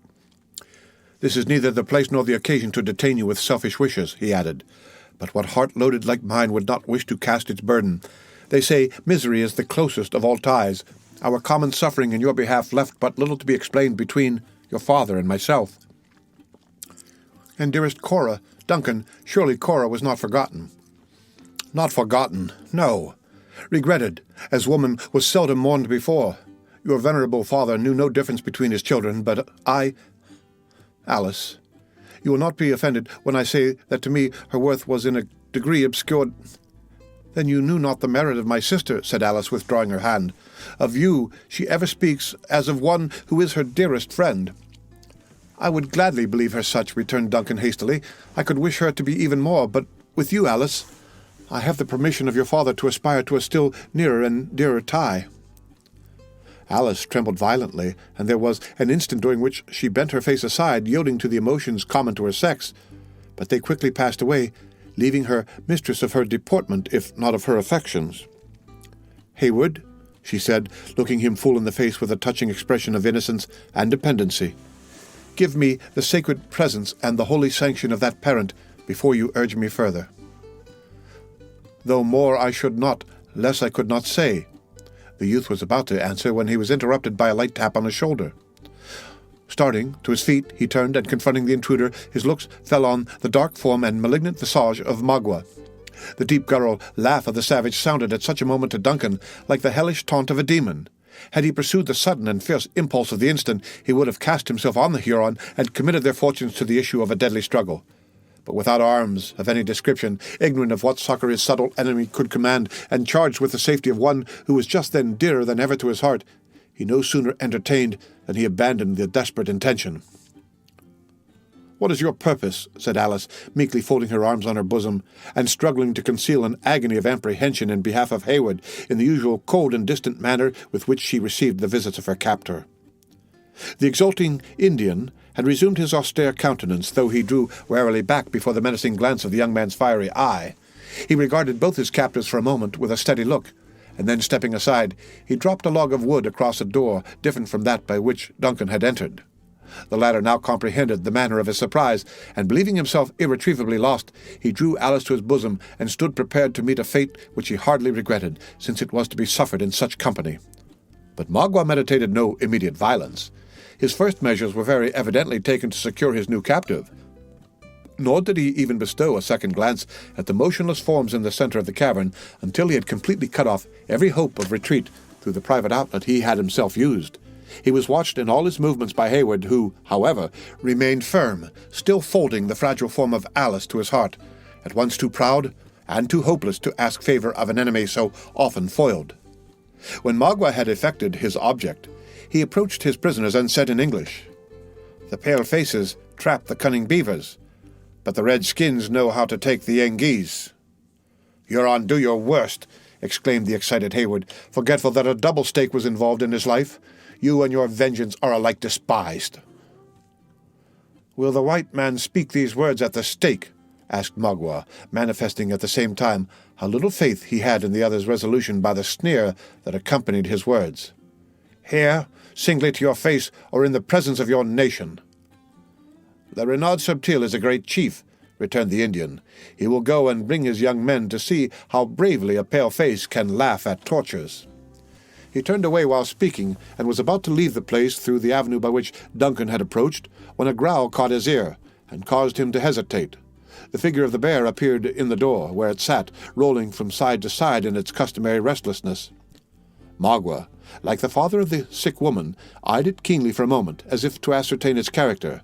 He was far above the more vulgar superstitions of his tribe, and so soon as he recognized the well-known attire of the conjurer, he prepared to pass it in cool contempt.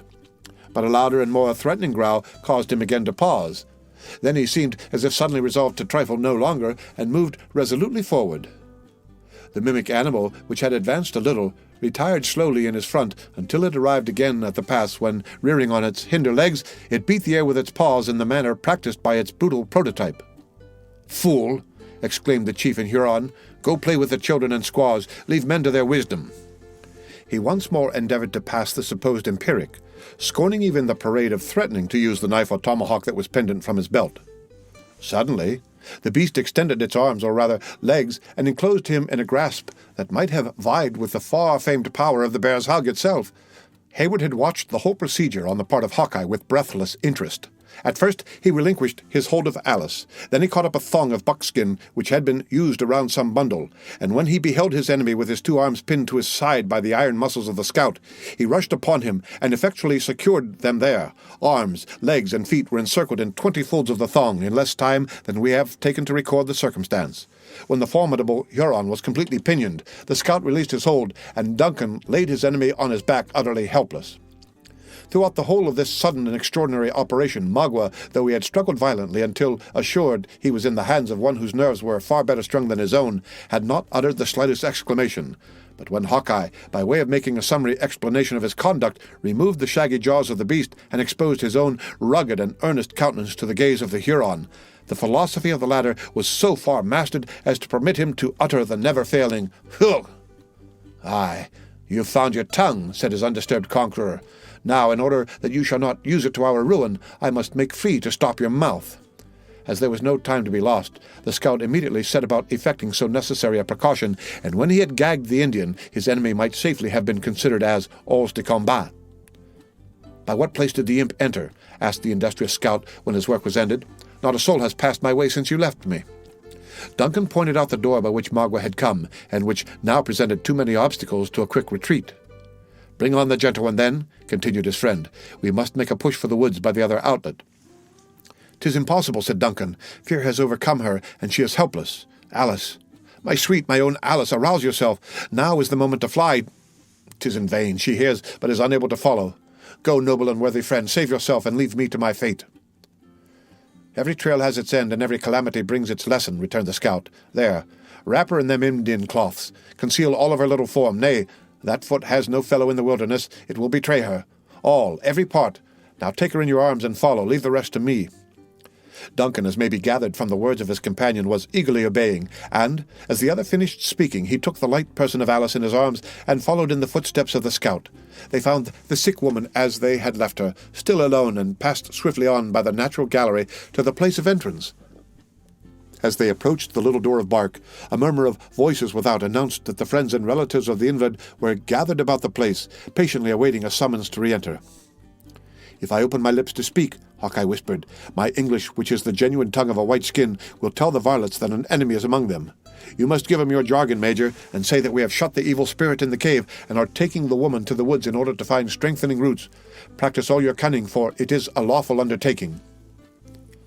The door opened a little, as if one without was listening to the proceedings within, and compelled the scout to cease his directions. A fierce growl repelled the eavesdropper, and then the scout boldly threw open the covering of bark and left the place, enacting the character of a bear as he proceeded. Duncan kept close at his heels, and soon found himself in the center of a cluster of 20 anxious relatives and friends. The crowd fell back a little, and permitted the father and one who appeared to be the husband of the woman to approach.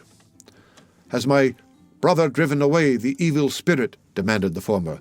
"What has he in his arms?" "Thy child," returned Duncan gravely. "The disease has gone out of her. It is shut up in the rocks. I take the woman to a distance where I will strengthen her against any further attacks. She will be in the wigwam of the young man when the sun comes again."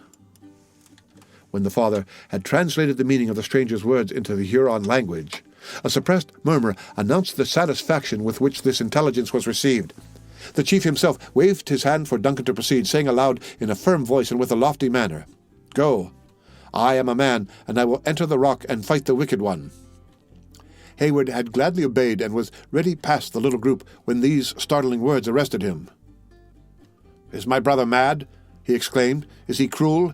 He will meet the disease, and it will enter him, or he will drive out the disease, and it will chase the daughter into the woods. No, let my children wait without, and if the spirit appears, beat him down with clubs. He is cunning, and will bury himself in the mountain when he sees how many are ready to fight him." This singular warning had the desired effect, Instead of entering the cavern, the father and husband drew their tomahawks and posted themselves in readiness to deal their vengeance on the imaginary tormentor of their sick relative, while the women and children broke branches from the bushes or seized fragments of the rock with a similar intention. At this favorable moment, the counterfeit conjurers disappeared. Hawkeye, at the same time that he had presumed so far on the nature of the Indian superstitions, was not ignorant that they were rather tolerated than relied on by the wisest of the chiefs. He well knew the value of time in the present emergency, whatever might be the extent of the self-delusion of his enemies, and however it had tended to assist his schemes. The slightest cause of suspicion, acting on the subtle nature of an Indian, would be likely to prove fatal. Taking the path, therefore, that was most likely to avoid observation, he rather skirted than entered the village. The warriors were still to be seen in the distance by the fading light of the fires, stalking from lodge to lodge. But the children had abandoned their sport for the beds of skins, and the quiet of night was already beginning to prevail over the turbulence and excitement of so busy and important an evening. Alice revived under the renovating influence of the open air, and as her physical rather than her mental powers had been the subject of weakness, she stood in no need of any explanation of that which had occurred. "Now let me make an effort to walk," she said, when they had entered the forest, blushing though unseen that she had not been sooner able to quit the arms of Duncan. "I am indeed restored." "Nay, Alice, you are yet too weak." The maiden struggled gently to release herself, and Heyward was compelled to part with his precious burden. The representative of the bear had certainly been an entire stranger to the delicious emotions of the lover while his arms encircled his mistress, and he was perhaps a stranger also to the nature of that feeling of ingenuous shame that oppressed the trembling Alice. But when he found himself at a suitable distance from the lodges, he made a halt, and spoke on a subject of which he was thoroughly the master. "This path will lead you to the brook," he said. "Follow its northern bank until you come to a fall. Mount the hill on your right, and you will see the fires of the other people. There you must go and demand protection. If they are true Delawares, you will be safe. A distant flight with that gentle one just now is impossible. The Hurons would follow up our trail and master our scalps before we had gone a dozen miles. Go, and Providence be with you." "And you?" demanded Heyward in surprise. "Surely we part not here." "The Hurons hold the pride of the Delawares. The last of the high blood of the Mohicans is in their power," returned the scout. "I go to see what can be done in his favor. Had they mastered your scalp, Major, a knave should have fallen for every hair it held, as I promised. But if the young Sagamore is to be led to the stake, the Indians shall see also how a white man without a cross can die." Not in the least offended with the decided preference that the sturdy woodsman gave to one who might in some degree be called the child of his adoption, Duncan still continued to urge such reasons against so desperate an effort as presented themselves. He was aided by Alice, who mingled her entreaties with those of Heyward that he would abandon a resolution that promised so much danger with so little hope of success. Their eloquence and ingenuity were expended in vain. The scout heard them attentively but impatiently, and finally closed the discussion by answering in a tone that instantly silenced Alice, while it told Heyward how fruitless any further remonstrances would be. "I have heard," he said, "that there is a feeling in youth which binds man to woman closer than the father is tied to the son. It may be so. I have seldom been where women of my color dwell, but such may be the gifts of nature in the settlements. You have risked life and all that is dear to you to bring off this gentle one, and I suppose that some such disposition is at the bottom of it all. As for me, I taught the lad the real character of a rifle, and well has he paid me for it. I have fought at his side in many a bloody scrimmage, and so long as I could hear the crack of his piece in one ear and that of the Sagamore in the other, I knew no enemy was on my back. Winters and summers, nights and days, have we roved the wilderness in company, eating of the same dish, one sleeping while the other watched. And afore it shall be said that Uncas was taken to the torment, and I at hand, there is but a single ruler of us all, whatever may be the colour of the skin, and him I call to witness, that before the Mohican boy shall perish for the want of a friend, good faith shall depart the earth, and Killdeer become as harmless as the Teuton weapon of the singer." Duncan released his hold on the arm of the scout, who turned and steadily retraced his steps toward the lodges. After pausing a moment to gaze at his retiring form, the successful and yet sorrowful Heyward and Alice took their way together toward the distant village of the Delawares. The end of Chapter 25. Chapter 26. Bottom. "Let me play the lion, too." William Shakespeare's A Midsummer Night's Dream. Notwithstanding the high resolution of Hawkeye, he fully comprehended all the difficulties and danger he was about to incur.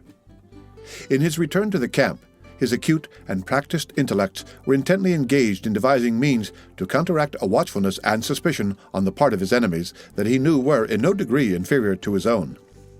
Nothing but the color of his skin had saved the lives of Magua and the conjurer, who would have been the first victims sacrificed to his own security had not the scout believed such an act, however congenial it might be to the nature of an Indian, utterly unworthy of one who boasted a descent from men that knew no cross of blood.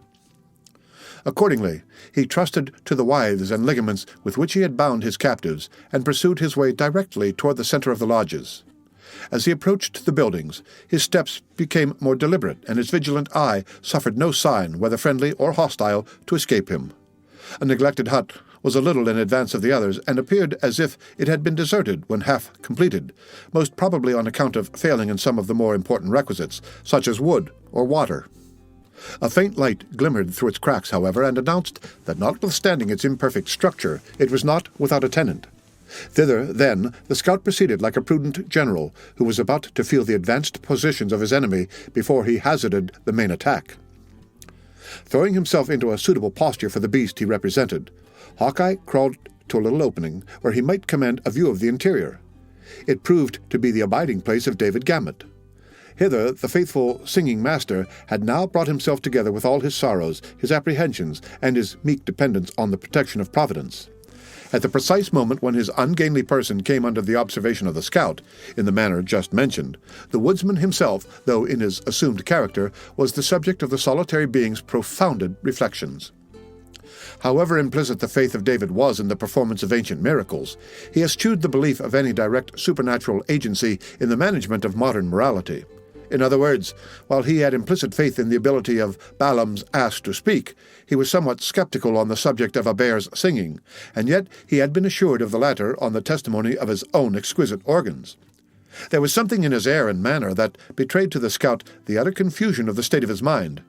He was seated on a pile of brush, a few twigs from which occasionally fed his low fire, with his head leaning on his arm in a posture of melancholy musing. The costume of the votary of music had undergone no other alteration from that so lately described, except that he had covered his bald head with a triangular beaver which had not proved sufficiently alluring to excite the cupidity of any of his captors. The ingenious Hawkeye, who recalled the hasty manner in which the other had abandoned his post at the bedside of the sick woman, was not without his suspicions concerning the subject of so much solemn deliberation.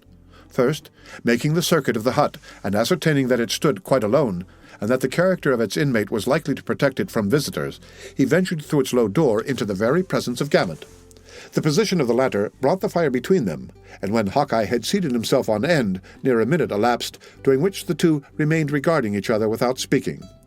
The suddenness and the nature of the surprise had nearly proved too much for, we will not say the philosophy, but for the pitch and resolution of David. He fumbled for his pitch-pipe, and arose with a confused intention of attempting a musical exorcism. "Dark and mysterious monster!"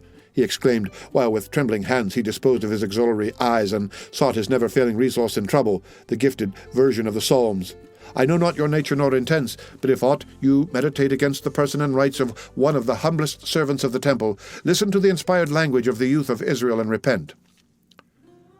The bear shook his shaggy sides, and then a well-known voice replied, "Put up your Teuton weapon and teach your throat modesty.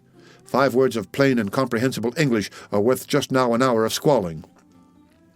"What art thou?" demanded David, utterly disqualified to pursue his original intention, and nearly gasping for breath. "A man like yourself, and one whose blood is as little tainted by the cross of a bear or an Indian as your own. Have you so soon forgotten from whom you received the foolish instrument you hold in your hand?" "Can these things be?" returned David, breathing more freely as the truth began to dawn upon him. "I have found many marvels during my sojourn with the heathen, but surely nothing to excel this." "Come, come," returned Hawkeye, uncasing his honest countenance, the better to assure the wavering confidence of his companion.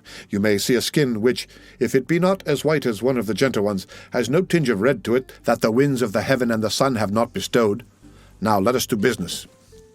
"First, tell me of the maiden, and of the youth who so bravely sought her," interrupted David. "Aye, they are happily freed from the tomahawks of these varlets. But can you put me on the scent of Uncas?" "The young man is in bondage, and much I fear his death is decreed. I greatly mourn that one so well disposed should die in his ignorance, and I have sought a goodly him. Can you lead me to him?" "The task will not be difficult," returned David, hesitating, "though I greatly fear your presence would rather increase than mitigate his unhappy fortunes." "No more words, but lead on," returned Hawkeye, concealing his face again and setting the example in his own person by instantly quitting the lodge. As they proceeded, the scout ascertained that his companion found access to Uncas under privilege of his imaginary infirmity, aided by the favor he had acquired with one of the guards, who, in consequence of speaking a little English, had been selected by David as the subject of a religious conversion. How far the Huron comprehended the intentions of his new friend may well be doubted, but as exclusive attention is as flattering to a savage as to a more civilized individual, it had produced the effect we have mentioned. It is unnecessary to repeat the shrewd manner with which the scout extracted these particulars from the simple David. Neither shall we dwell in this place on the nature of the instruction he delivered when completely master of all the necessary facts, as the whole will be sufficiently explained to the reader in the course of the narrative. The lodge in which Uncas was confined was in the very center of the village, and in a situation perhaps more difficult than any other to approach or leave without observation. But it was not the policy of Hawkeye to effect the least concealment. Presuming on his disguise and his ability to sustain the character he had assumed, he took the most plain and direct route to the place. The hour, however, afforded him some little of that protection which he appeared so much to despise. The boys were already buried in sleep, and all the women and most of the warriors had retired to their lodges for the night. 4 or 5 of the latter only lingered about the door of the prison of Uncas, wary but close observers of the manner of their captive. At the sight of Gamut, accompanied by one in the well-known masquerade of their most distinguished conjurer, they readily made way for them both. Still, they betrayed no intention to depart. On the other hand, they were evidently disposed to remain bound to the place by an additional interest in the mysterious mummeries that they, of course, expected from such a visit. From the total inability of the scout to address the Hurons in their own language, he was compelled to trust the conversation entirely to David. Notwithstanding the simplicity of the latter, he did ample justice to the instructions he had received, more than fulfilling the strongest hopes of his teachers. "The Delawares are women," he exclaimed, addressing himself to the savage, who had a slight understanding of the language in which he spoke. "The Yengeese, my foolish countrymen, have told them to take up the tomahawk and strike their fathers in the Canadas, and they have forgotten their sex. Does my brother wish to hear Le Cerf Agile ask for his petticoats, and see him weep before the Hurons at the stake?" The exclamation, "Hugh!" delivered in a strong tone of assent, announced the gratification the savage would receive in witnessing such an exhibition of weakness in an enemy so long hated and so much feared. "Then let him step aside, and the cunning man will blow upon the dog. Tell it to my brothers." The Huron explained the meaning of David to his fellows, who in their turn listened to the project with that sort of satisfaction that their untamed spirits might be expected to find in such a refinement in cruelty. They drew back a little from the entrance and motioned to the supposed conjurer to enter. But the bear, instead of obeying, maintained the seat it had taken and growled. "The cunning man is afraid that his breath will blow upon his brothers and take away their courage too," continued David, improving the hint he received. "They must stand further off."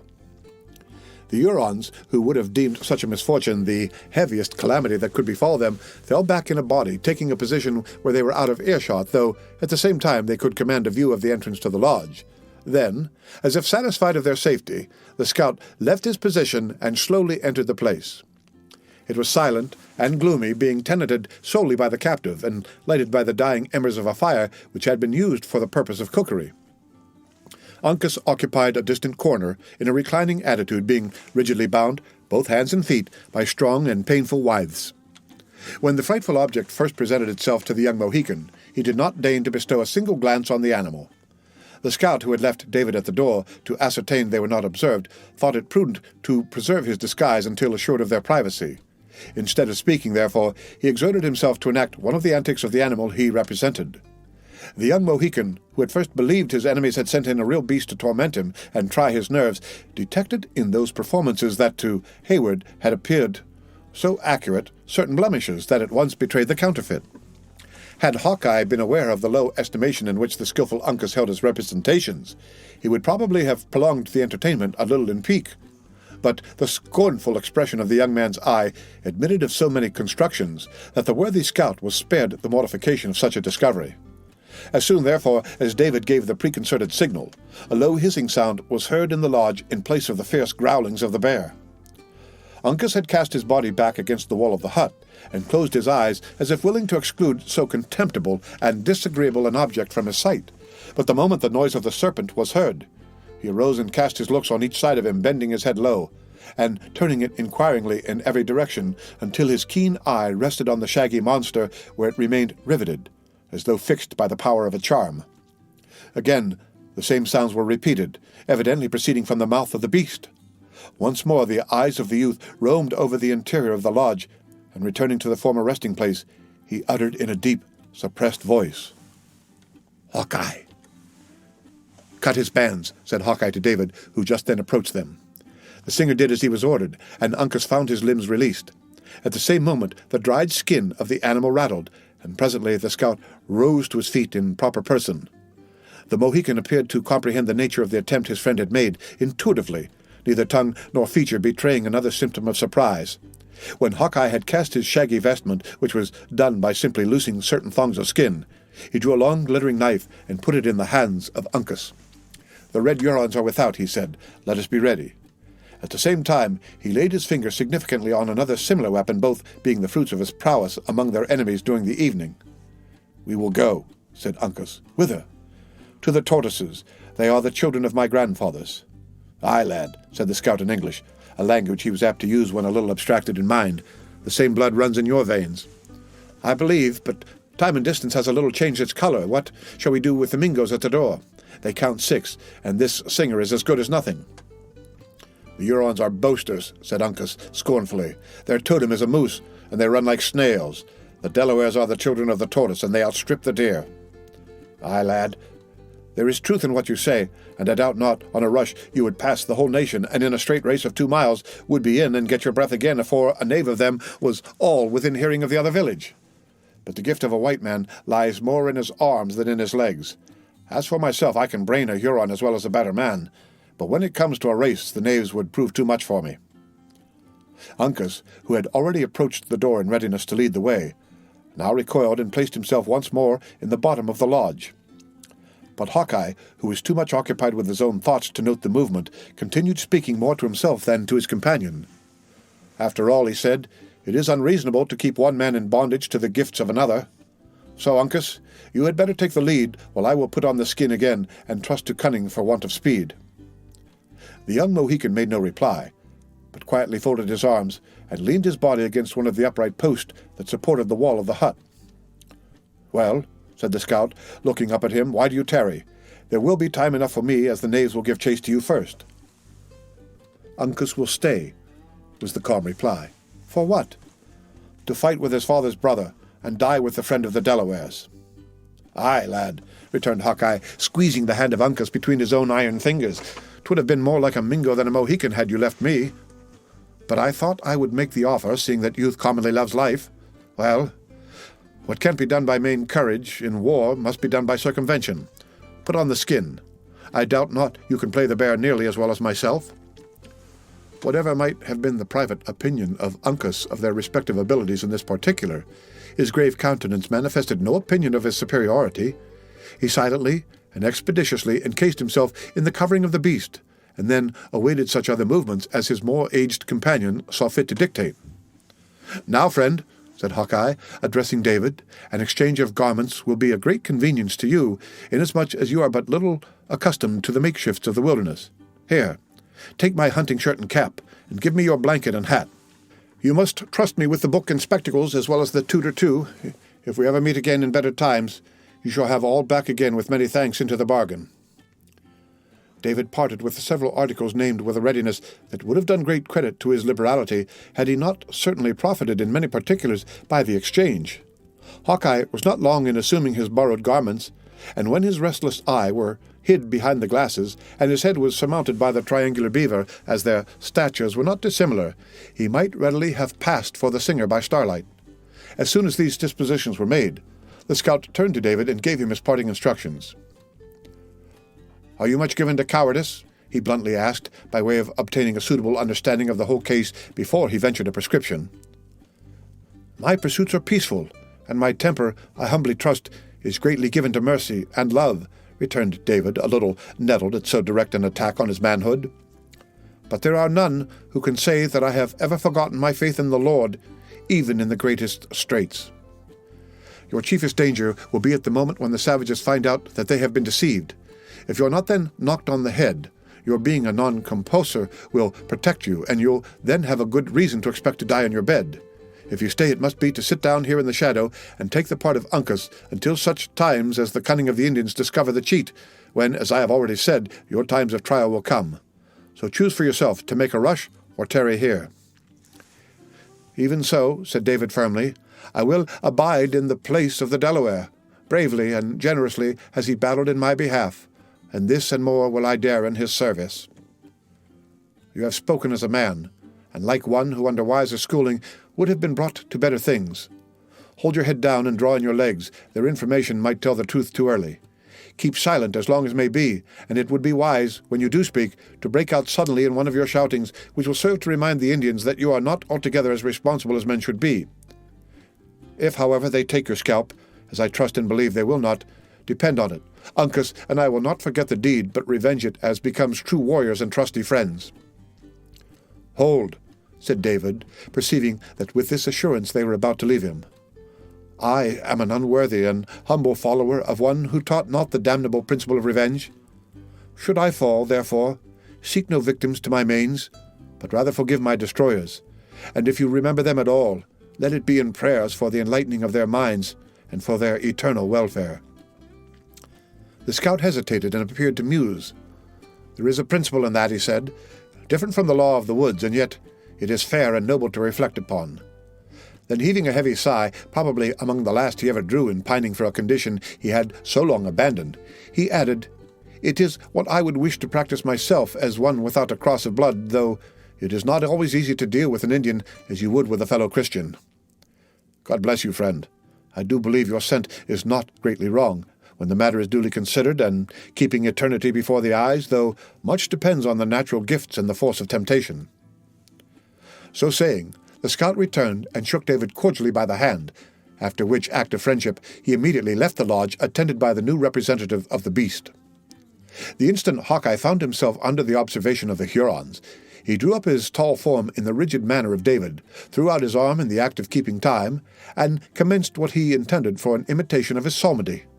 Happily for the success of this delicate adventure, he had to deal with ears but little practised in the concord of sweet sounds, or the miserable effort would infallibly have been detected.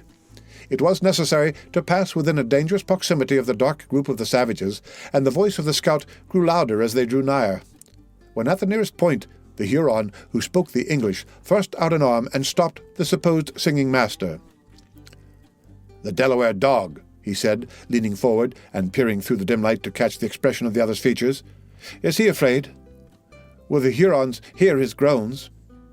A growl so exceedingly fierce and natural proceeded from the beast that the young Indian released his hold and started aside.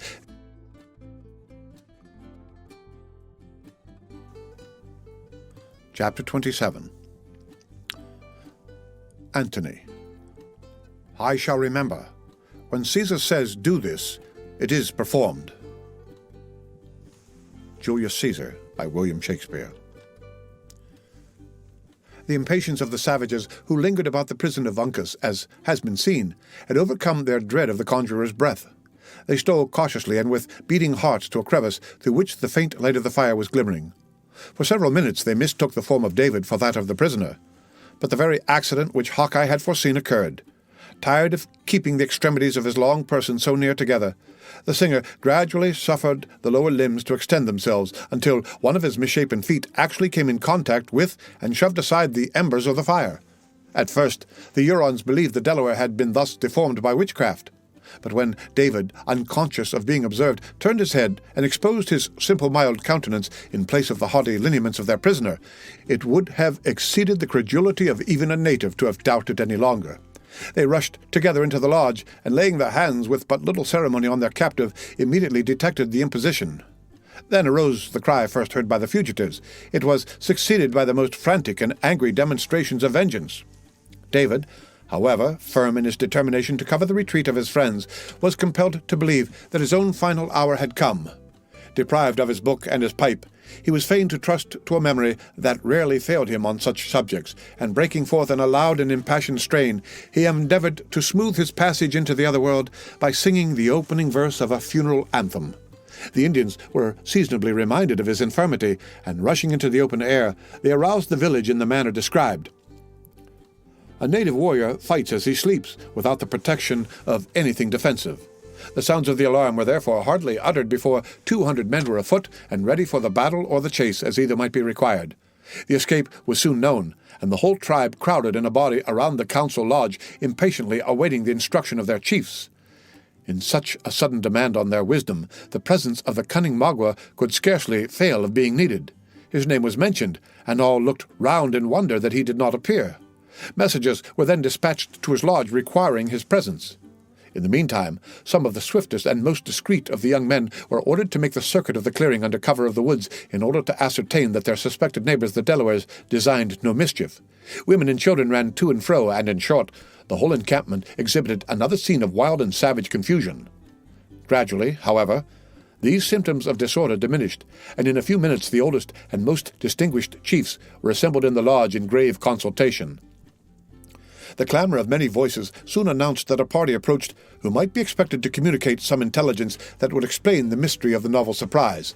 The crowd without gave way, and several warriors entered the place, bringing with them the hapless conjurer who had been left so long by the scout in duress. Notwithstanding, this man was held in very unequal estimation among the Hurons, some believing implicitly in his power, and others deeming him an impostor. He was now listened to by all with the deepest attention. When his brief story was ended, the father of the sick woman stepped forth, and in a few pithy expressions related in his turn what he knew. These two narratives gave a proper direction to the subsequent inquiries, which were now made with the characteristic cunning of savages. Instead of rushing in a confused and disorderly throng to the cavern, 10 of the wisest and firmest among the chiefs were selected to prosecute the investigation.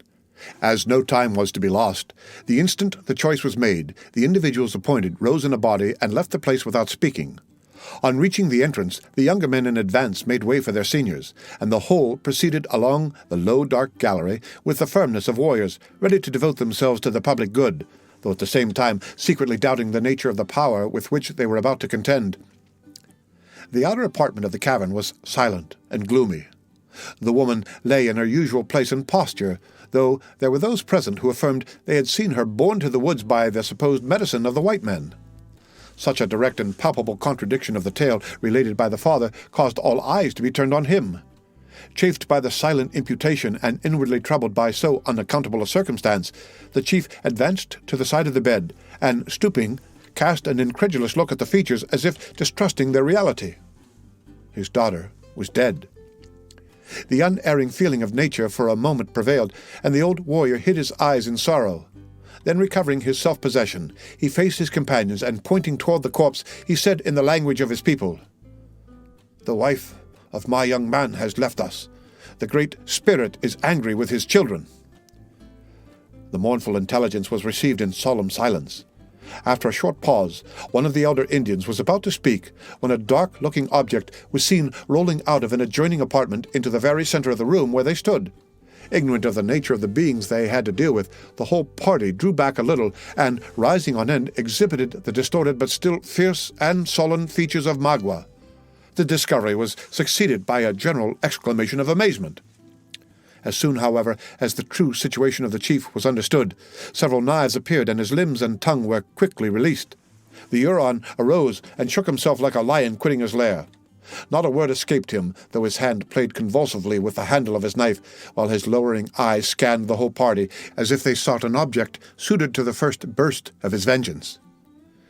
It was happy for Uncas and the scout, and even David, that they were all beyond the reach of his arm at such a moment, for assuredly no refinement in cruelty would then have deferred their deaths, in opposition to the promptings of the fierce temper that nearly choked him. Meeting everywhere faces that he knew as friends, the savage grated his teeth together like rasps of iron, and swallowed his passion for want of a victim on whom to vent it. This exhibition of anger was noted by all present, and from an apprehension of exasperating a temper that was already chafed nearly to madness, several minutes were suffered to pass before another word was uttered. When, however, suitable time had elapsed, the oldest of the party spoke. "My friend has found an enemy," he said, Is he nigh that the Hurons might take revenge?" "Let the Delaware die!" exclaimed Magua in a voice of thunder. Another long and expressive silence was observed, and was broken, as before, with due precaution, by the same individual. "The Mohican is swift of foot and leaps far," he said, "but my young men are on his trail." "Is he gone?" demanded Magua in tones so deep and guttural that they seemed to proceed from his inmost chest. "An evil spirit has been among us, and the Delaware has blinded our eyes." "An evil spirit?" repeated the other mockingly. "'Tis the spirit that has taken the lives of so many Hurons. The spirit that slew my young men at the Tumbling River, that took their scalps at the Healing Spring, and who has now bound the arms of Le Renard Subtil." "Of whom does my friend speak?" "Of the dog who carries the heart and cunning of a Huron under a pale skin, Le Long Carabine." The pronunciation of so terrible a name produced the usual effects among his auditors, but when time was given for reflection and the warriors remembered that their formidable and daring enemy had even been in the bosom of their encampment, working injury, fearful rage took the place of wonder, and all those fierce passions with which the bosom of Magua had just been struggling were suddenly transferred to his companions. Some among them gnashed their teeth in anger, others vented their feelings in yells, and some again beat the air as frantically as if the object of their resentment were suffering under their blows. But this sudden outbreaking of temper as quickly subsided in the still and sullen restraint they most affected in their moments of inaction. Magua, who had in his turn found leisure for reflection, now changed his manner and assumed the air of one who knew how to think and act with a dignity worthy of so grave a subject. "Let us go to my people," he said. "They await for us."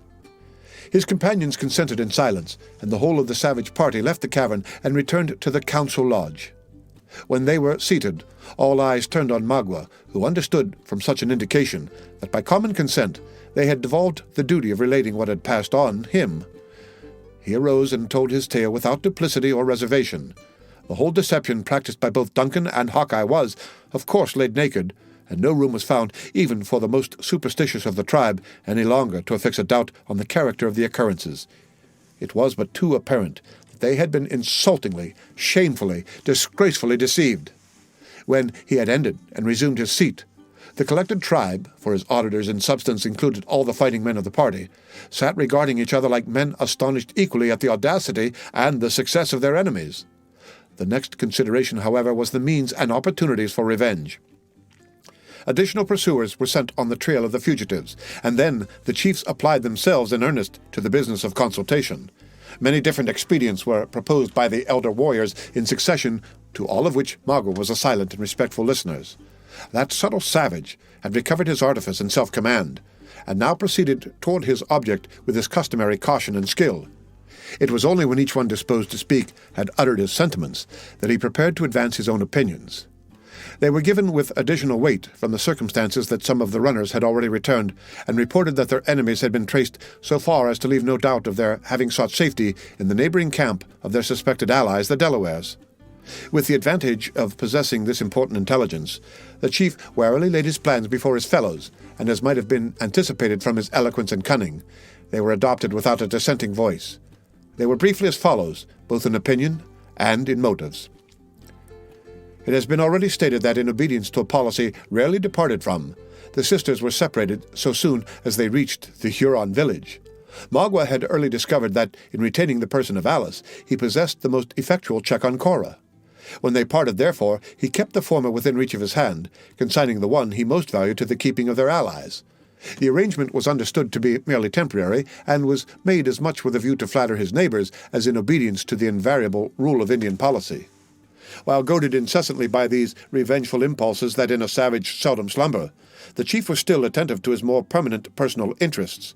The follies and disloyalty committed in his youth were to be expiated by a long and painful penance ere he could be restored to the full enjoyment of the confidence of his ancient people, and without confidence there could be no authority in an Indian tribe.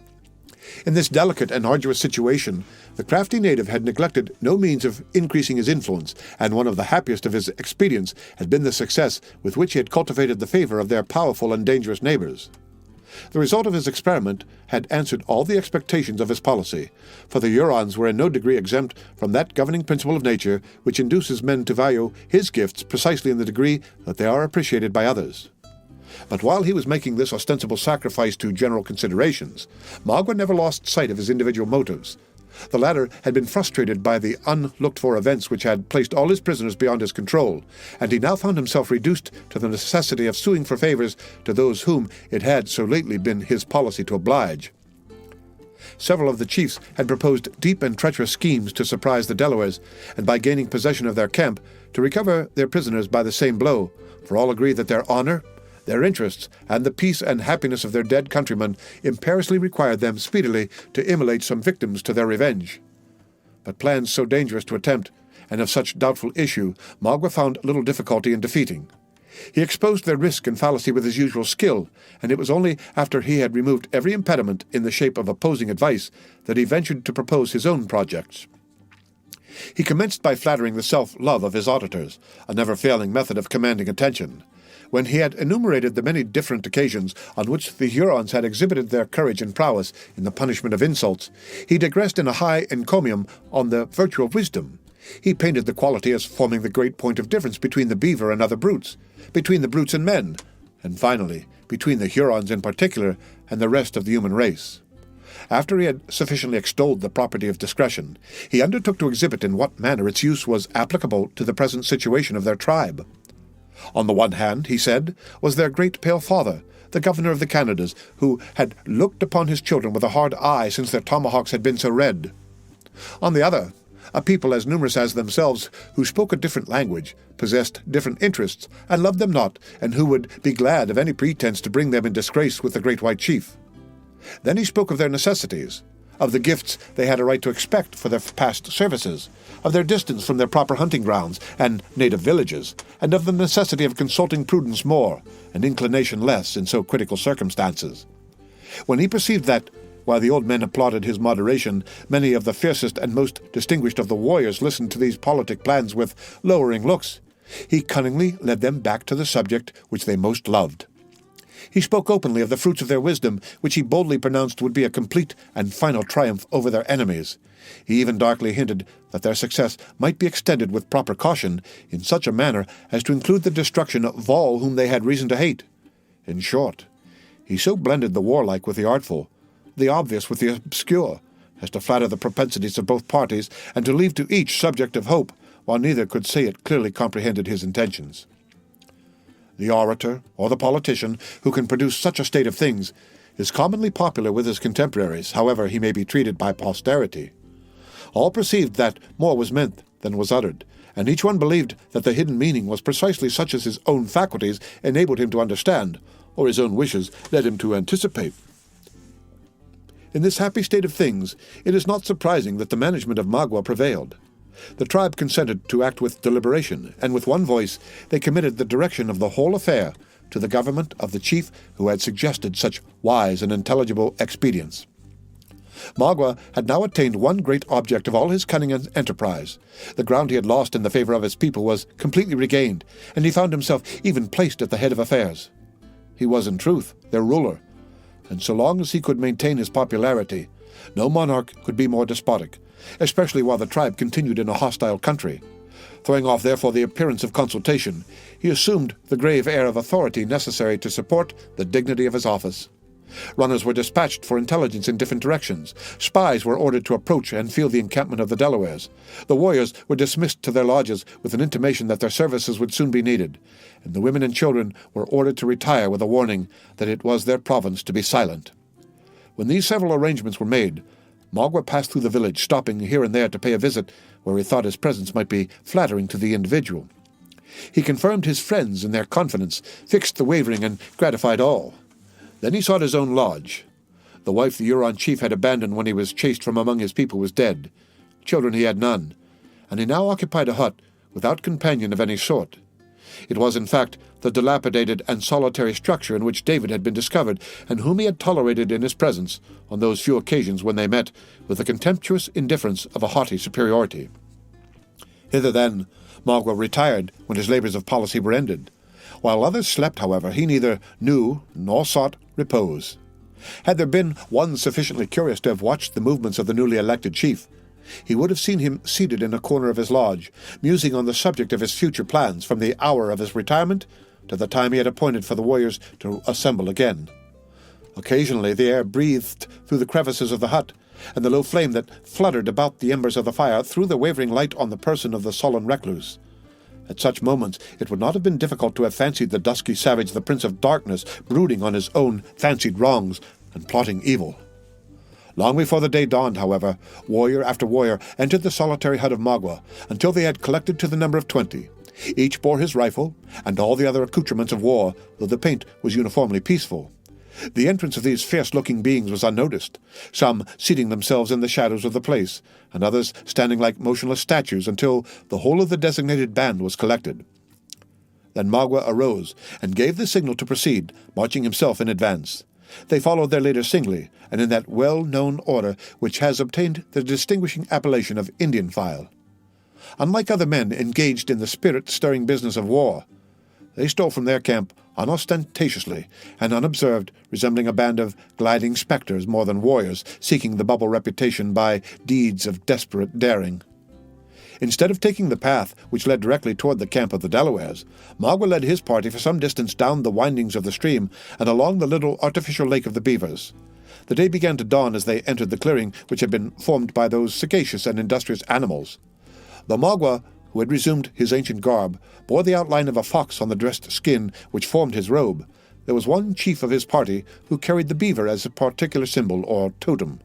There would have been a species of profanity in the omission had this man passed so powerful a community of his fancied kindred without bestowing some evidence of his regard. Accordingly, he paused and spoke in words as kind and friendly as if he were addressing more intelligent beings. He called the animals his cousins, and reminded them that his protecting influence was the reason they remained unharmed, while many avaricious traders were prompting the Indians to take their lives. He promised a continuance of his favors and admonished them to be grateful, after which he spoke of the expedition in which he was himself engaged, and intimated, though with sufficient delicacy and circumlocution, the expediency of bestowing on the relative a portion of that wisdom for which they were so renowned. See note. Note, these harangues of the beasts were frequent among the Indians. They often addressed their victims in this way, reproaching them for cowardice or commending their resolution, as they may happen to exhibit fortitude or the reverse in suffering. During the utterance of this extraordinary address, the companions of the speaker were as grave and as attentive to his language as though they were all equally impressed with its propriety. Once or twice black objects were seen rising to the surface of the water, and the Huron expressed pleasure, conceiving that his words were not bestowed in vain. Just as he ended his address, the head of a large beaver was thrust from the door of a lodge whose earthen walls had been much injured and which the party had believed from its situation to be uninhabited. Such an extraordinary sign of confidence was received by the orator as a highly favorable omen, and though the animal retreated a little precipitately, he was lavish of his thanks and commendations. When Magua thought sufficient time had been lost in gratifying the family affliction of the warrior, he again made the signal to proceed. As the Indians moved away in a body, and with a step that would have been inaudible to the ears of any common man, the same venerable-looking beaver once more ventured his head from its cover. Had any of the Hurons turned to look behind them, they would have seen the animal watching their movements with an intent interest and sagacity that might easily have been mistaken for reason.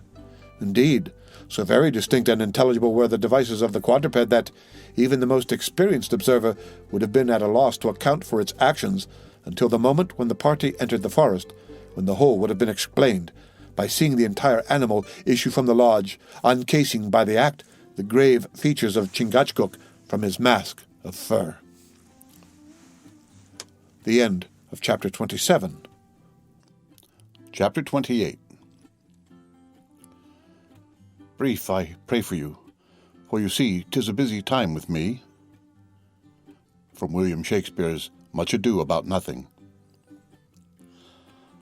The tribe, or rather half-tribe of Delawares, which has been so often mentioned, and whose present place of encampment was so nigh the temporary village of the Hurons, could assemble about an equal number of warriors with the latter people.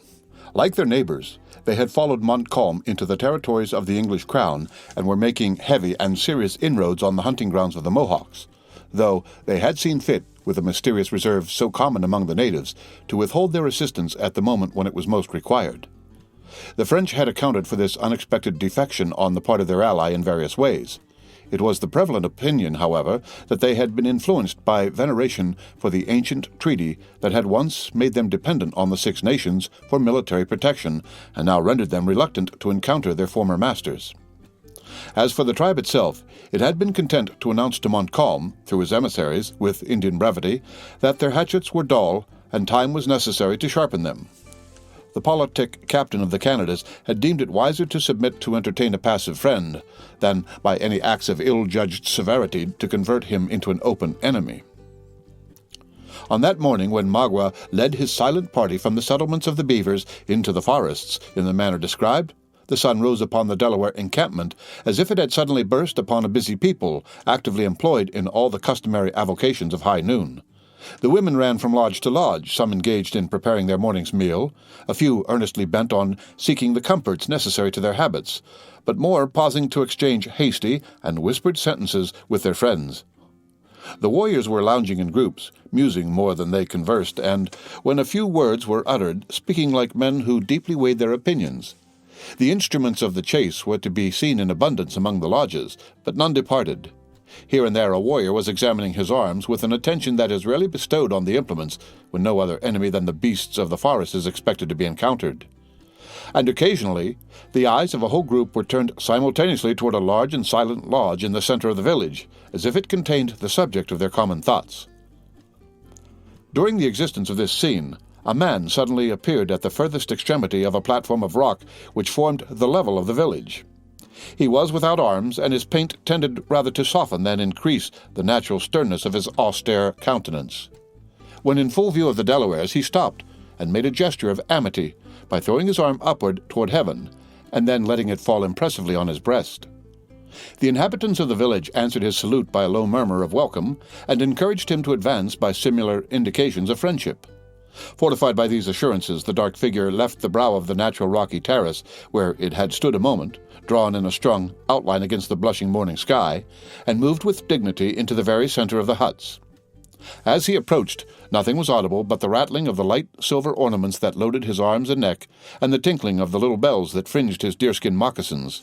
He made, as he advanced, many courteous signs of greeting to the men he passed, neglecting to notice the women, however, like one who deemed their favor in the present enterprise of no importance. When he had reached the group in which it was evident by the haughtiness of their common mien that the principal chiefs were collected, the stranger paused, and then the Delawares saw that the active and erect form that stood before them was that of the well-known Huron chief, Le Renard Subtil. His reception was grave, silent, and wary.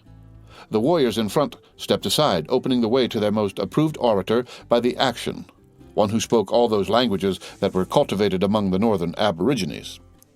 "The wise Huron is welcome," said the Delaware in the language of the Maquas.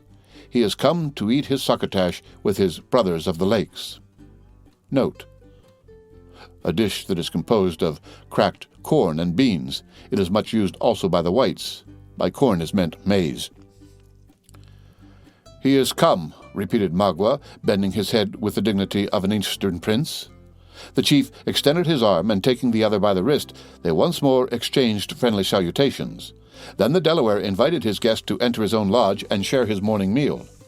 The invitation was accepted, and the two warriors, attended by 3 or 4 of the old men, walked calmly away, leaving the rest of the tribe devoured by a desire to understand the reasons of so unusual a visit, and yet not betraying the least impatience by sign or word.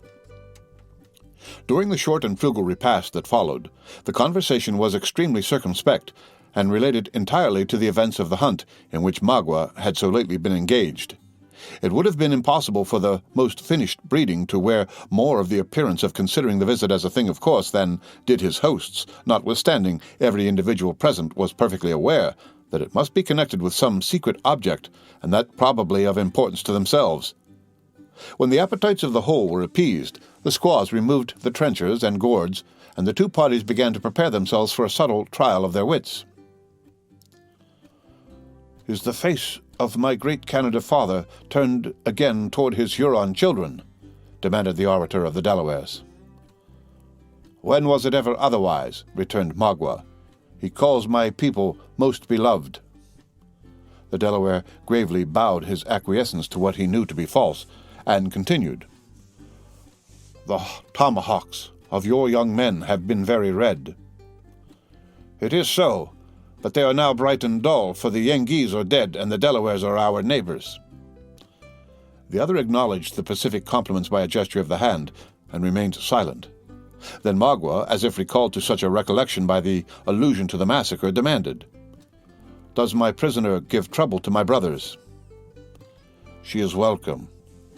The path between the Hurons and the Delawares is short, and it is open. Let her be sent to my squaws if she gives trouble to my brother." "She is welcome," returned the chief of the latter nation, still more emphatically. The baffled Magua continued silent several minutes, apparently indifferent, however, to the repulse he had received in this, his opening effort to regain possession of Cora.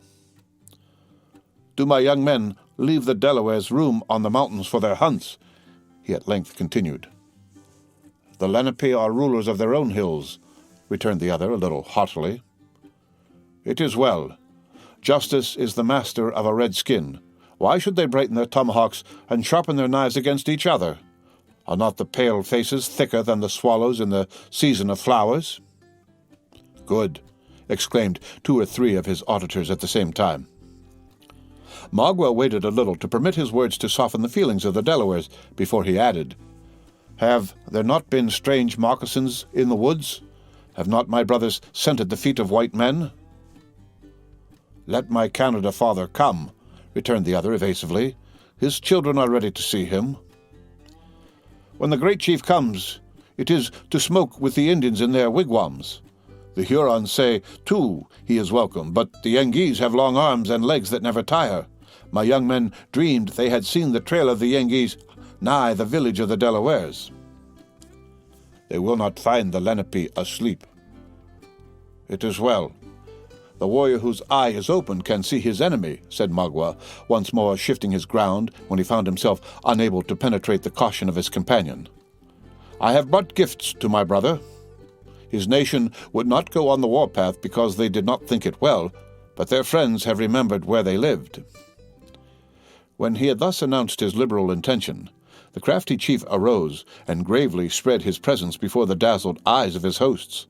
They consisted principally of trinkets of little value, plundered from the slaughtered females of William Henry. In the division of the baubles, the cunning Huron discovered no less art than in their selection. While he bestowed those of greater value on the 2 most distinguished warriors, one of whom was his host, he seasoned his offerings to their inferiors with such well-timed and apposite compliments as left them no ground of complaint. In short, the whole ceremony contained such a happy blending of the profitable with the flattering that it was not difficult for the donor immediately to read the effect of a generosity so aptly mingled with praise in the eyes of those he addressed.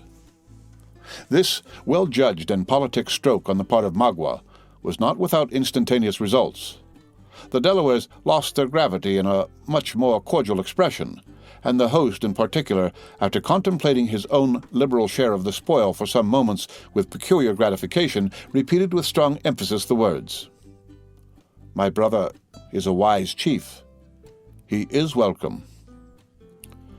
"The Hurons love their friends, the Delawares," returned Magua. "Why should they not? They are colored by the same sun, and their just men will hunt in the same grounds after death. The redskins should be friends, and look with open eyes on the white men. Has not my brother scented spies in the woods?" The Delaware, whose name in English signified hard heart, an appellation that the French had translated into le coeur dur, forgot that obduracy of purpose which had probably obtained him so significant a title. His countenance grew very sensibly less stern, and he now deigned to answer more directly. "There have been strange moccasins about my camp. They have been tracked into my lodges." "Did my brother beat out the dogs?" asked Magua, without adverting in any manner to the former equivocation of the chief. "It would not do. The stranger is always welcome to the children of the Lenape." "The stranger, but not the spy." "Would the Yengeese send their women as spies? Did not the Huron chief say he took women in the battle?" "He told no lie. The Yengeese have sent out their scouts. They have been in my wigwams, but they found there no one to say welcome. Then they fled to the Delawares, for, say they, the Delawares are our friends. Their minds are turned from their Canada father." This insinuation was a home thrust, and one that, in a more advanced state of society, would have entitled Magua to the reputation of a skillful diplomat.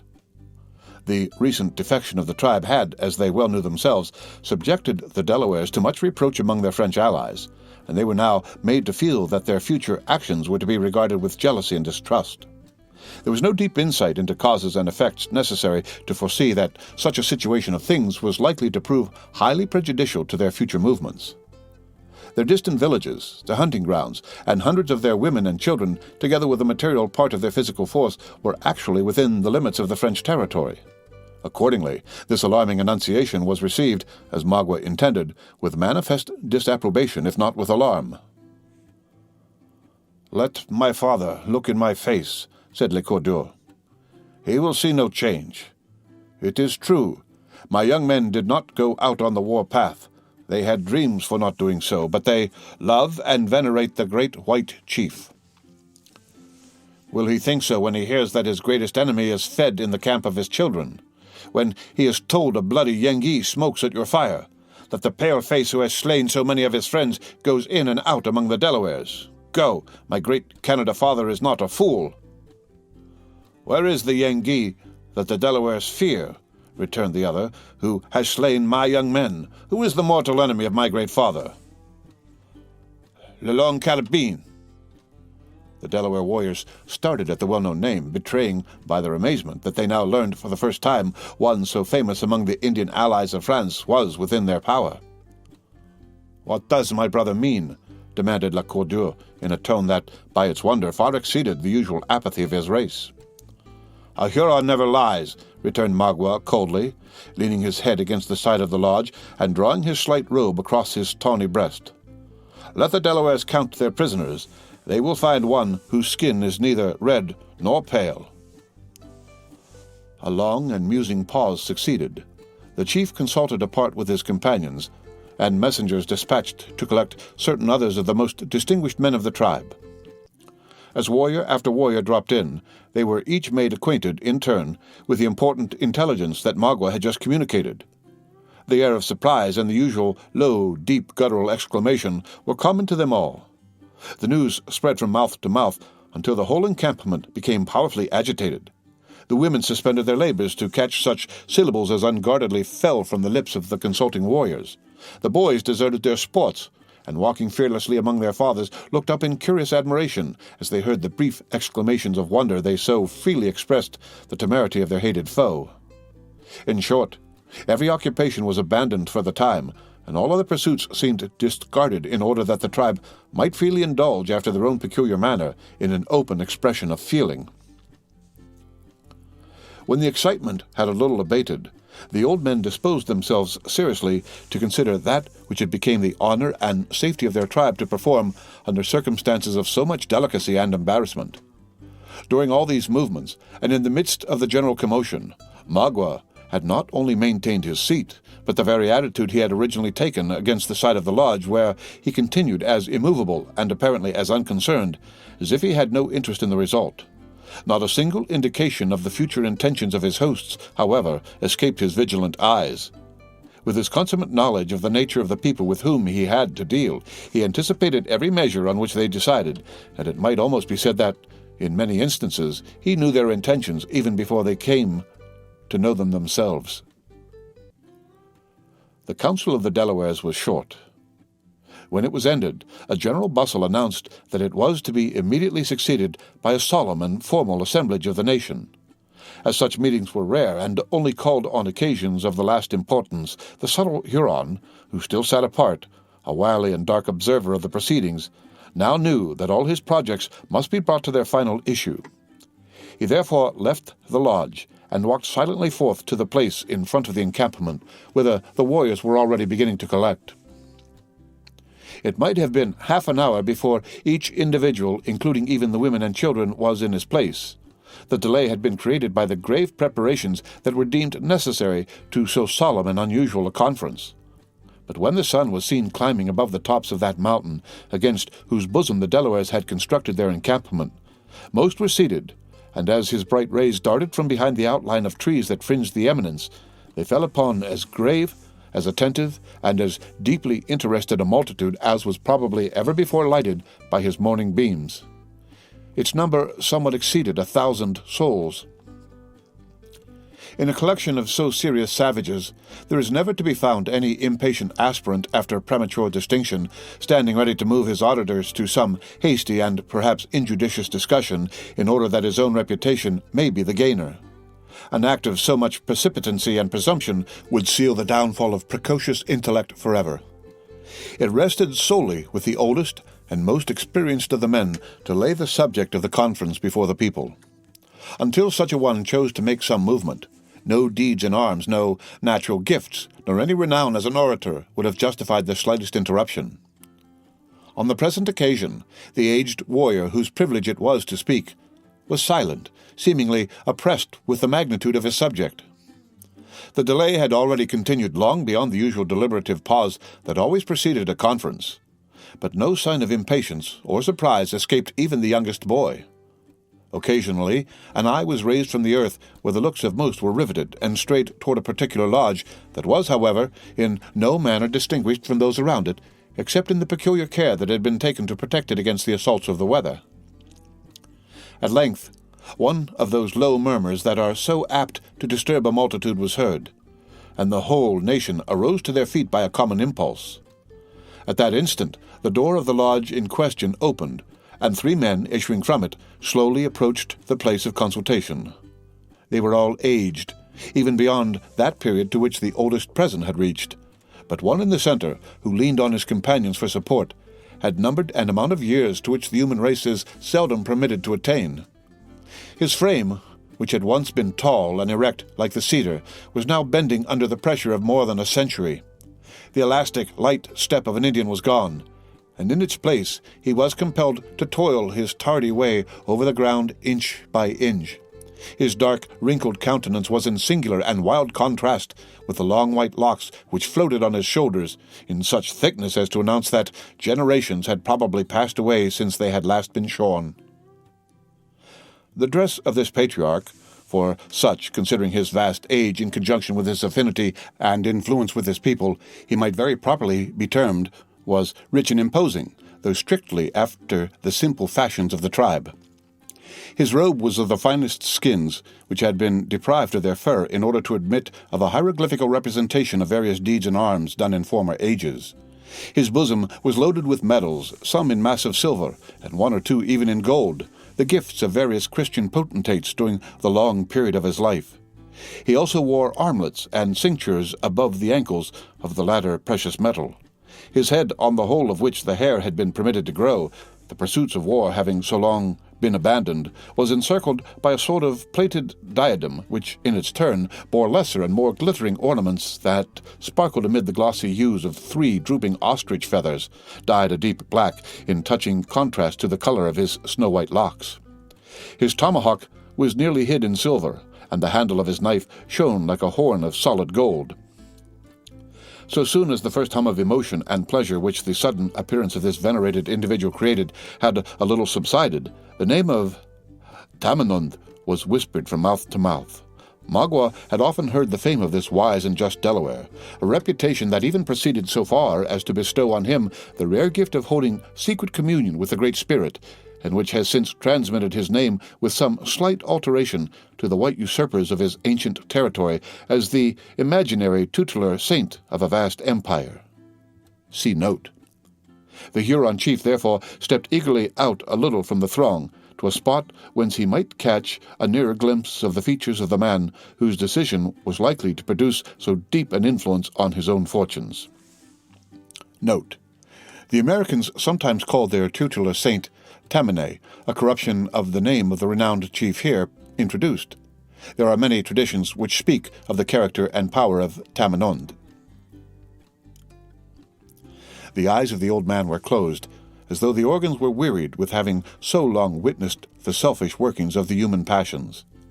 The color of his skin differed from that of most around him, being richer and darker, the latter having been produced by certain delicate and mazy lines of complicated and yet beautiful figures which had been traced over most of his person by the operation of tattooing.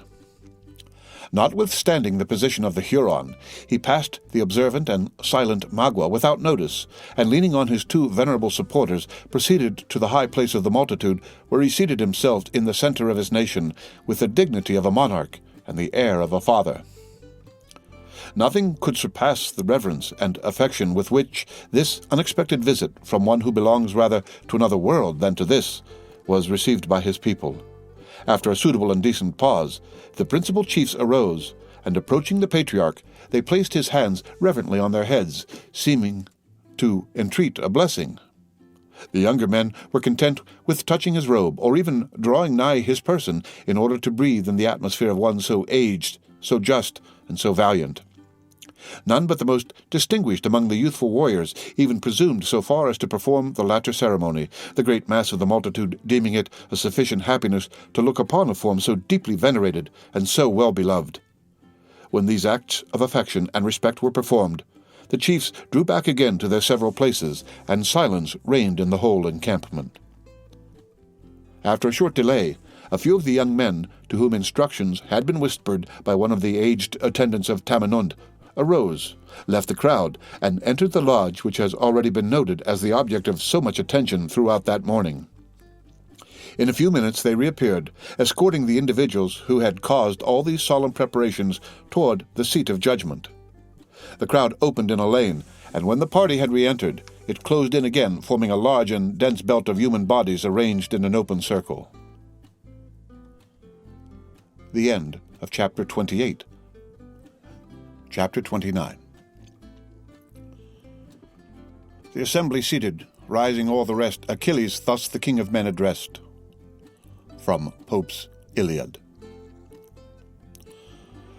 Cora stood foremost among the prisoners, entwining her arms in those of Alice in the tenderness of sisterly love. Notwithstanding the fearful and menacing array of savages on every side of her, no apprehension on her own account could prevent the nobler-minded maiden from keeping her eyes fastened on the pale and anxious features of the trembling Alice.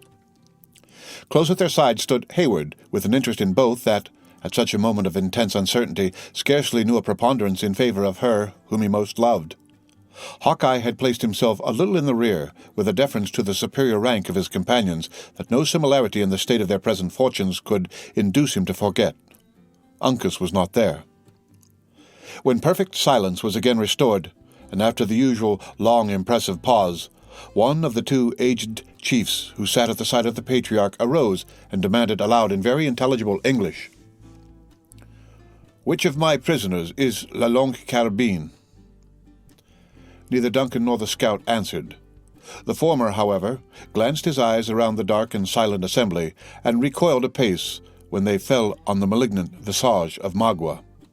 He saw at once that this wily savage had some secret agency in their present arraignment before the nation, and determined to throw every possible impediment in the way of the execution of his sinister plans. He had witnessed one instance of the summary punishments of the Indians, and now dreaded that his companion was to be selected for a second. In this dilemma, with little or no time for reflection, he suddenly determined to cloak his invaluable friend at any or every hazard to himself. Before he had time, however, to speak, the question was repeated, in a louder voice and with a clearer utterance. "Give us arms," the young man haughtily replied, "and place us in yonder woods. Our deeds shall speak for us." "This is the warrior whose name has filled our ears," returned the chief, regarding Hayward with that sort of curious interest which seems inseparable from man, when first beholding one of his fellows to whom merit, or accident, virtue or crime, has given notoriety. "What has brought the white man into the camp of the Delawares?" "My necessities. I come for food, shelter, and friends." "It cannot be. The woods are full of game. The head of a warrior needs no other shelter than a sky without clouds, and the Delawares are the enemies and not the friends of the Yengeese. Go. The mouth has spoken, while the heart said nothing." Duncan, a little at a loss in what manner to proceed, remained silent, but the scout, who had listened attentively to all that passed, now advanced steadily to the front. "That I did not answer to the call for La Longue Carabine was not owing either to shame or fear," he said, "for neither one nor the other is the gift of an honest man. but I do not admit the right of the Mingos to bestow a name on one whose friends have been mindful of his gifts in this particular, especially as their title is a lie, Kildare being a grooved barrel and no carbine. I am the man, however, that got the name of Nathaniel from my kin, the complement of Hawkeye from the Delawares, who live on their own river, and whom the Iroquois have presumed to style the Long Rifle without any warranty from him who is most concerned in the matter." The eyes of all present, which had hitherto been gravely scanning the person of Duncan, were now turned on the instant toward the upright iron frame of this new pretender to the distinguished appellation. It was in no degree remarkable that there should be found two who were willing to claim so great an honor, for impostors, though rare, were not unknown among the natives, but it was altogether material to the just and severe intentions of the Delawares that there should be no mistake in the matter. Some of their old men consulted together in private, and then, as it would seem, they determined to interrogate their visitor on the subject. "My brother has said that a snake crept into my camp," said the chief to Magua. "Which is he?" The Huron pointed to the scout. "Will a wise Delaware believe the barking of a wolf?" exclaimed Duncan, still more confirmed in the evil intentions of his ancient enemy. "A dog never lies, but when was a wolf known to speak the truth?" The eyes of Magua flashed fire, but suddenly, recollecting the necessity of maintaining his presence of mind, he turned away in silent disdain, well assured that the sagacity of the Indians would not fail to extract the real merits of the point in controversy. He was not deceived, for, after another short consultation, the wary Delaware turned to him again and expressed the determination of the chiefs, though in the most considerate language. "My brother has been called a liar," he said, "and his friends are angry. They will show that he has spoken the truth. Give my prisoners guns, and let them prove which is the man." Magua affected to consider the expedient, which he well knew proceeded from a distrust of himself as a compliment, and made a gesture of acquiescence, well content that his veracity should be supported by so skilful a marksman as the scout. The weapons were instantly placed in the hands of the friendly opponents, and they were bid to fire over the heads of the seated multitude at an earthen vessel which lay by accident on a stump some 50 yards from the place where they stood. Heyward smiled to himself at the idea of a competition with the scout, though he determined to persevere in the deception until apprised of the real designs of Magua. Raising his rifle with the utmost care, and renewing his aim 3 several times, he fired. The bullet cut the wood within a few inches of the vessel, and a general exclamation of satisfaction announced that the shot was considered a proof of great skill in the use of a weapon. Even Hawkeye nodded his head as if he would say it was better than he expected. But instead of manifesting an intention to contend with the successful marksman, he stood leaning on his rifle for more than a minute, like a man who was completely buried in thought. From this reverie he was, however, awakened by one of the young Indians who had furnished the arms, and who now touched his shoulder, saying in exceedingly broken English, "Can the pale-face beat it?" "Yes, Huron," exclaimed the scout, raising the short rifle in his right hand and shaking it at Magua with as much apparent ease as if it were a reed. "Yes, Huron, I could strike you now, and no power on earth could prevent the deed. The soaring hawk is not more certain of the dove than I am this moment of you, did I choose to send a bullet to your heart. Why should I not? Why? Because the gifts of my color forbid it, and I might draw down evil on tender and innocent heads. If you know such a being as God, thank him therefore in your inward soul, for you have reason." The flushed countenance, angry eye, and swelling figure of the scout produced a sensation of secret awe in all that heard him. The Delawares held their breath in expectation, but Magua himself, even while he distrusted the forbearance of his enemy, remained immovable and calm where he stood, wedged in by the crowd as one who grew to the spot. "Beat it," repeated the young Delaware at the elbow of the scout. "Beat what, fool? What?" exclaimed Hawkeye, still flourishing the weapon angrily above his head, though his eye no longer sought the person of Magua. "If the white man is the warrior he pretends," said the aged chief, "let him strike nigher to the mark." The scout laughed aloud, a noise that produced the startling effect of an unnatural sound on Heyward. Then, dropping the piece heavily into his extended left hand, it was discharged, apparently, by the shock, driving the fragments of the vessel into the air and scattering them on every side. Almost at the same instant the rattling sound of the rifle was heard, as he suffered it to fall contemptuously to the earth. The first impression of so strange a scene was engrossing admiration. Then a low but increasing murmur ran through the multitude and finally swelled into sounds that denoted a lively opposition in the sentiments of the spectators. While some openly testified their satisfaction at so unexampled dexterity, by far the larger proportion of the tribe were inclined to believe the success of the shot was the result of an accident.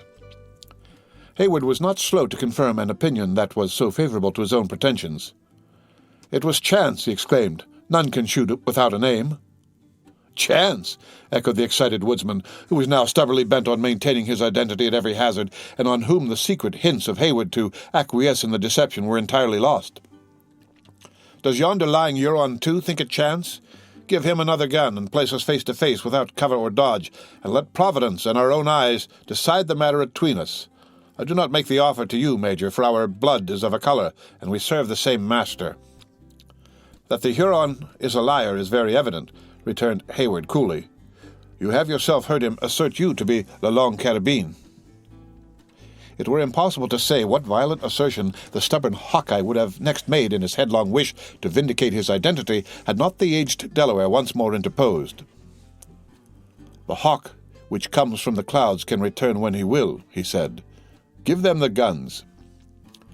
This time the scout seized the rifle with avidity, nor had Magua, though he watched the movements of the marksman with jealous eyes, any further cause for apprehension.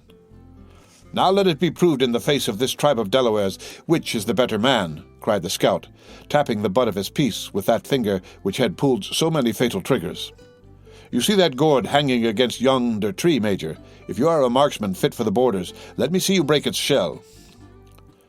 Duncan noted the object, and prepared himself to renew the trial.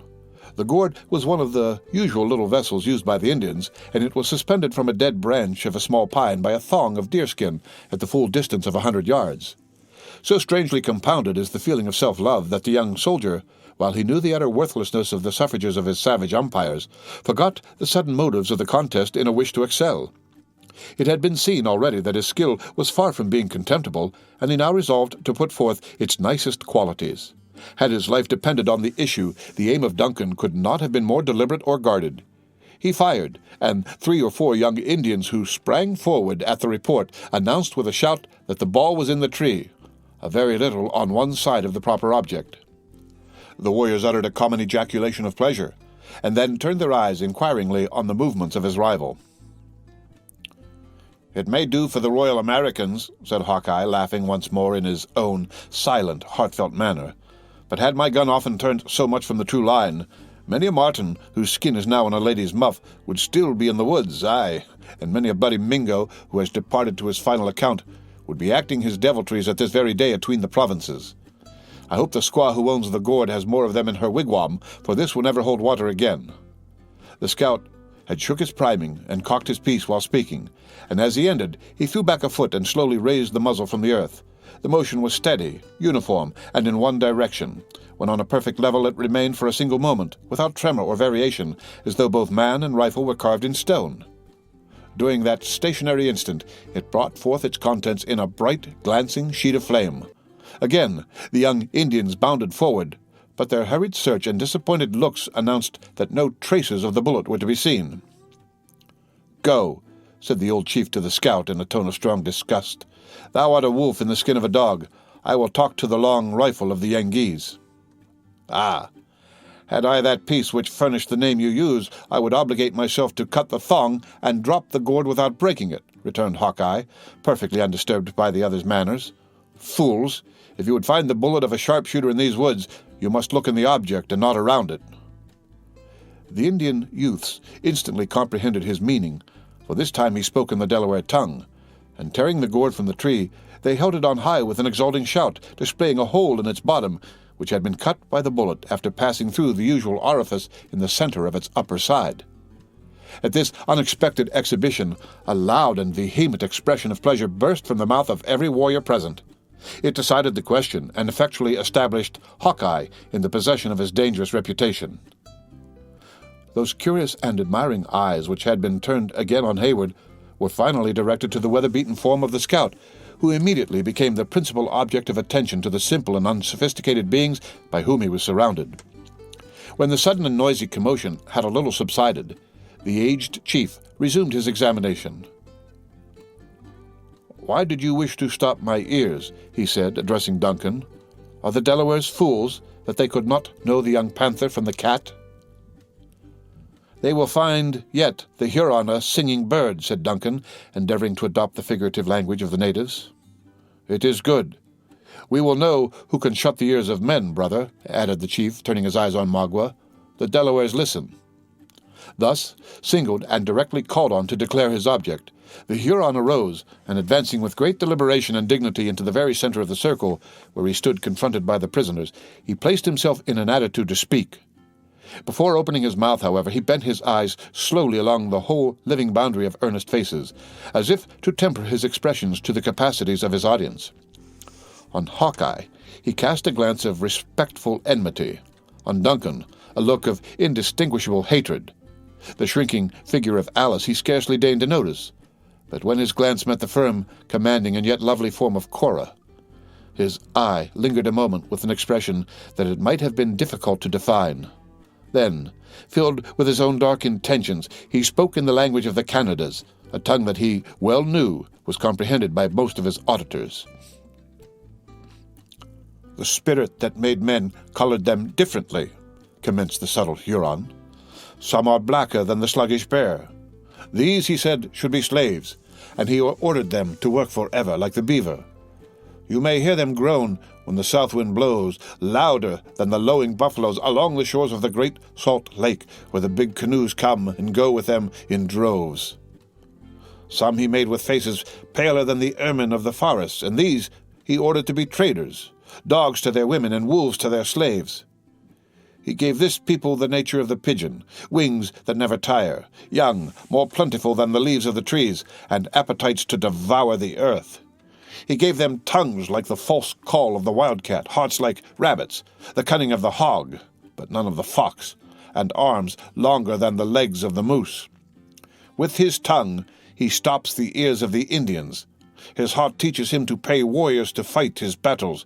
His cunning tells him how to get together the goods of the earth, and his arms enclose the land from the shores of the salt water to the islands of the great lake. His gluttony makes him sick. God gave him enough, and yet he wants all. Such are the pale faces. Some the Great Spirit made with skins brighter and redder than yonder sun," continued Magua, pointing impressively upward to the lurid luminary which was struggling through the misty atmosphere of the horizon. "And these did he fashion to his own mind. He gave them this island as he made it, covered with trees and filled with game. The wind made their clearings, the sun and rain ripened their fruits, and the snows came to tell them to be thankful. What need had they of roads to journey by? They saw through the hills. When the beavers worked, they lay in the shade and looked on. The winds cooled them in summer. In winter skins kept them warm. If they fought amongst themselves, it was to prove that they were men. They were brave, they were just, they were happy." Here the speaker paused, and again looked around him to discover if his legend had touched the sympathies of his listeners. He met everywhere with eyes riveted on his own, heads erect, and nostrils expanded, as if each individual present himself able and willing, singly to redress the wrongs of his race. "If the Great Spirit gave different tongues to his red children," he continued in a low, still melancholy voice, "it was that all animals might understand them. Some he placed among the snows with their cousin the bear. Some he placed near the setting sun on the road to the happy hunting grounds. Some on the lands around the great fresh waters. But to his greatest and most beloved he gave the sands of the salt lake. Do my brothers know the name of this favored people?" "It was the Lenape," exclaimed 20 eager voices in a breath. "It was the Lenape," returned Magua, affecting to bend his head in reverence to their former greatness. "It was the tribes of the Lenape. The sun rose from water that was salt and set in water that was sweet, and never hid himself from their eyes. But why should I, a Huron of the woods, tell a wise people their own traditions? Why remind them of their injuries, their ancient greatness, their deeds, their glory, their happiness, their losses, their defeats, their misery? Is there not one among them who has seen it all and who knows it to be true? I have done. My tongue is still, for my heart is of lead. I listen." as the voice of the speaker suddenly ceased. Every face and all eyes turned by a common movement toward the venerable Tamenund. From the moment that he took his seat until the present instant, the lips of the patriarch had not severed, and scarcely a sign of life had escaped him. He sat bent in feebleness, and apparently unconscious of the presence he was in during the whole of that opening scene in which the skill of the scout had been so clearly established. At the nicely graduated sound of Magua's voice, however, he betrayed some evidence of consciousness, and once or twice he even raised his head as if to listen.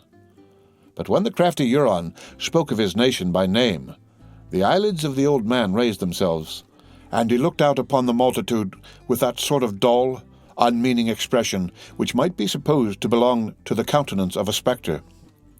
Then he made an effort to rise, and being upheld by his supporters, he gained his feet in a posture commanding by its dignity, while he tottered with weakness. "Who calls upon the children of the Lenape?" he said in a deep guttural voice that was rendered awfully audible by the breathless silence of the multitude. "Who speaks of things gone? Does not the egg become a worm, the worm a fly, and perish? Why tell the Delawares of good that is past? Better thank the Manitou for that which remains." "It is a Wyandot," said Magua, stepping nigher to the rude platform on which the other stood. "A friend of Tamenund." "A friend," repeated the sage, on whose brow a dark frown settled, imparting a portion of that severity which had rendered his eye so terrible in middle age. "Are the Mingos rulers of the earth? What brings a Huron in here?" "Justice. His prisoners are with his brothers, and he comes for his own." Tamenund turned his head toward one of his supporters, and listened to the short explanation the man gave. Then, facing the applicant, he regarded him a moment with deep attention, after which he said in a low and reluctant voice, "Justice is the law of the great Manitou. My children, give the stranger food. Then, Huron, take thine own and depart." On the delivery of this solemn judgment, the patriarch seated himself and closed his eyes again, as if better pleased with the images of his own ripened experience than with the visible objects of the world. Against such a decree, there was no Delaware sufficiently hardy to murmur, much less oppose himself. The words were barely uttered when 4 or 5 of the younger warriors, stepping behind Hayward and the scout, passed thongs so dexterously and rapidly around their arms as to hold them both in instant bondage. The former was too much engrossed with his precious and nearly insensible burden to be aware of their intentions before they were executed, and the latter, who considered even the hostile tribes of the Delawares a superior race of beings, submitted without resistance. Perhaps, however, the manner of the scout would not have been so passive had he fully comprehended the language in which the preceding dialogue had been conducted. Magua cast a look of triumph around the whole assembly before he proceeded to the execution of his purpose. Perceiving that the men were unable to offer any resistance, he turned his looks on her he valued most. Cora met his gaze with an eye so calm and firm that his resolution wavered. Then, recollecting his former artifice, he raised Alice from the arms of the warrior against whom she leaned, and beckoning Hayward to follow, he motioned for the encircling crowd to open. But Cora, instead of obeying the impulse he had expected, rushed to the feet of the patriarch, and raising her voice exclaimed aloud, "Just and venerable Delaware, on thy wisdom and power we lean for mercy. Be deaf to yonder artful and remorseless monster who poisons thy ears with falsehoods to feed his thirst for blood. Thou that hast lived long, and that hast seen the evil of the world, should know how to temper its calamities to the miserable." The eyes of the old man opened heavily, and he once more looked upward at the multitude. As the piercing tones of the suppliant swelled on his ears, they moved slowly in the direction of her person, and finally settled there in a steady gaze. Cora had cast herself to her knees, and with hands clenched in each other and pressed upon her bosom, she remained like a beauteous and breathing model of her sex, looking up in his faded but majestic countenance with a species of holy reverence. Gradually, the expression of Tamenund's features changed, and losing their vacancy in admiration, they lighted with a portion of that intelligence which a century before had been wont to communicate his youthful fire to the extensive bands of the Delawares. Rising without assistance, and seemingly without an effort, he demanded in a voice that startled its auditors by its firmness, "What art thou?" "A woman, one of a hated race, if thou wilt, a Yankee, but one who has never harmed thee, and who cannot harm thy people if she would, who asks for succor."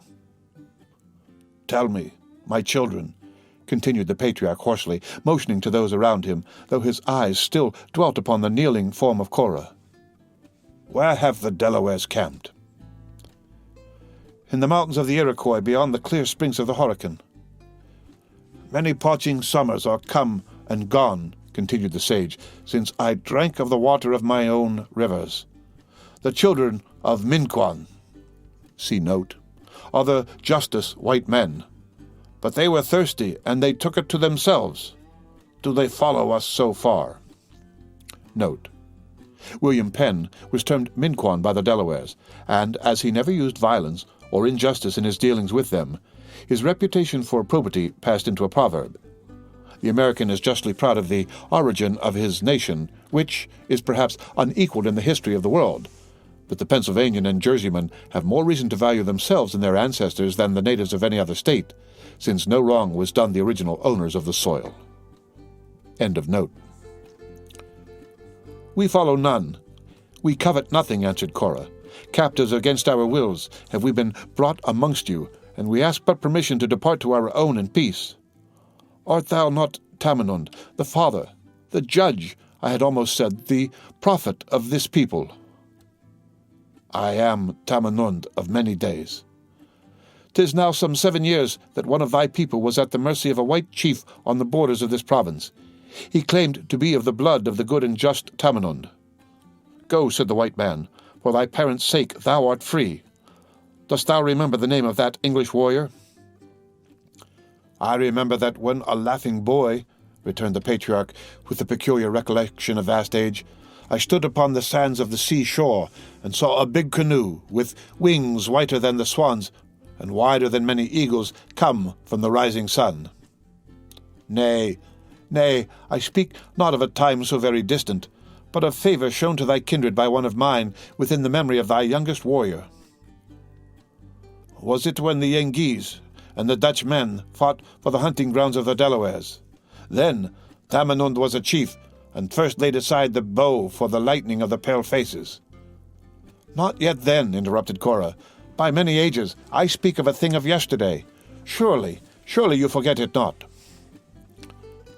"It was but yesterday," rejoined the aged man with touching pathos, "that the children of the Lenape were masters of the world. The fishes of the salt lake, the birds, the beasts, and the Mengee of the woods owned them for sagamores." Cora bowed her head in disappointment, and for a bitter moment struggled with her chagrin.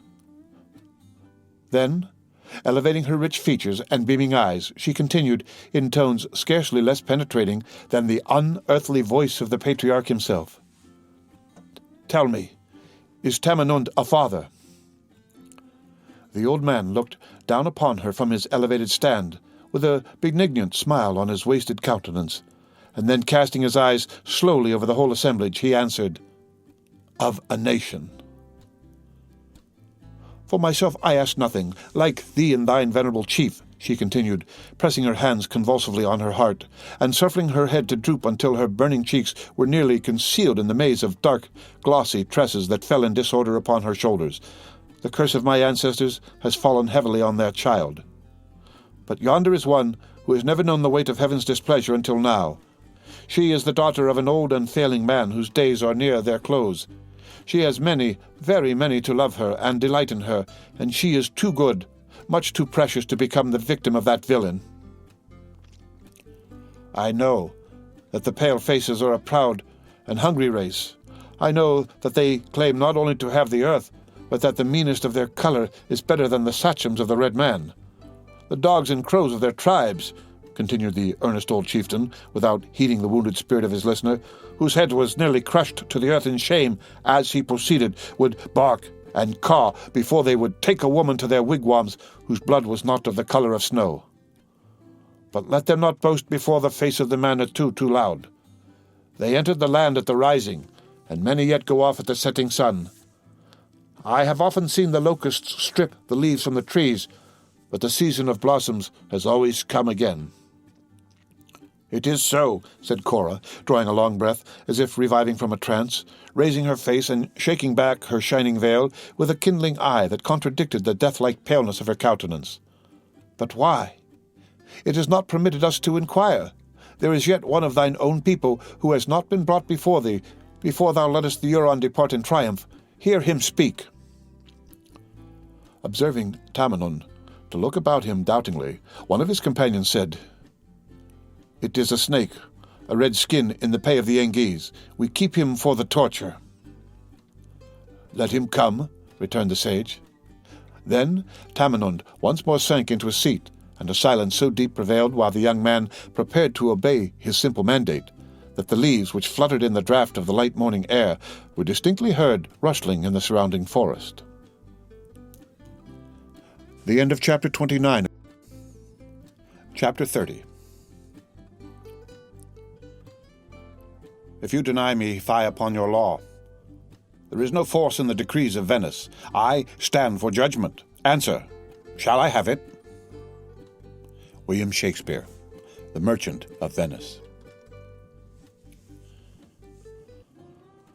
The silence continued unbroken by human sounds for many anxious minutes. Then the waving multitude opened and shut again, and Uncas stood in the living circle.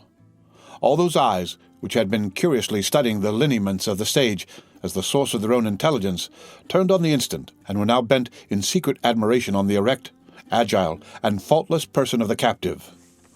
But neither the presence in which he found himself, nor the exclusive attention that he attracted in any manner disturbed the self-possession of the young Mohican. He cast a deliberate and observing look on every side of him, meeting the settled expression of hostility that lowered in the visages of the chiefs with the same calmness as the curious gaze of the attentive children. But when last, in this haughty scrutiny, the person of Tamenund came under his glance, his eye became fixed, as though all other objects were already forgotten. Then, advancing with a slow and noiseless step up the area, he placed himself immediately before the footstool of the sage. Here he stood unnoted, though keenly observant himself, until one of the chiefs apprised the latter of his presence. "With what tongue does the prisoner speak to the Manitou?" demanded the patriarch, without unclosing his eyes. "Like his fathers," Uncas replied, "with the tongue of a Delaware." At this sudden and unexpected annunciation, a low, fierce yell ran through the multitude that might not inaptly be compared to the growl of the lion as his caller is first awakened, a fearful omen of the weight of his future anger. The effect was equally strong on the sage, though differently exhibited. He passed a hand before his eyes as if to exclude the least evidence of so shameful a spectacle, while he repeated in his low, guttural tones the words he had just heard. "A Delaware. I have lived to see the tribes of the Lenape driven from their council fires, and scattered, like broken herds of deer, among the hills of the Iroquois. I have seen the hatchets of a strong people sweep woods from the valleys that the winds of heaven have spared, the beasts that run on the mountains, and the birds that fly above the trees have I seen living in the wigwams of men. But never before have I found a Delaware so base as to creep like a poisonous serpent into the camps of his nation." "The singing birds have opened their bills," returned Uncas in the softest notes of his own musical voice, "and Tamenund has heard their song." The sage started and bent his head aside as if to catch the fleeting sounds of some passing melody. "Does Tamenund dream?" he exclaimed. "What voice is at his ear? Have the winters gone backward? Will summer come again to the children of the Lenape?" A solemn and respectful silence succeeded this incoherent burst from the lips of the Delaware prophet. His people readily constructed his unintelligible language into one of those mysterious conferences he was believed to hold so frequently with his superior intelligence, and they awaited the issue of the revelation in awe. After a patient pause, however, one of the aged men, perceiving that the sage had lost the recollection of the subject before them, ventured to remind him again of the presence of the prisoner. "The false Delaware trembles lest he should hear the words of Tamenund," he said. "'Tis a hound that howls when the Yengeese show him a trail." "And ye," returned Uncas, looking sternly around him, "are dogs that whine when the Frenchman casts ye the offals of his deer." 20 knives gleamed in the air, and as many warriors sprang to their feet at this biting and perhaps merited retort. But a motion from one of the chiefs suppressed the outbreaking of their tempers and restored the appearance of quiet. The task might probably have been more difficult had not a movement made by Tamenund indicated that he was again about to speak. "Delaware," resumed the sage, "little art thou worthy of thy name. My people have not seen a bright sun in many winters, and the warrior who deserts his tribe when hid in clouds is doubly a traitor. The law of the Manitou is just. It is so. While the rivers run and the mountains stand, while the blossoms come and go on the trees, it must be so. He is thine, my children. Deal justly by him." Not a limb was moved, nor was a breath drawn louder and longer than common until the closing syllable of this final decree had passed the lips of Tamenund. Then a cry of vengeance burst at once, as it might be from the united lips of the nation, a frightful augury of their ruthless intentions. In the midst of these prolonged and savage yells, a chief proclaimed in a high voice that the captive was condemned to endure the dreadful trial of torture by fire. The circle broke its order, and screams of delight mingled with the bustle and tumult of preparation. Hayward struggled madly with his captors. The anxious eye of Hawkeye began to look around him with an expression of peculiar earnestness, and Cora again threw herself at the feet of the patriarch, once more a suppliant for mercy. Throughout the whole of these trying moments, Uncas had alone preserved his serenity. He looked on the preparations with a steady eye, and when the tormentors came to seize him, he met them with a firm and upright attitude. One among them, if possible more fierce and savage than his fellows, seized the hunting shirt of the young warrior, and, at a single effort, tore it from his body. Then, with a yell of frantic pleasure, he leaped toward his unresisting victim and prepared to lead him to the stake. But at that moment, when he appeared most a stranger to the feelings of humanity, the purpose of the savage was arrested as suddenly as if a supernatural agency had interposed in the behalf of Uncas. The eyeballs of the Delaware seemed to start from their sockets. His mouth opened, and his whole form became frozen in an attitude of amazement. Raising his hand with a slow and regulated motion, he pointed with a finger to the bosom of the captive. His companions crowded about him in wonder, and every eye was, like his own, fastened intently on the figure of a small tortoise, beautifully tattooed on the breast of the prisoner in a bright blue tint. For a single instant, Uncas enjoyed his triumph, smiling calmly on the scene. Then, motioning the crowd away with a high and haughty sweep of his arm, he advanced in front of the nation with the air of a king and spoke in a voice louder than the murmur of admiration that ran through the multitude. "Men of the Lenni Lenape," he said, "my race upholds the earth. Your feeble tribe stands on my shell. What fire that a Delaware can light would burn the child of my fathers," he added, pointing proudly to the simple blazonry on his skin. "The blood that came from such a stock would smother your flames. My race is the grandfather of nations." "Who art thou?"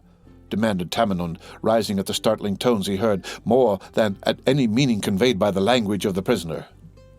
"Uncas, the son of Chingachgook," answered the captive modestly, turning from the nation and bending his head in reverence to the other's character and years.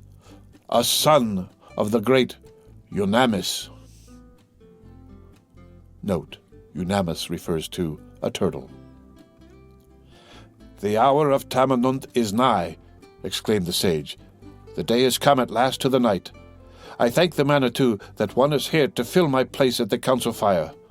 Uncas, the child of Uncas is found. Let the eyes of a dying eagle gaze on the rising sun." The youth stepped lightly, but proudly on the platform, where he became visible to the whole agitated and wondering multitude. Tamenund held him long at the length of his arm, and read every turn in the fine lineaments of his countenance with the untiring gaze of one who recalled days of happiness. "Is Tamenund a boy?" at length the bewildered prophet exclaimed. "Have I dreamed of so many snows that my people were scattered like floating sands? Of Yengeese, more plenty than the leaves on the trees? The arrow of Tamenund would not frighten the fawn. His arm is withered like the branch of a dead oak. The snail would be swifter in the race.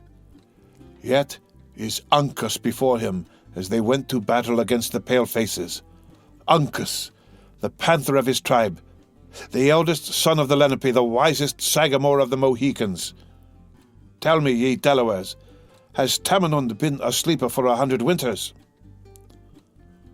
The calm and deep silence which succeeded these words sufficiently announced the awful reverence with which his people received the communication of the patriarch. None dared to answer, though all listened in breathless expectation of what might follow. Uncas, however, looking in his face with the fondness and veneration of a favored child, presumed on his own high and acknowledged rank to reply. 4 warriors of his race have lived and died, he said, since the friend of Tamenund led his people in battle. The blood of the turtle has been in many chiefs, but all have gone back into the earth from whence they came, except Chingachgook and his son. "It is true, it is true," returned the sage, a flash of recollection destroying all his pleasing fancies and restoring him at once to a consciousness of the true history of his nation. "Our wise men have often said that 2 warriors of the unchanged race were in the hills of the Yengeese. Why have their seats at the council fires of the Delawares been so long empty?" At these words, the young man raised his head, which he had still kept bowed a little in reverence, and lifting his voice so as to be heard by the multitude, as if to explain at once and forever the policy of his family, he said aloud, "Once we slept where we could hear the Salt Lake speak in its anger. Then we were rulers and sagamores over the land. But when a pale face was seen on every brook, we followed the deer back to the river of our nation.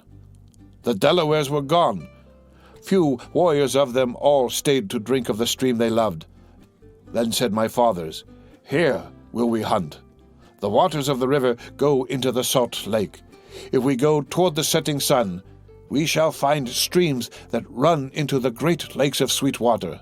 There would a Mohican die, like fishes of the sea, in the clear springs.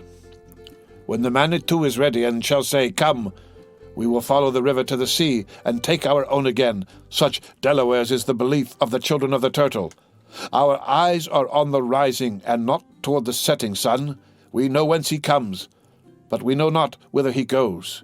It is enough." The men of the Lenape listened to his words with all the respect that superstition could lend, finding a secret charm even in the figurative language with which the young sagamore imparted his ideas. Uncas himself watched the effect of his brief explanation with intelligent eyes and gradually dropped the air of authority he had assumed, as he perceived that his auditors were content. Then, permitting his looks to wander over the silent throng that crowded around the elevated seat of Tamenund, he first perceived Hawkeye in his bonds. Stepping eagerly from his stand, he made way for himself to the side of his friend, and cutting his thongs with a quick and angry stroke of his own knife, he motioned to the crowd to divide. The Indians silently obeyed, and once more they stood ranged in their circle as before his appearance among them. Uncas took the scout by the hand and led him to the feet of the patriarch. "Father," he said, "look at this pale face. A just man and a friend of the Delawares." "Is he a son of Minquon?" "Not so. A warrior known to the Yengeese and feared by the Maquas." "What name has he gained by his deeds?" "We call him Hawkeye," Uncas replied, using the Delaware phrase, "for his sight never fails. The Mingos know him better by the death he gives their warriors. With them he is the long rifle." "Le long carabine," exclaimed Tamenund, opening his eyes and regarding the scout sternly.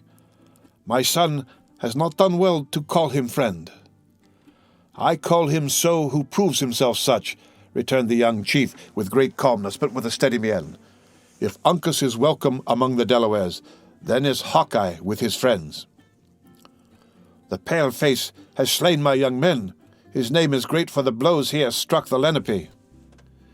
If a Mingo has whispered that much in the ear of the Delaware, he has only shown that he is a singing bird, said the scout, who now believed that it was time to vindicate himself from such offensive charges, and who spoke as the man he addressed, modifying his Indian figures, however, with his own peculiar notions. That I have slain the Maquas, I am not the man to deny, even at their own council fires. But that knowingly, my hand has never harmed a Delaware, is opposed to the reason of my gifts, which is friendly to them and all that belongs to their nation. A low exclamation of applause passed among the warriors, who exchanged looks with each other like men that first began to perceive their error.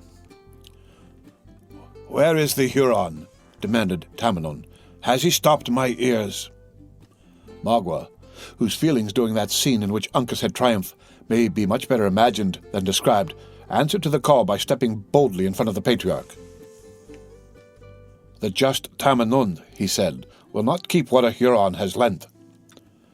"Tell me, son of my brother," returned the sage, avoiding the dark countenance of Le Subtil, and turning gladly to the more ingenuous features of Uncas, "has the stranger a conqueror's right over you?" "He has none. The panther may get into snares set by the women, but he is strong and knows how to leap through them. The long carabine laughs at the Mingoes. Go, Huron, ask your squaws the color of a bear. The stranger and white maiden that came into my camp together should journey on an open path, and the woman that Huron left with my warriors." Uncas made no reply.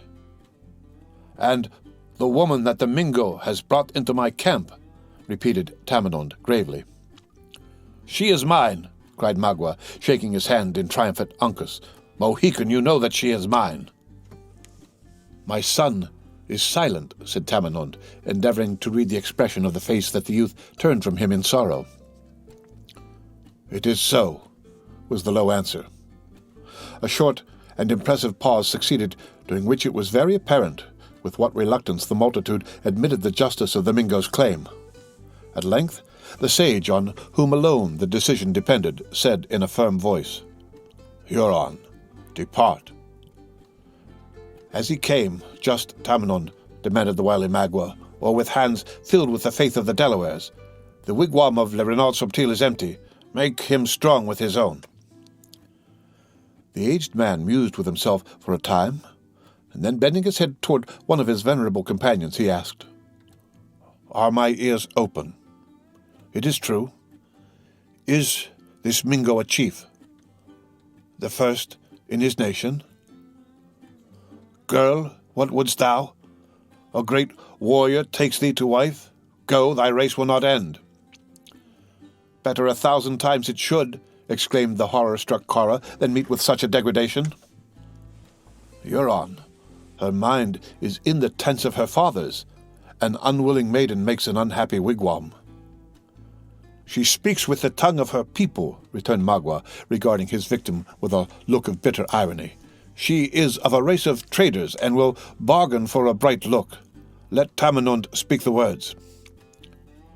"Take you the wampum and our love. Nothing hence but what Magua brought hither. Then depart with thine own. The great Manitou forbids that a Delaware should be unjust." Magua advanced and seized his captive strongly by the arm. The Delawares fell back in silence, and Cora, as if conscious that remonstrance would be useless, prepared to submit to her fate without resistance. "Hold! Hold!" cried Duncan, springing forward. "Huron, have mercy. Her ransom shall make thee richer than any of thy people were ever yet known to be." "Magua is a red-skin. He wants not the beads of the pale faces. Gold, silver, powder, lead, all that a warrior needs shall be in thy wigwam, all that becomes the greatest chief."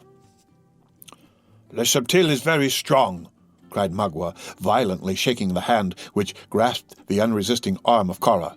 "He has his revenge."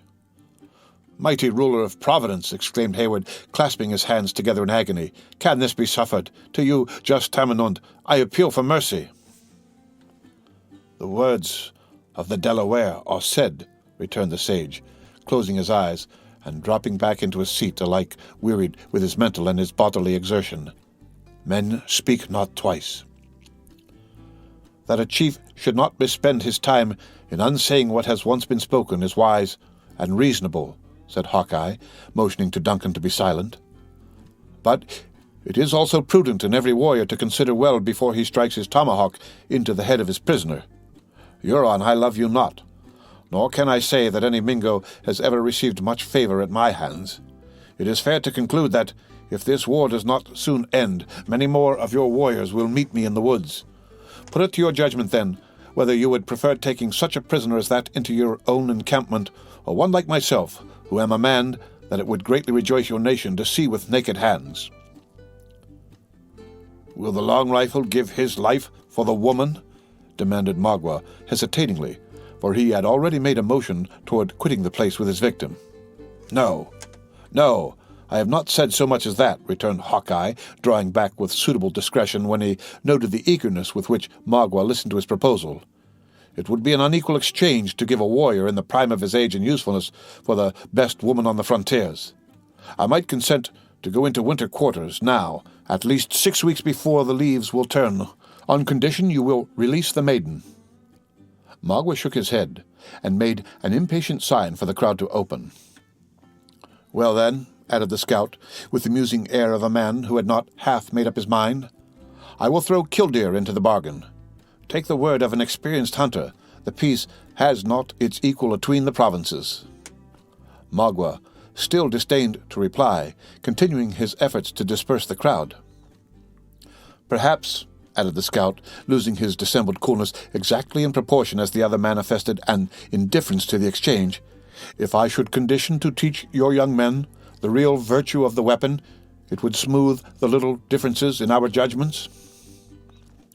Le Renard fiercely ordered the Delawares, who still lingered in an impenetrable belt around him, in hopes he would listen to the amicable proposal to open his path, threatening by the glance of his eye another appeal to the infallible justice of their prophet.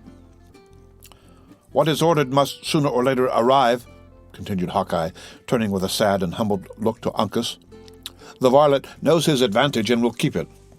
God bless you, boy. You have found friends among your natural kin, and I hope they will prove as true as some you have met who had no Indian cross.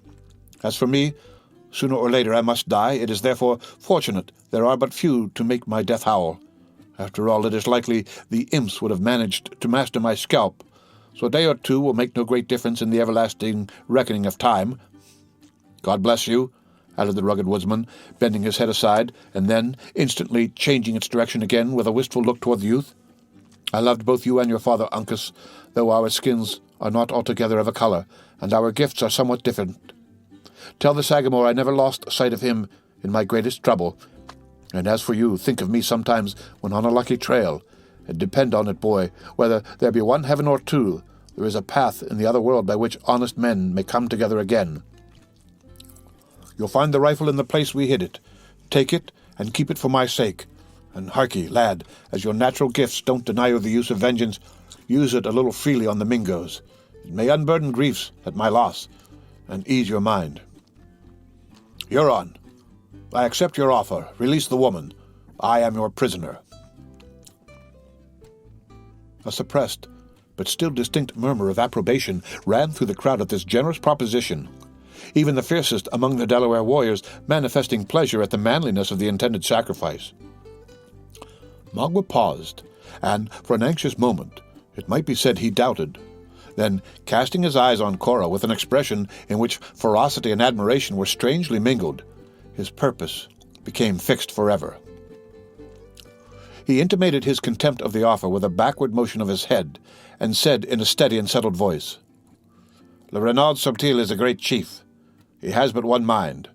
Come," he added, laying his hand too familiarly on the shoulder of his captive to urge her onward. "A Huron is no tattler. We will go." The maiden drew back in lofty, womanly reserve, and her dark eye kindled while the rich blood shot, like the passing brightness of the sun, into her very temples at the indignity. "I am your prisoner, and at a fitting time shall be ready to follow even to my death. "But violence is unnecessary," she coldly said, and immediately turning to Hawkeye added, "Generous hunter, from my soul I thank you. Your offer is vain, neither could it be accepted. But still you may serve me, even more than in your own noble intention. Look at that drooping, humbled child. Abandon her not until you leave her in the habitations of civilized men. I will not say," wringing the hard hand of the scout, "that her father will reward you, for such as you are above the rewards of men. But he will thank you and bless you, and believe me, the blessing of a just and aged man has virtue in the sight of heaven. Would to God I could hear one word from his lips at this awful moment." Her voice became choked, and for an instant she was silent. Then, advancing a step nigher to Duncan, who was supporting her unconscious sister, she continued in more subdued tones, but in which feeling and the habits of her sex maintained a fearful struggle. "I need not tell you to cherish the treasure you will possess. You love her, Hayward. That would conceal 1,000 faults, though she had them.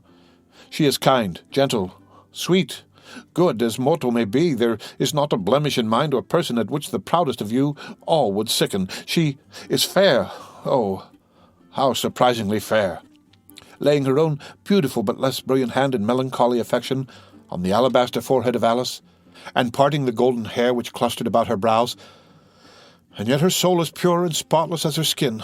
I could say much more, perhaps, than cooler reason would approve, but I will spare you and myself." Her voice became inaudible, and her face was bent over the form of her sister. After a long and burning kiss, she arose, and with features of the hue of death, but without even a tear in her feverish eye, she turned away, and added to the savage with all her former elevation of manner, "Now, sir, if it be your pleasure, I will follow." "Aye, go," cried Duncan, placing Alice in the arms of an Indian girl. "Go, Magua, go. These Delawares have their laws which forbid them to detain you, but I have no such obligation. Go, malignant monster. Why do you delay?" It would be difficult to describe the expression with which Magua listened to this threat to follow. There was at first a fierce and manifest display of joy, and then it was instantly subdued in a look of cunning coldness. "The words are open," he was content with answering. "The open hand can come." "Hold!" cried Hawkeye, seizing Duncan by the arm and detaining him by violence. "You know not the craft of the imp. He would lead you to an ambushment and your death." "Huron," interrupted Uncas, who, submissive to the stern customs of his people, had been an attentive and grave listener to all that passed. "Huron, the justice of the Delawares comes from the Manitou. Look at the sun. He is now in the upper branches of the hemlock. Your path is short and open. When he is seen above the trees, there will be men on your trail." "I hear a crow," exclaimed Magua with a taunting laugh. "Go," he added, shaking his hand at the crowd, which had slowly opened to admit his passage. "Where are the petticoats of the Delawares? Let them send their arrows and their guns to the Wyandots. They shall have venison to eat, and corn to hoe, dogs, rabbits, thieves. I spit on you." His parting jibes were listened to in a dead, boding silence, and with these biting words in his mouth, the triumphant Magua passed unmolested into the forest, followed by his passive captive, and protected by the inviolable laws of Indian hospitality. The end of Chapter 30. Chapter 31. Fluellen. "Kill the poise and the luggage. 'Tis expressly against the law of arms. 'Tis as errant a piece of knavery, mark you now, as can be offered in the world." William Shakespeare, King Henry V. So long as their enemy and his victim continued in sight, the multitude remained motionless, as beings charmed to the place by some power that was friendly to the Huron. But the instant he disappeared, it became tossed and agitated by fierce and powerful passion. Uncas maintained his elevated stand, keeping his eyes on the form of Cora, until the colors of her dress were blended with the foliage of the forest, when he descended, and moving silently through the throng, he disappeared in that lodge from which he had so recently issued. A few of the graver and more attentive warriors, who caught the gleams of anger that shot from the eyes of the young chief in passing, followed him to the place he had selected for his meditations. after which Tamenund and Alice were removed, and the women and children were ordered to disperse. During the momentous hour that succeeded, the encampment resembled a hive of troubled bees who only awaited the appearance and example of their leader to take some distant and momentous flight.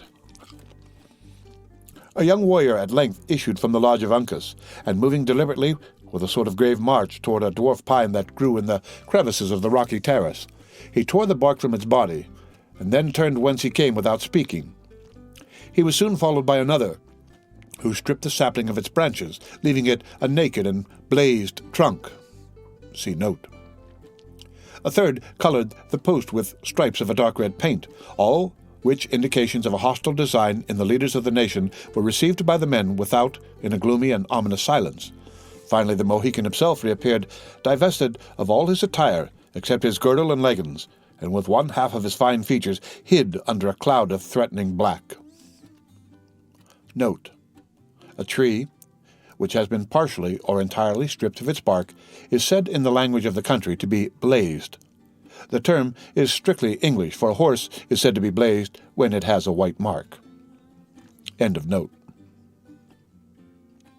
Uncas moved with a slow and dignified tread toward the post, which he immediately commenced encircling with a measured step, not unlike an ancient dance, raising his voice at the same time in the wild and irregular chant of his war song. The notes were in the extremes of human sounds, being sometimes melancholy and exquisitely plaintive, even rivaling the melody of birds, and then, by sudden and startling transitions, causing the auditors to tremble by their depth and energy. The words were few and often repeated, proceeding gradually from a sort of invocation or hymn to the deity to an intimation of the warrior's object, and terminating as they commenced with an acknowledgment of his own dependence on the Great Spirit. If it were possible to translate the comprehensive and melodious language in which he spoke, the ode might read something like the following. Manitou, Manitou, Manitou, thou art great, thou art good, thou art wise. Manitou, Manitou, thou art just. In the heavens, in the clouds, oh, I see many spots, many dark, many red. In the heavens, oh, I see many clouds. In the woods, in the air, oh, I hear the whoop, the long yell, and the cry. In the woods, oh, I hear the loud whoop. Manitou, Manitou, Manitou. I am weak, thou art strong. I am slow. Manitou, Manitou, give me aid. At the end of what might be called each verse, he made a pause by raising a note louder and longer than common that was peculiarly suited to the sentiment just expressed. The first close was solemn and intended to convey the idea of veneration. The second, descriptive, bordering on the alarming. And the third was the well-known and terrific war-whoop, which burst from the lips of the young warrior like a combination of all the frightful sounds of battle. The last was the first, humble and imploring. 3 times did he repeat this song, and as often did he encircle the post in his dance. At the close of the first turn, a grave and highly esteemed chief of the Lenape followed his example, singing words of his own, however, to music of a similar character. Warrior after warrior enlisted in the dance until all of any renown and authority were numbered in its mazes. The spectacle now became wildly terrific, the fierce-looking and menacing visages of the chiefs receiving additional power from the appalling strains in which they mingled their guttural tones. Just then, Uncas struck his tomahawk deep into the post and raised his voice in a shout which might be termed his own battle cry. The act announced that he had assumed the chief authority in the intended expedition. It was a signal that awakened all the slumbering passions of the nation. 100 youths who had hitherto been restrained by the diffidence of their years rushed in a frantic body on the fancied emblem of their enemy, and severed it asunder, splinter by splinter, until nothing remained of the trunk but its roots in the earth. During this moment of tumult, the most ruthless deeds of war were performed on the fragments of the tree with as much apparent ferocity as if they were the living victims of their cruelty. Some were scalped, some received the keen and trembling axe, and others suffered by thrusts from the fatal knife. In short, the manifestations of zeal and fierce delight were so great and unequivocal that the expedition was declared to be a war of the nation. The instant Uncas had struck the blow, he moved out of the circle and cast his eyes up to the sun, which was just gaining the point when the truce with Magua was to end. The fact was soon announced by a significant gesture, accompanied by a corresponding cry, and the whole of the excited multitude abandoned their mimic warfare with shrill yells of pleasure to prepare for the more hazardous experiment of the reality.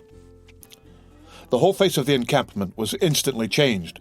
The warriors, who were already armed and painted, became as still as if they were incapable of any uncommon burst of emotion. On the other hand, the women broke out of the lodges with the songs of joy and those of lamentation so strangely mixed that it might have been difficult to have said which passion preponderated. None, however, was idle.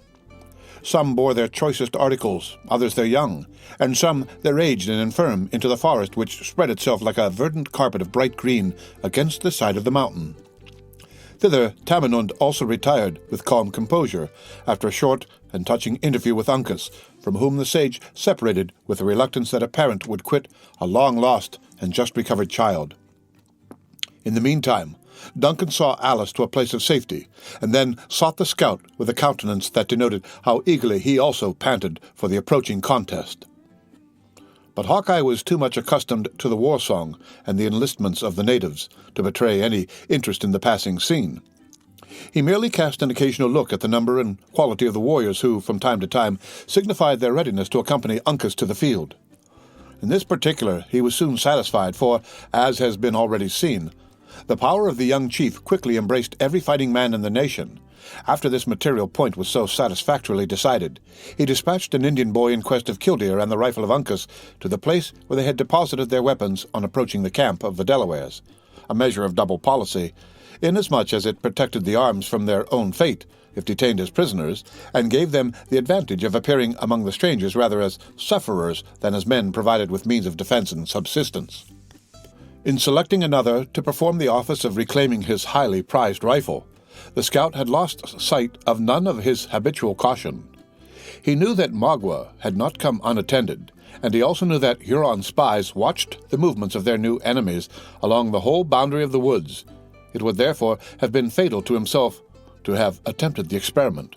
A warrior would have fared no better, but the danger of a boy would not be likely to commence until after his object was discovered. When Hayward joined him, the scout was coolly awaiting the result of this experiment.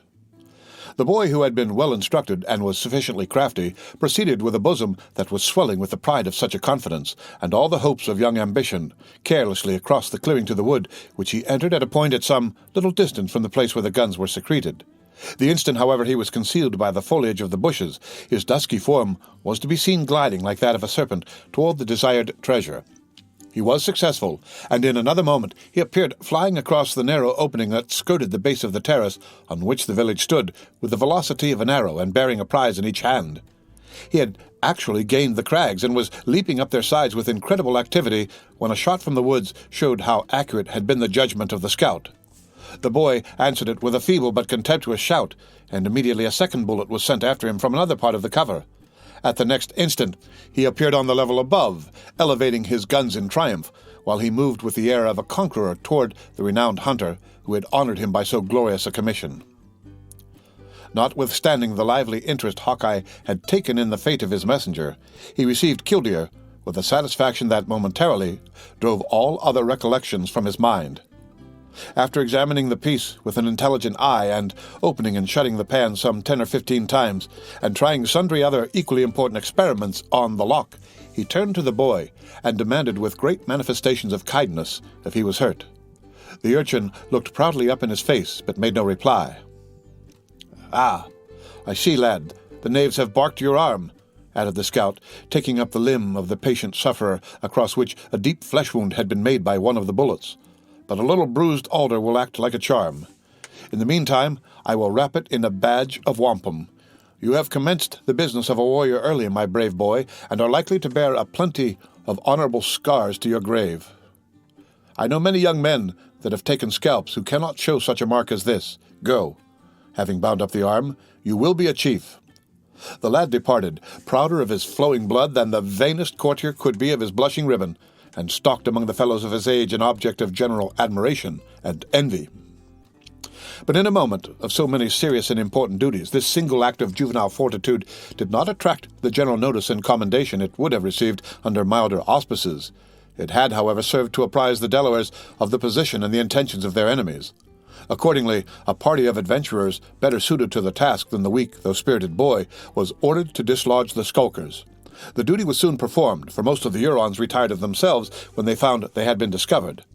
The Delawares followed to a sufficient distance from their own encampment, and then halted for orders, apprehensive of being led into an ambush. As both parties secreted themselves, the woods were again as still and quiet as a mild summer morning in deep solitude could render them.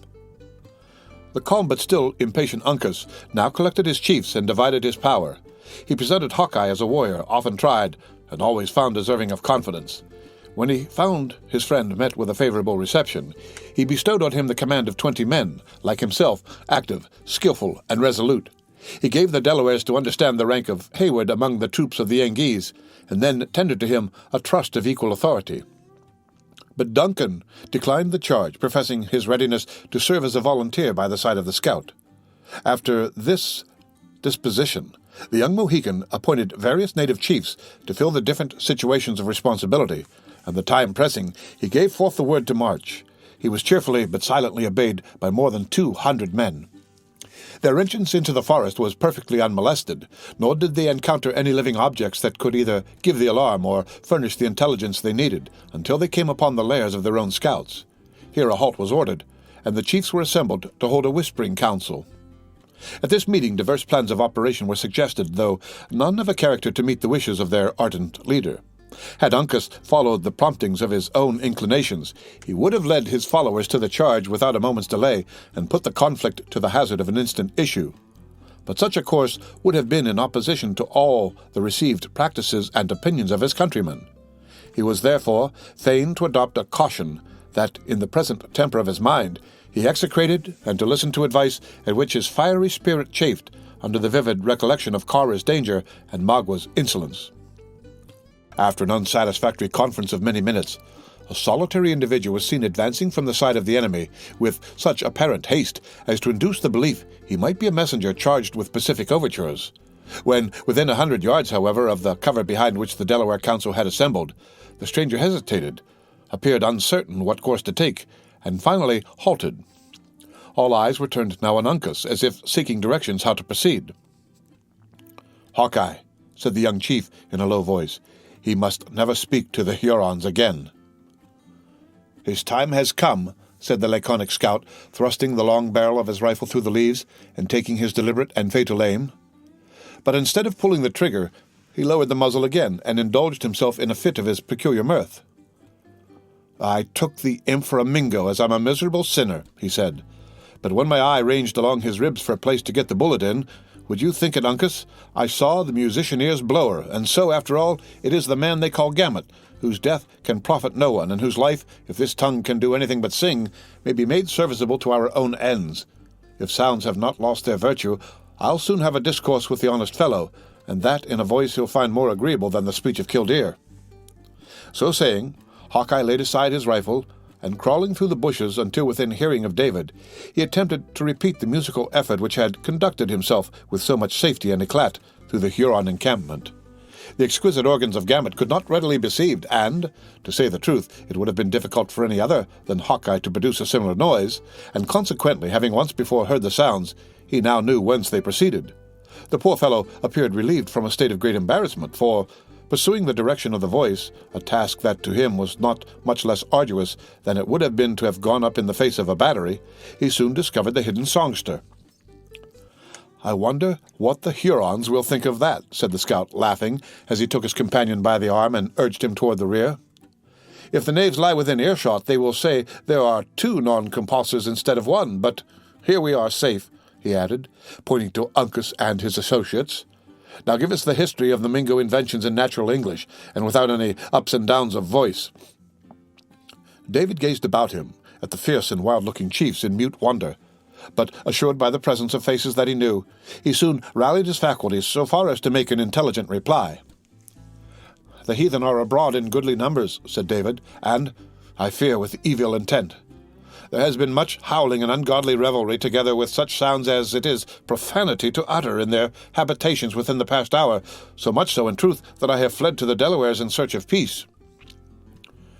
"Your ears might not have profited much by the exchange, had you been quicker of foot," returned the scout a little dryly, "but Let that be as it may. Where are the Hurons? They lie hid in the forest between this spot and their village in such force that prudence would teach you instantly to return. Uncas cast a glance along the range of trees which concealed his own band, and mentioned the name of Magua. Is among them. He brought in the maiden that had sojourned with the Delawares, and, leaving her in the cave, has put himself like a raging wolf at the head of his savages. I know not what has troubled his spirit so greatly. He has left her, you say, in the cave? Interrupted Hayward. 'Tis well that we know its situation. May not something be done for her instant relief? Uncas looked earnestly at the scout before he asked, What says Hawkeye? Give me 20 rifles, and I will turn to the right along the stream, and passing by the huts of the beaver, will join the Sagamore and the colonel. You shall then hear the whoop from that quarter. With this wind, one might easily send it a mile. Then, Uncas, do you drive in the front. When they come within range of our pieces, we will give them a blow that, I pledge the good name of an old frontiersman, shall make their line bend like an ashen bow, after which we will carry the village and take the woman from the cave, when the affair may be finished with the tribe, according to a white man's battle, by a blow and a victory, or in the Indian fashion, with dodge and cover. There may be no great learning, Major, in this plan, but with courage and patience it can all be done. I like it very much, cried Duncan, who saw that the release of Cora was the primary object in the mind of the scout. I like it much. Let it be instantly attempted. After a short conference, the plan was matured, and rendered more intelligible to the several parties. The different signals were appointed, and the chiefs separated, each to his allotted station. The end of Chapter 31. Chapter 32. But plagues shall spread and funeral fires increase to the great king, without a ransom paid to her own Crissa, send the black-eyed maid. Alexander Pope. During the time Uncas was making this disposition of his forces, the woods were as still and, with the exception of those who had met in council, apparently as much untenanted as when they came fresh from the hands of their almighty Creator. The eye could range in every direction through the long and shadowed vistas of the trees, but nowhere was any object to be seen that did not properly belong to the peaceful and slumbering scenery. Here and there a bird was heard fluttering among the branches of the beeches, and occasionally a squirrel dropped a nut, drawing the startled looks of the party for a moment to the place. But the instant the casual interruption ceased, the passing air was heard murmuring above their heads along that verdant and undulating surface of forest, which spread itself unbroken, unless by stream or lake, over such a vast region of country. Across the tracts of wilderness which lay between the Delawares and the village of their enemies, it seemed as if the foot of man had never trodden, so breathing and deep was the silence in which it lay.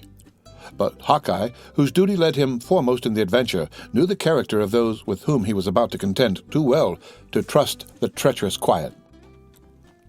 When he saw his little band collected, the scout threw Killdeer into the hollow of his arm, and making a silent signal that he would be followed, he led them many rods toward the rear into the bed of a little brook which they had crossed in advancing. Here he halted, and after waiting for the whole of his grave and attentive warriors to close about him, he spoke in Delaware, demanding, Do any of my young men know whither this run will lead us? A Delaware stretched forth a hand with the two fingers separated, and, indicating the manner in which they were joined at the root, he answered, Before the sun could go his own length, the little water will be in the big. Then he added, pointing in the direction of the place he mentioned, The two make enough for the beavers. I thought as much, returned the scout, glancing his eye upward at the opening in the treetops, from the course it takes and the bearings of the mountains. Men, we will keep within the cover of its banks till we scent the Hurons.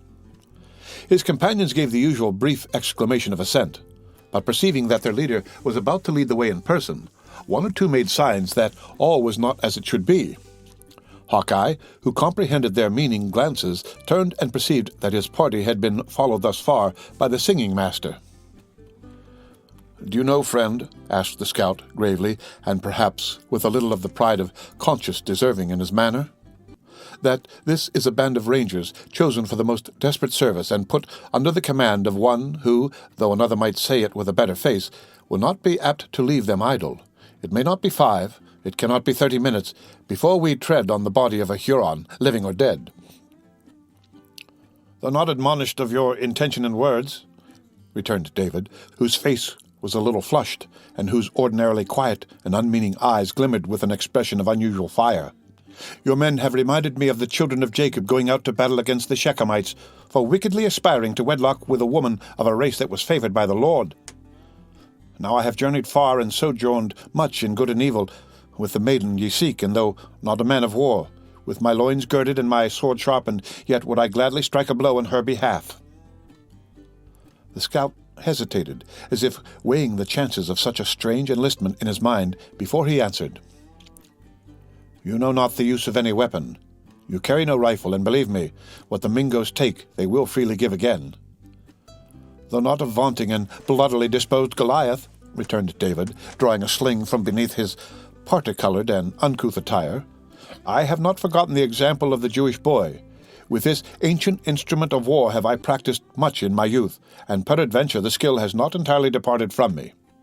"Aye," said Hawkeye, considering the deerskin thong and apron with a cold and discouraging eye.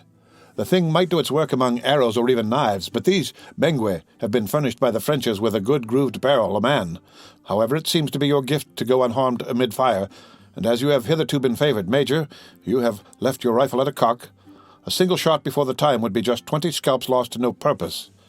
Singer, you can follow. We may find use for you in the shoutings."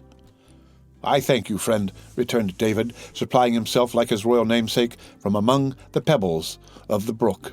"Though not given to the desire to kill, had you sent me away, my spirit would have been troubled.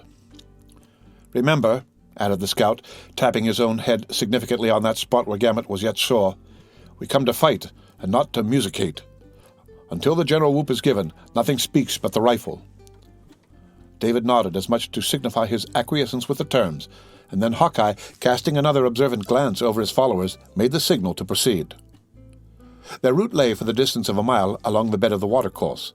Though protected from any great danger of observation by the precipitous banks and the thick shrubbery which skirted the stream, no precaution known to an Indian attack was neglected.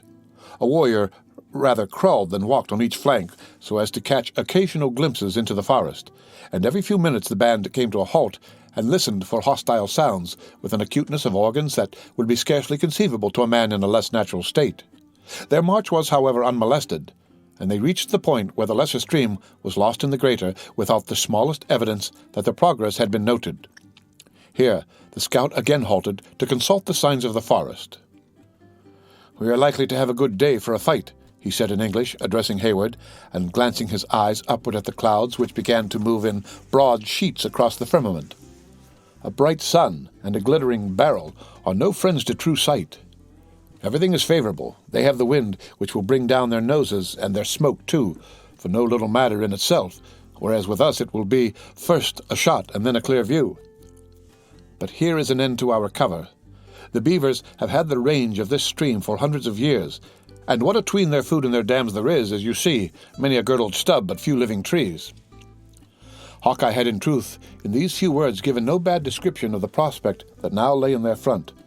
The brook was irregular in its width, sometimes shooting through narrow fissures in the rocks, and at others spreading over acres of bottomland, forming little areas that might be termed ponds. Everywhere along its bands were the mouldering relics of dead trees, in all the stages of decay, from those that groaned on their tottering trunks to such as had recently been robbed of those rugged coats that so mysteriously contain their principle of life. A few long, low, and moss-covered piles were scattered among them like the memorials of a former and long-departed generation.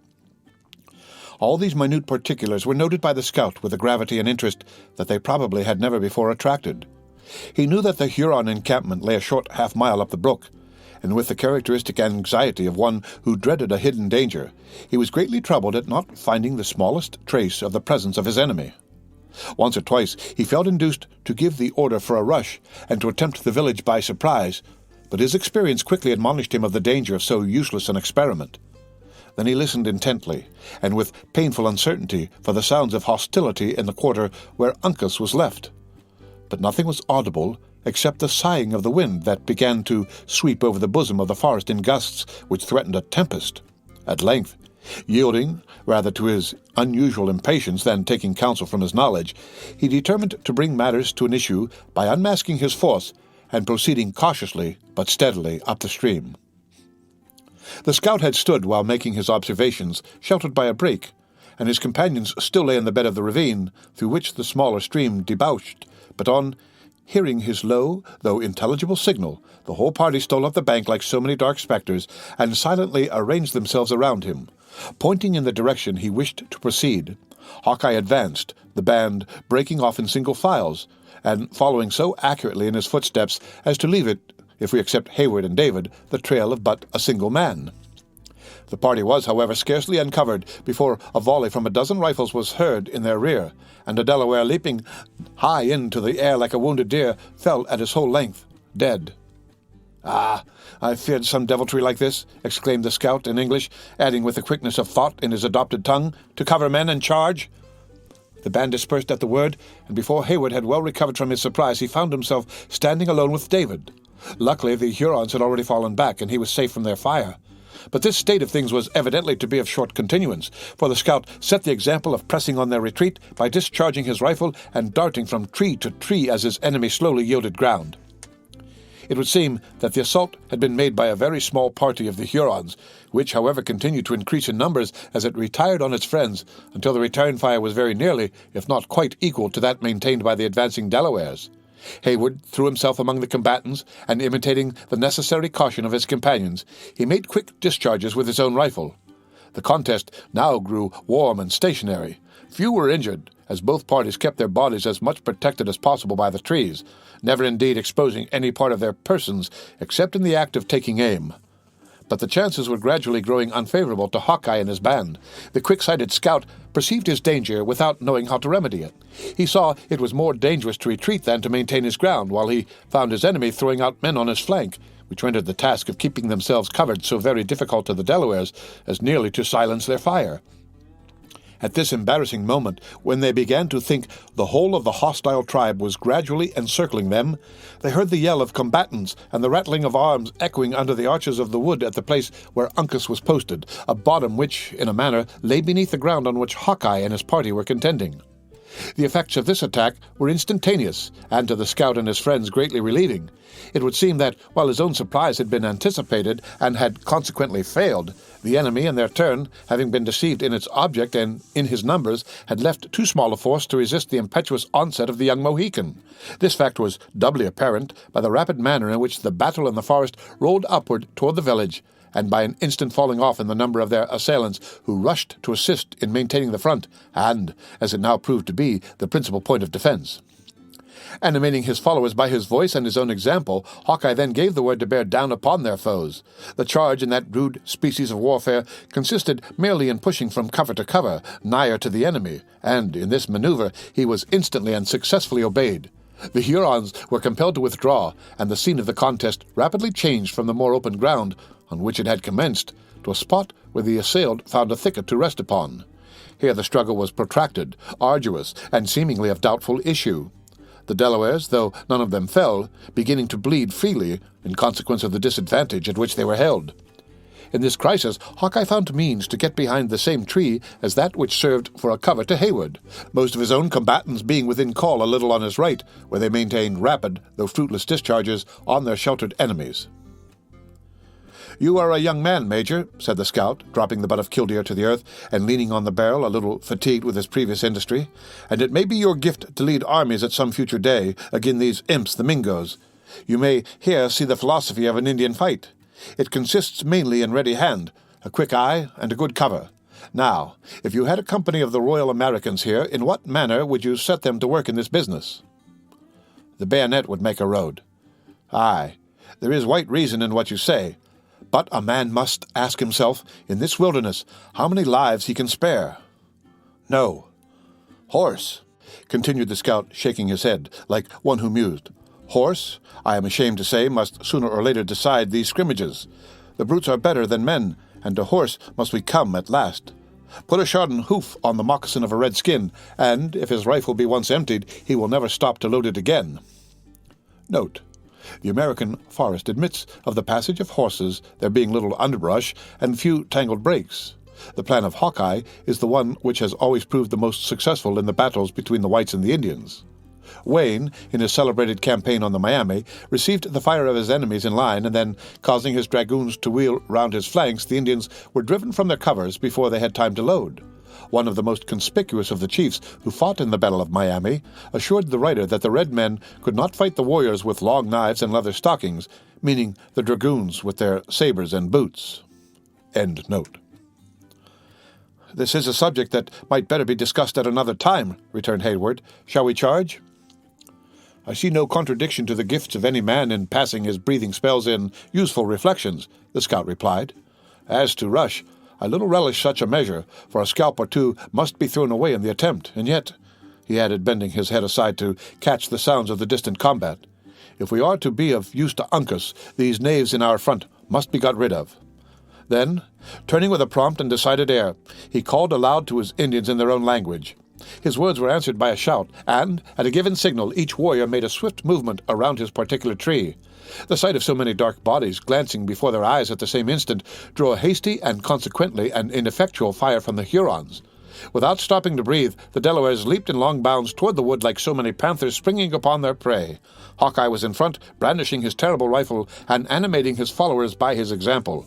A few of the older and more cunning Hurons, who had not been deceived by the artifice which had been practiced to draw their fire, now made a close and deadly discharge of their pieces, and justified the apprehensions of the scout by felling 3 of his foremost warriors.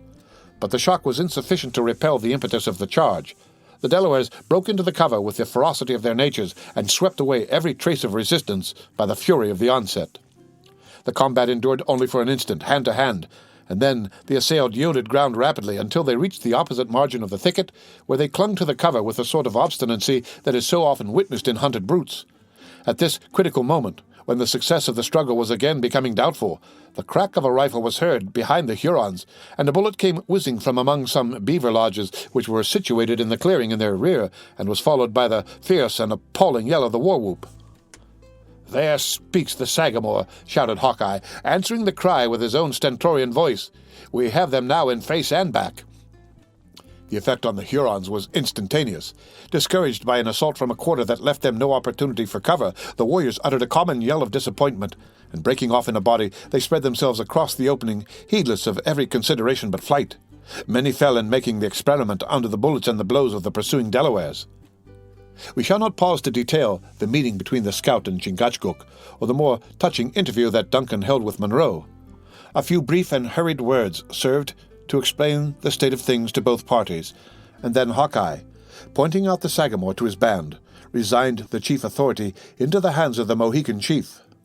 Chingachgook assumed the station to which his birth and experience gave him so distinguished a claim, with the grave dignity that always gives force to the mandates of a native warrior.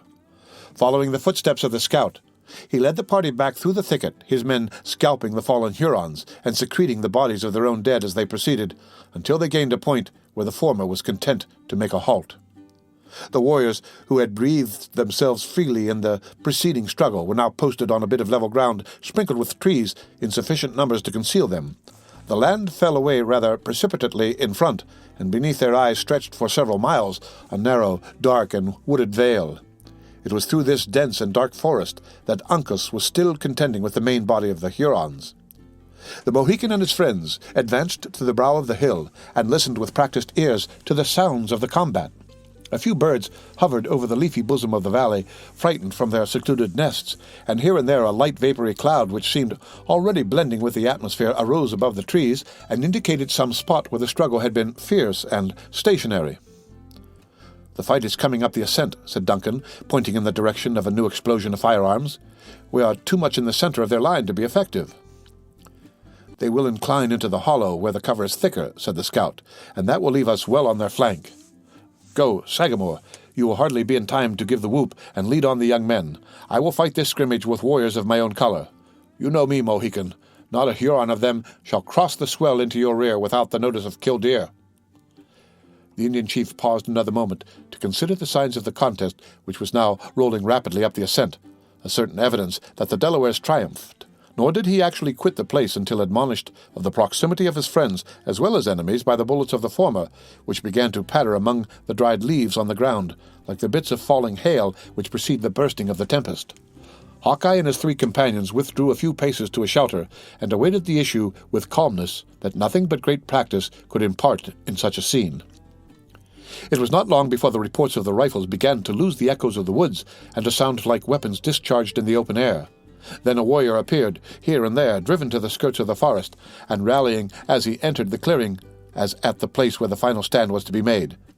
These were soon joined by others, until a long line of swarthy figures was to be seen clinging to the cover with the obstinacy of desperation. Hayward began to grow impatient, and turned his eyes anxiously in the direction of Chingachgook.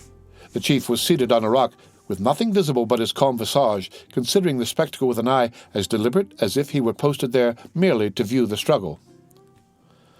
"The time has come for the Delaware to strike," said Duncan. "Not so, not so," returned the scout. "When he sends his friends, he will let them know that he is here. See, the knaves are getting in that clump of pines, like bees settling after their flight. By the Lord, a squaw might put a bullet into the center of such a knot of dark skins." At that instant the whoop was given, and a dozen Hurons fell by a discharge from Chingachgook and his band. The shout that followed was answered by a single war cry from the forest, and a yell passed through the air that sounded as if 1,000 throats were united in a common effort. The Hurons staggered, deserting the center of their line, and Uncas issued from the forest through the opening they left at the head of 100 warriors. Waving his hands right and left, the young chief pointed out the enemy to his followers, who separated in pursuit. The war now divided both wings of the broken Hurons, seeking protection in the woods again, hotly pressed by the victorious warriors of the Lenape. A minute might have passed, but the sounds were already receding in different directions, and gradually losing their distinctness beneath the echoing arches of the woods. One little knot of Hurons, however, had disdained to seek a cover, and were retiring like lions at bay, slowly and sullenly, up the acclivity which Chingachgook and his band had just deserted, to mingle more closely in the fray. Magua was conspicuous in this party, both by his fierce and savage mien, and by the air of haughty authority he yet maintained. In his eagerness to expedite the pursuit, Uncas had left himself nearly alone. But the moment his eye caught the figure Les Subtil, every other consideration was forgotten. Raising his cry of battle, which recalled some 6 or 7 warriors, and reckless of the disparity of their numbers, he rushed upon his enemy. Le Renard, who watched the movement, paused to receive him with secret joy. But at the moment when he thought the rashness of his impetuous young assailant had left him at his mercy, another shout was given, and Le Long Carabine was seen rushing to the rescue, attended by all his white associates. The Huron instantly turned and commenced a rapid retreat up the ascent. There was no time for greetings or congratulations, for Uncas, though unconscious of the presence of his friends, continued the pursuit with the velocity of the wind. In vain Hawkeye called to him to respect the covers. The young Mohican braved the dangerous fire of his enemies, and soon compelled them to a flight as swift as his own headlong speed. It was fortunate that the race was of short continuance, and that the white men were much favored by their position, or the Delaware would soon have outstripped all his companions and fallen a victim to his own temerity. But ere such a calamity could happen, the pursuers and pursued entered the Wyandot village within striking distance of each other. Excited by the presence of their dwellings, and tired of the chase, the Hurons now made a stand, and fought around their council lodge with the fury of despair. The onset and the issue were like the passage and destruction of a whirlwind. The tomahawk of Uncas, the blows of Hawkeye, and even the still nervous arm of Monroe were all busy for that passing moment, and the ground was quickly strewed with their enemies. Still, Magua, though daring and much exposed, escaped from every effort against his life with that sort of fabled protection that was made to overlook the fortunes of favored heroes in the legends of ancient poetry. Raising a yell that spoke volumes of anger and disappointment, the subtle chief, when he saw his comrades fallen, darted away from the place, attended by his 2 only surviving friends, leaving the Delawares engaged in stripping the dead of the bloody trophies of their victory. But Uncas, who had vainly sought him in the melee, bounded forward in pursuit. Hawkeye, Hayward, and David still pressing on his footsteps. The utmost that the scout could effect was to keep the muzzle of his rifle a little in advance of his friend, to whom, however, it answered every purpose of a charmed shield. Once Magua appeared disposed to make another and a final effort to revenge his losses. But abandoning his intention as soon as demonstrated, he leaped into a thicket of bushes, through which he was followed by his enemies, and suddenly entered the mouth of the cave already known to the reader. Hawkeye, who had only forborne to fire in tenderness to Uncas, raised a shout of success, and proclaimed aloud that now they were certain of their game. The pursuers dashed into the long and narrow entrance in time to catch a glimpse of the retreating forms of the Hurons. Their passage through the natural galleries and subterraneous apartments of the cavern was preceded by the shrieks and cries of hundreds of women and children. The place, seen by its dim and uncertain light, appeared like the shades of the infernal regions across which unhappy ghosts and savage demons were flitting in multitudes. Still, Uncas kept his eye on Magua, as if life to him possessed but a single object. Hayward and the scout still pressed on his rear, actuated, though possibly in a less degree, by a common feeling. But their way was becoming intricate. In those dark and gloomy passages and the glimpses of the retiring warriors less distinct and frequent, and for a moment the trace was believed to be lost, when a white robe was seen fluttering in the further extremity of a passage that seemed to lead up the mountain. "'Tis Cora!" exclaimed Hayward, in a voice in which horror and delight were wildly mingled. "Cora! Cora!" echoed Uncas, bounding forward like a deer. "'Tis the maiden!" shouted the scout. "Courage, lady! We come! We come!" The chase was renewed with a diligence rendered tenfold encouraging by this glimpse of the captive, but the way was rugged, broken, and in spots nearly impassable. Uncas abandoned his rifle and leaped forward with headlong precipitation. Hayward rashly imitated his example, though both were a moment afterward admonished of his madness by hearing the bellowing of a piece that the Hurons found time to discharge down the passage in the rocks, the bullet from which even gave the young Mohican a slight wound. "We must close," said the scout, passing his friends by a desperate leap. "The knaves will pick us all off at this distance. And see, they hold the maiden so as to shield themselves." Though his words were unheeded, or rather unheard, his example was followed by his companions, who, by incredible exertions, got near enough to the fugitives to perceive that Cora was borne along between the two warriors, while Magua prescribed the direction and manner of their flight. At this moment the forms of all four were strongly drawn against an opening in the sky, and they disappeared. Nearly frantic with disappointment, Uncas and Hayward increased efforts that already seemed superhuman, and they issued from the cavern on the side of the mountain in time to note the route of the pursued. The course lay up the ascent, and still continued hazardous and laborious. Encumbered by his rifle, and perhaps not sustained by so deep an interest in the captive as his companions, the scout suffered the latter to precede him a little, Uncas in his turn taking the lead of Hayward. In this manner rocks, precipices, and difficulties were surmounted in an incredibly short space that, at another time and under other circumstances, would have been deemed almost insuperable. But the impetuous young men were rewarded by finding that, encumbered with Cora, the Hurons were losing ground in the race. "Stay, dog of the Wyandots!" exclaimed Uncas, shaking his bright tomahawk at Magua. "A Delaware girl calls stay!" "I will go no further," cried Cora, stopping unexpectedly on a ledge of rock that overhung a deep precipice at no great distance from the summit of the mountain. "Kill me if thou wilt, detestable Huron. I will go no further." The supporters of the maiden raised their ready tomahawks with the impious joy that fiends are thought to take in mischief. But Magua stayed the uplifted arms. The Huron chief, after casting the weapons he had wrested from his companions over the rock, drew his knife and turned to his captive with a look in which conflicting passions fiercely contended. "Woman," he said, "choose the wigwam or the knife of Le Subtil." Cora regarded him not, but dropping on her knees, she raised her eyes and stretched her arms toward heaven, saying in a meek and yet confiding voice, "I am thine. Do with me as thou seest best." "Woman," repeated Magua hoarsely, and endeavoring in vain to catch a glance from her serene and beaming eyes. "Choose!" But Cora neither heard nor heeded his demand. The form of the Huron trembled in every fibre, and he raised his arm on high, but dropped it again with a bewildered air like one who doubted. Once more he struggled with himself, and lifted the keen weapon again. But just then a piercing cry was heard above them, and Uncas appeared, leaping frantically from a fearful height upon the ledge. Magua recoiled a step, and one of his assistants, profiting by the chance, sheathed his own knife in the bosom of Cora. The Huron sprang like a tiger on his offending and already retreating countryman, but the falling form of Uncas separated the unnatural combatants. Diverted from his object by this interruption, and maddened by the murder he had just witnessed, Magua buried his weapon in the back of the prostrate Delaware, uttering an unearthly shout as he committed the dastardly deed. But Uncas arose from the blow as the wounded panther turns upon his foe, and struck the murderer of Cora to his feet by an effort in which the last of his failing strength was expended. Then, with a stern and steady look, he turned to Le Subtil, and indicated by the expression of his eye all that he would do had not the power deserted him. The latter seized the nerveless arm of the unresisting Delaware, and passed his knife into his bosom 3 several times before his victim, still keeping his gaze riveted on his enemy with a look of inextinguishable scorn, fell dead at his feet. "Mercy! Mercy, Huron!" cried Hayward from above, in tones nearly choked by horror. "Give mercy, and thou shalt receive from it." Rolling the bloody knife up at the imploring youth, the victorious Magua uttered a cry so fierce, so wild, and yet so joyous that it conveyed the sounds of savage triumph to the ears of those who fought in the valley 1,000 feet below.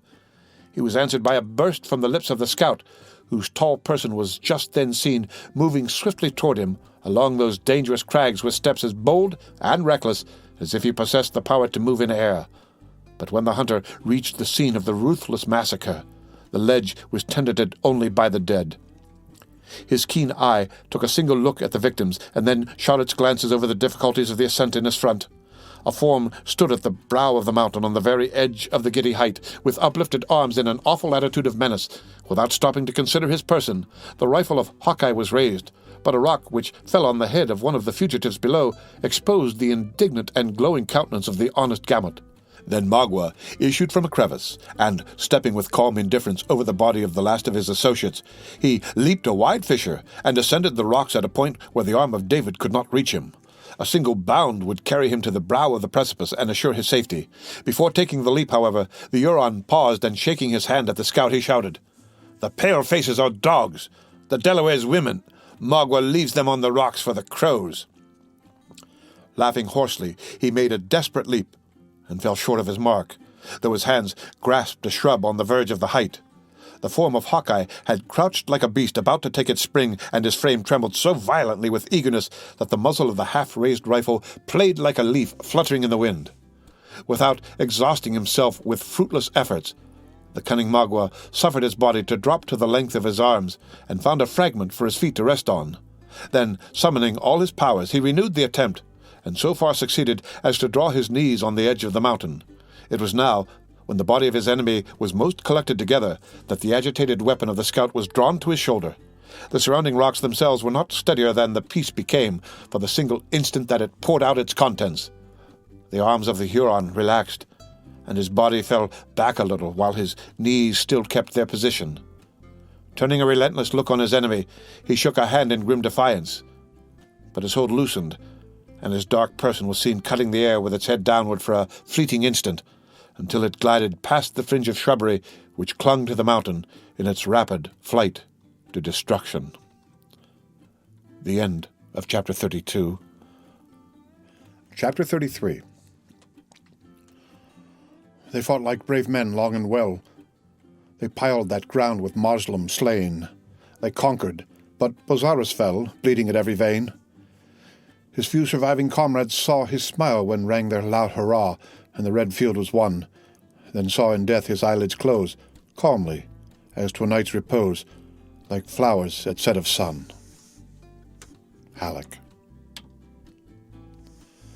The sun found the Lenape on the succeeding day a nation of mourners. The sounds of the battle were over, and they had fed fat at their ancient grudge, and had avenged their recent quarrel with the Mengwe by the destruction of a whole community.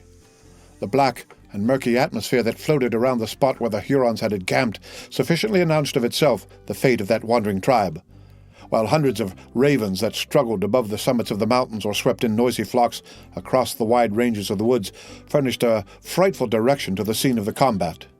In short, any eye at all practiced in the signs of frontier warfare might easily have traced all those unerring evidences of the ruthless results which attend an Indian vengeance.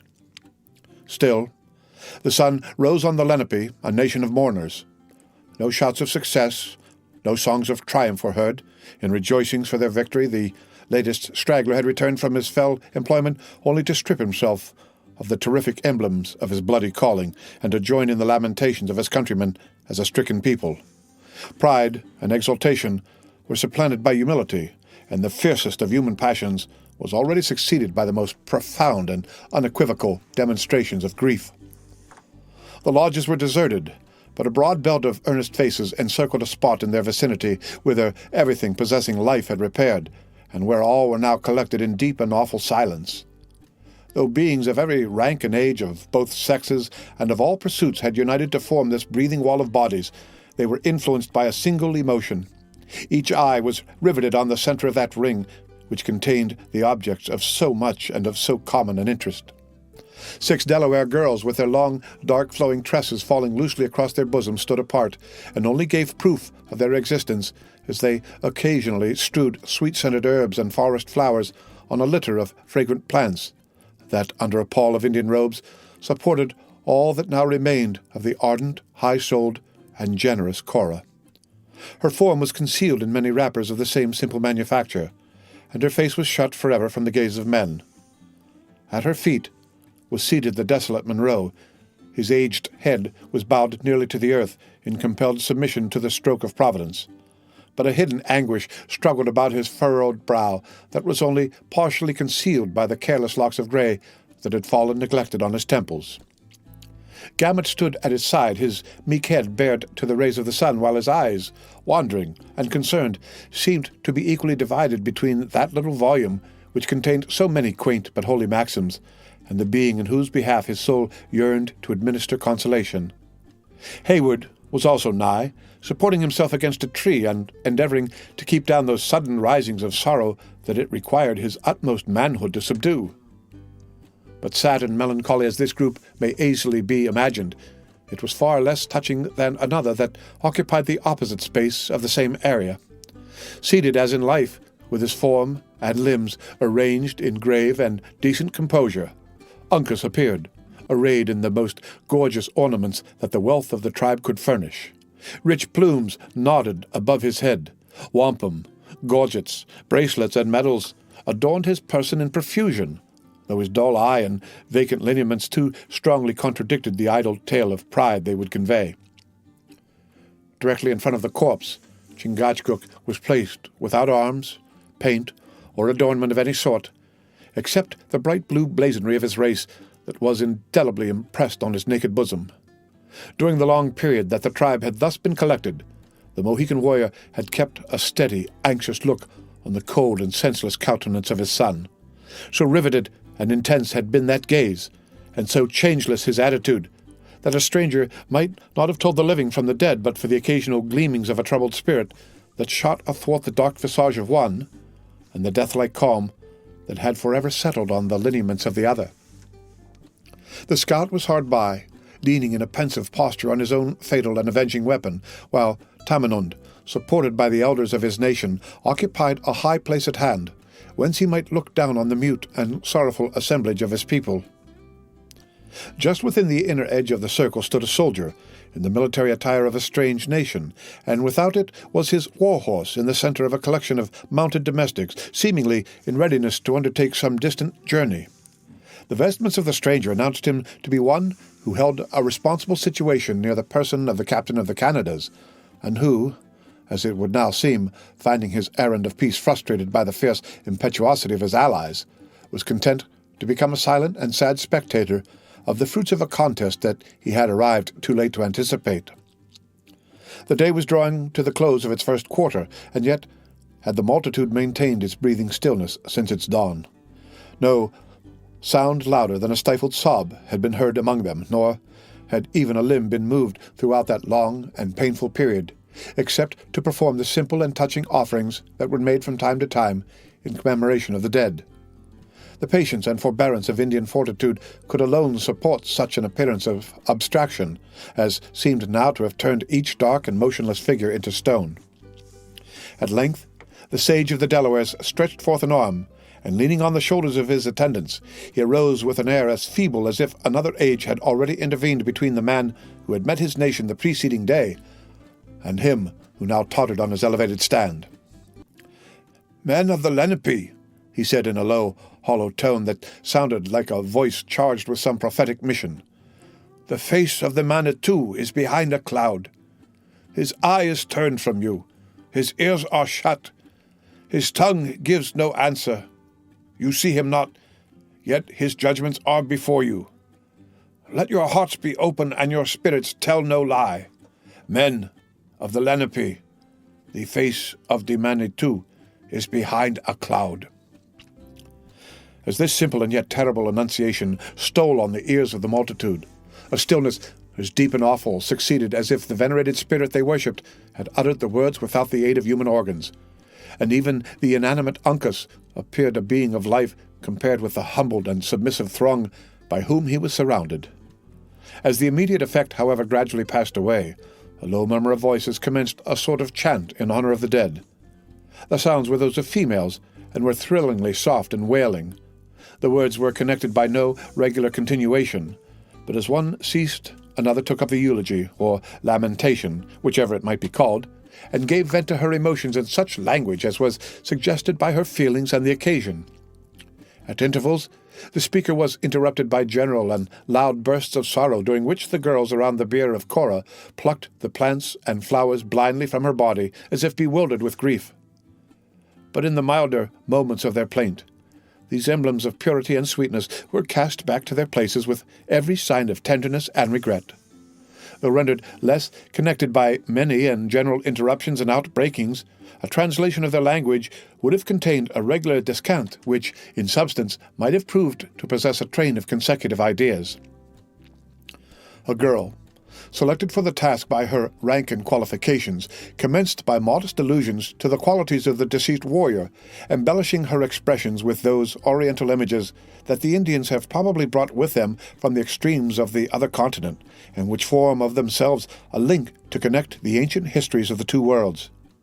She called him the panther of his tribe, and described him as one whose moccasin left no trail on the dews, whose bound was like the leap of a young fawn, whose eye was brighter than a star in the dark night, and whose voice in battle was loud as the thunder of the Manitou. She reminded him of the mother who bore him, and dwelt forcibly on the happiness she must feel in possessing such a son. She bade him tell her, when they met in the world of spirits, that the Delaware girls had shed tears above the grave of her child, and had called her blessed. Then they who succeeded, changing their tones to a milder and still more tender strain, alluded with the delicacy and sensitiveness of women to the stranger maiden who had left the upper earth at a time so near his own departure as to render the will of the Great Spirit too manifest to be disregarded. They admonished him to be kind to her, and to have consideration for her ignorance of those arts which were so necessary to the comfort of a warrior like himself. They dwelled upon her matchless beauty and on her noble resolution without the taint of envy, and as angels may be thought to delight in a superior excellence, adding that these endowments should prove more than equivalent for any little imperfection in her education. After which others again in due succession spoke to the maiden herself in the low soft language of tenderness and love. They exhorted her to be of cheerful mind and to fear nothing for her future welfare. A hunter would be her companion who knew how to provide for her smallest wants, and a warrior was at her side who was able to protect her against every danger. They promised that her path should be pleasant and her burden light. They cautioned her against unavailing regrets for the friends of her youth and the scenes where her father had dwelt, assuring her that the blessed hunting grounds of the Lenape contained vales as pleasant, streams as pure, and flowers as sweet as the heaven of the pale faces. They advised her to be attentive to the wants of her companion, and never to forget the distinction which the Manitou had so wisely established between them. Then, in a wild burst of their chant, they sang with united voices the temper of the Mohican's mind. They pronounced him noble, manly, and generous, all that became a warrior and all that a maid might love. Clothing their ideas in the most remote and subtle images, they betrayed that, in the short period of their intercourse, they had discovered with the intuitive perception of their sex the truant disposition of his inclinations. The Delaware girls had found no favor in his eyes. He was of a race that had once been lords on the shores of the Salt Lake, and his wishes had led him back to a people who dwelt about the graves of his fathers. Why should not such a predilection be encouraged? That she was of a blood purer and richer than the rest of her nation, any eye might have seen. That she was equal to the dangers and daring of a life in the woods, her conduct had proved. And now they added, the wise one of the earth had transplanted her to a place where she would find congenial spirits and might be forever happy. Then, with another transition in voice and subject, allusions were made to the Virgin who wept in the adjacent lodge. They compared her to flakes of snow, as pure, as white, as brilliant, and as liable to melt in the fierce heats of summer or congeal in the frosts of winter. They doubted not that she was lovely in the eyes of the young chief, whose skin and whose sorrow seemed so like her own. But though far from expressing such a preference, it was evident they deemed her less excellent than the maid they mourned. Still, They denied her no need her rare charms might properly claim. Her ringlets were compared to the exuberant tendrils of the vine, her eye to the blue vault of heavens, and the most spotless cloud with its glowing flush of the sun was admitted to be less attractive than her bloom. During these and similar songs, nothing was audible but the murmurs of the music, relieved as it was, or rather rendered terrible, by those occasional bursts of grief which might be called its choruses. The Delawares themselves listened like charmed men, and it was very apparent by the variations of their speaking countenances how deep and true was their sympathy. Even David was not reluctant to lend his ears to the tones of voices so sweet, and long ere the chant was ended, his gaze announced that his soul was enthralled. The scout, to whom alone of all the white men the words were intelligible, suffered himself to be a little aroused from his meditative posture, and bent his face aside to catch their meaning as the girls proceeded. But when they spoke of the future prospects of Cora and Uncas, he shook his head, like one who knew the error of their simple creed, and resuming his reclining attitude, he maintained it until the ceremony, if that might be called a ceremony, in which feeling was so deeply imbued, was finished. Happily for the self-command of both Hayward and Monroe, they knew not the meaning of the wild sounds they heard. Chingachgook was a solitary exception to the interest manifested by the native part of the audience. His look never changed throughout the whole of the scene, nor did a muscle move in his rigid countenance, even at the wildest or the most pathetic parts of the lamentation. The cold and senseless remains of his son was all to him, and every other sense but that of sight seemed frozen, in order that his eyes might take their final gaze at those lineaments he had so long loved, and which were now about to be closed forever from his view. In this stage of the obsequies, a warrior much renowned for deed in arms, and more especially for services in the recent combat, a man of stern and grave demeanor, advanced slowly from the crowd, and placed himself nigh the person of the dead. "Why hast thou left us, pride of the Wapanachki?" he said, addressing himself to the dull ears of Uncas, as if the empty clay retained the faculties of the animated man. "Thy time has been like that of the sun when in the trees, thy glory brighter than his light at noonday. Thou art gone, youthful warrior, but 100 Wyandots are clearing the briars from thy path to the world of the spirits. Who that saw thee in battle would believe that thou couldst die? Who before thee has ever shown Ottawa the way into the fight? Thy feet were like the wings of eagles, thine arm heavier than falling branches from the pine, and thy voice like the Manitou when he speaks in the clouds. The tongue of Ottawa is weak," he added, looking about him with a melancholy gaze, "and his heart exceeding heavy. Pride of the Wapanachki, why hast thou left us?" He was succeeded by others in due order until most of the high and gifted men of the nation had sung or spoken their tribute of praise over the manes of the deceased chief. When each had ended, another deep and breathing silence reigned in all the place.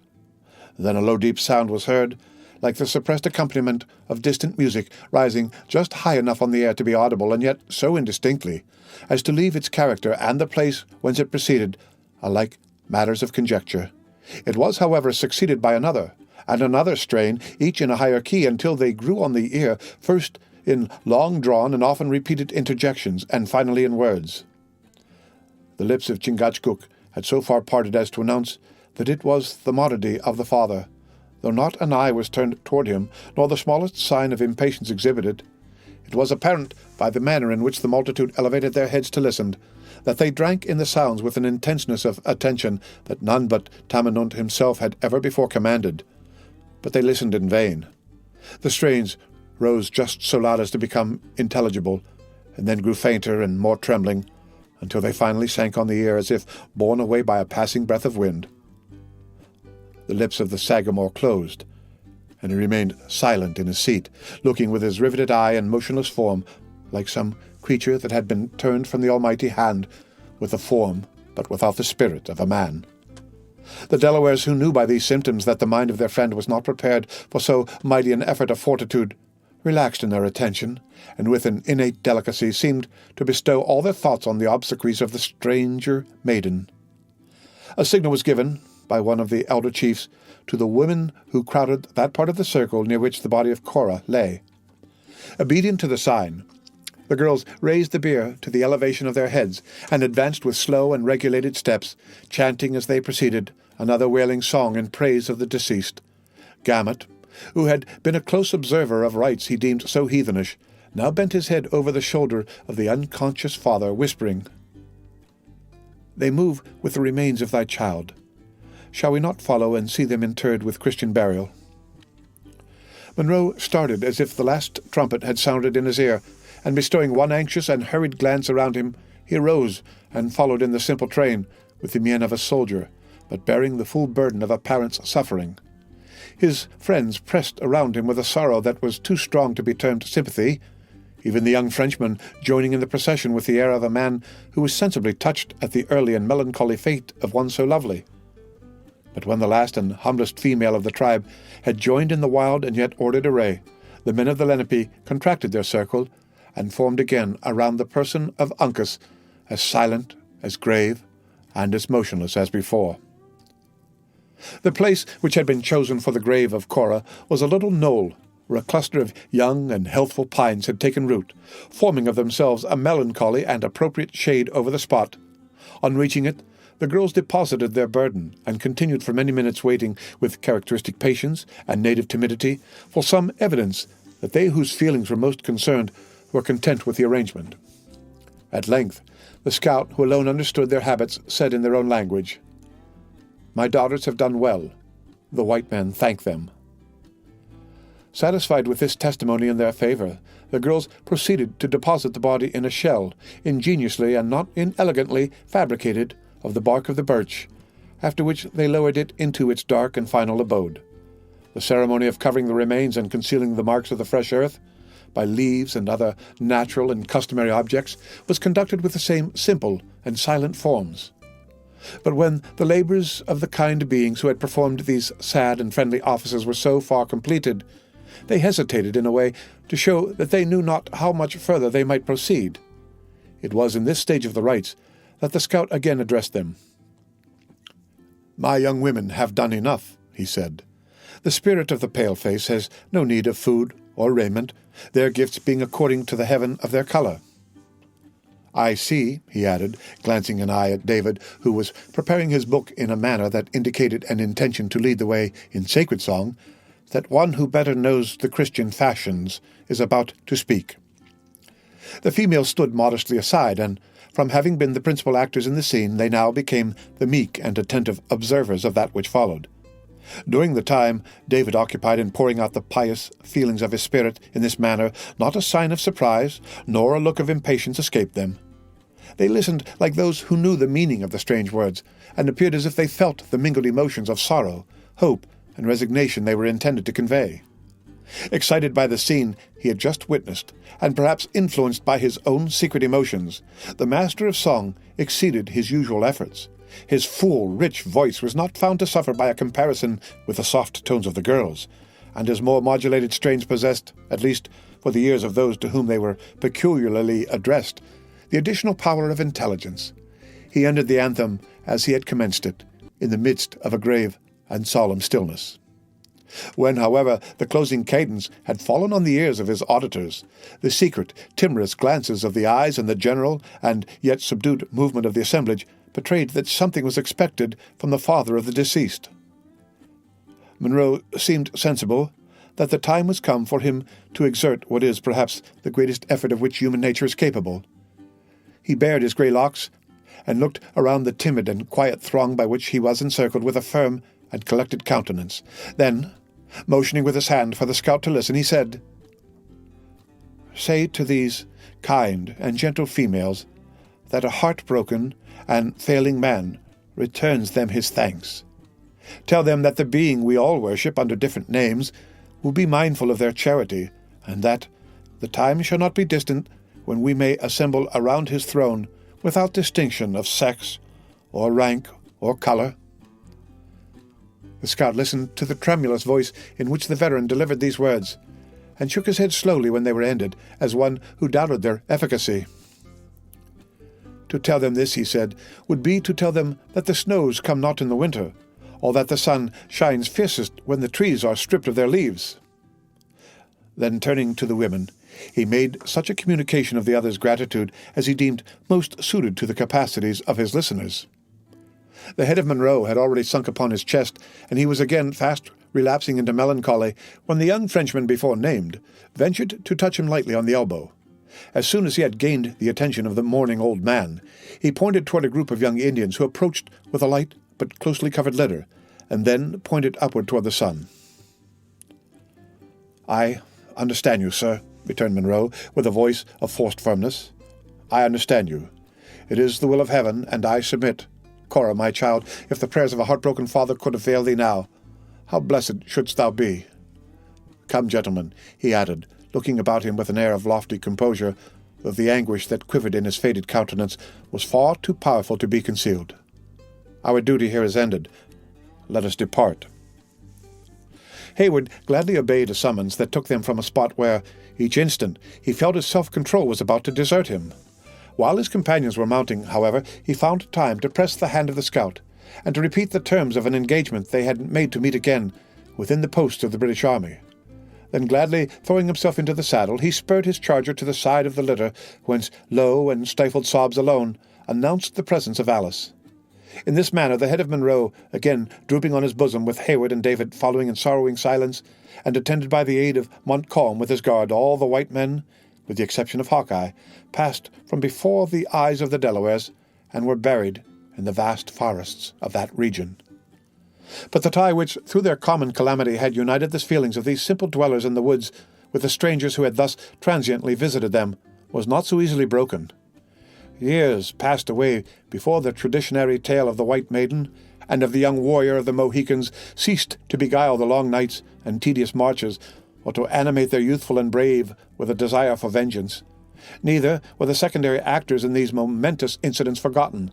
Through the medium of the scout, who served for years afterward as a link between them and civilized life, they learned in answers to their inquiries that the greyhead was speedily gathered to his fathers, borne down, as was erroneously believed, by his military misfortunes, and that the open hand had conveyed his surviving daughter far into the settlements of the pale-faces, where her tears had at last ceased to flow, and had been succeeded by the bright smiles which were better suited to her joyous nature.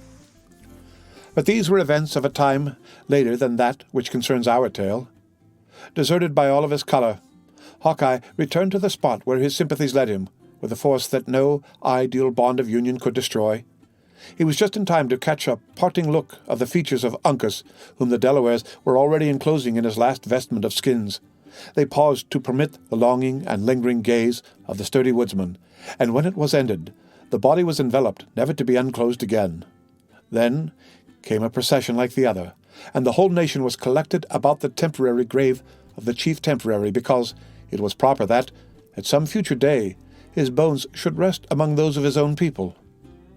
The movement, like the feeling, had been simultaneous and general. The same grave expression of grief, the same rigid silence, and the same deference to the principal mourner were observed around the place of interment, as have been already described. The body was deposited in an attitude of repose, facing the rising sun, with the implements of war and of the chase at hand, in readiness for the final journey. An opening was left in the shell by which it was protected from the soil, for the spirit to communicate with its earthly tenement when necessary, and the whole was concealed from the instinct and protected from the ravages of the beasts of prey with an ingenuity peculiar to the natives. The manual rites then ceased, and all present reverted to the more spiritual part of the ceremonies. Chingachgook became once more the object of the common attention. He had not yet spoken, and something consolatory and instructive was expected from so renowned a chief on an occasion of such interest. Conscious of the wishes of the people, the stern and self-restrained warrior raised his face, which had latterly been buried in his robe, and looked about him with a steady eye. His firmly compressed and expressive lips then severed, and for the first time during the long ceremonies his voice was distinctly audible. "Why do my brothers mourn?" he said, regarding the dark race of dejected warriors by whom he was environed. "Why do my daughters weep? That a young man has gone to the happy hunting grounds, that a chief has filled his time with honor? He was good. He was dutiful. He was brave. Who can deny it? The Manitou had need of such a warrior, and he has called him away. As for me, the son and the father of Uncas. I am a blazed pine in a clearing of the pale faces. My race has gone from the shores of the Salt Lake and the hills of the Delawares. But who can say that the serpent of his tribe has forgotten his wisdom? I am alone." "No, no," cried Hawkeye, who had been gazing with a yearning look at the rigid features of his friend, with something like his own self-command, but whose philosophy could endure no longer. "No, Sagamore, not alone. The gifts of our colors may be different, but God has so placed us as to journey in the same path. I have no kin, and I may also say like you, no people. He was your son, and a red-skin by nature, and it may be that your blood was nearer, but if ever I forget the lad who has so often fought at my side in war and slept at my side in peace, may he who made us all, whatever may be our color or our gifts, forget me. The boy has left us for a time, but Sagamore, you are not alone."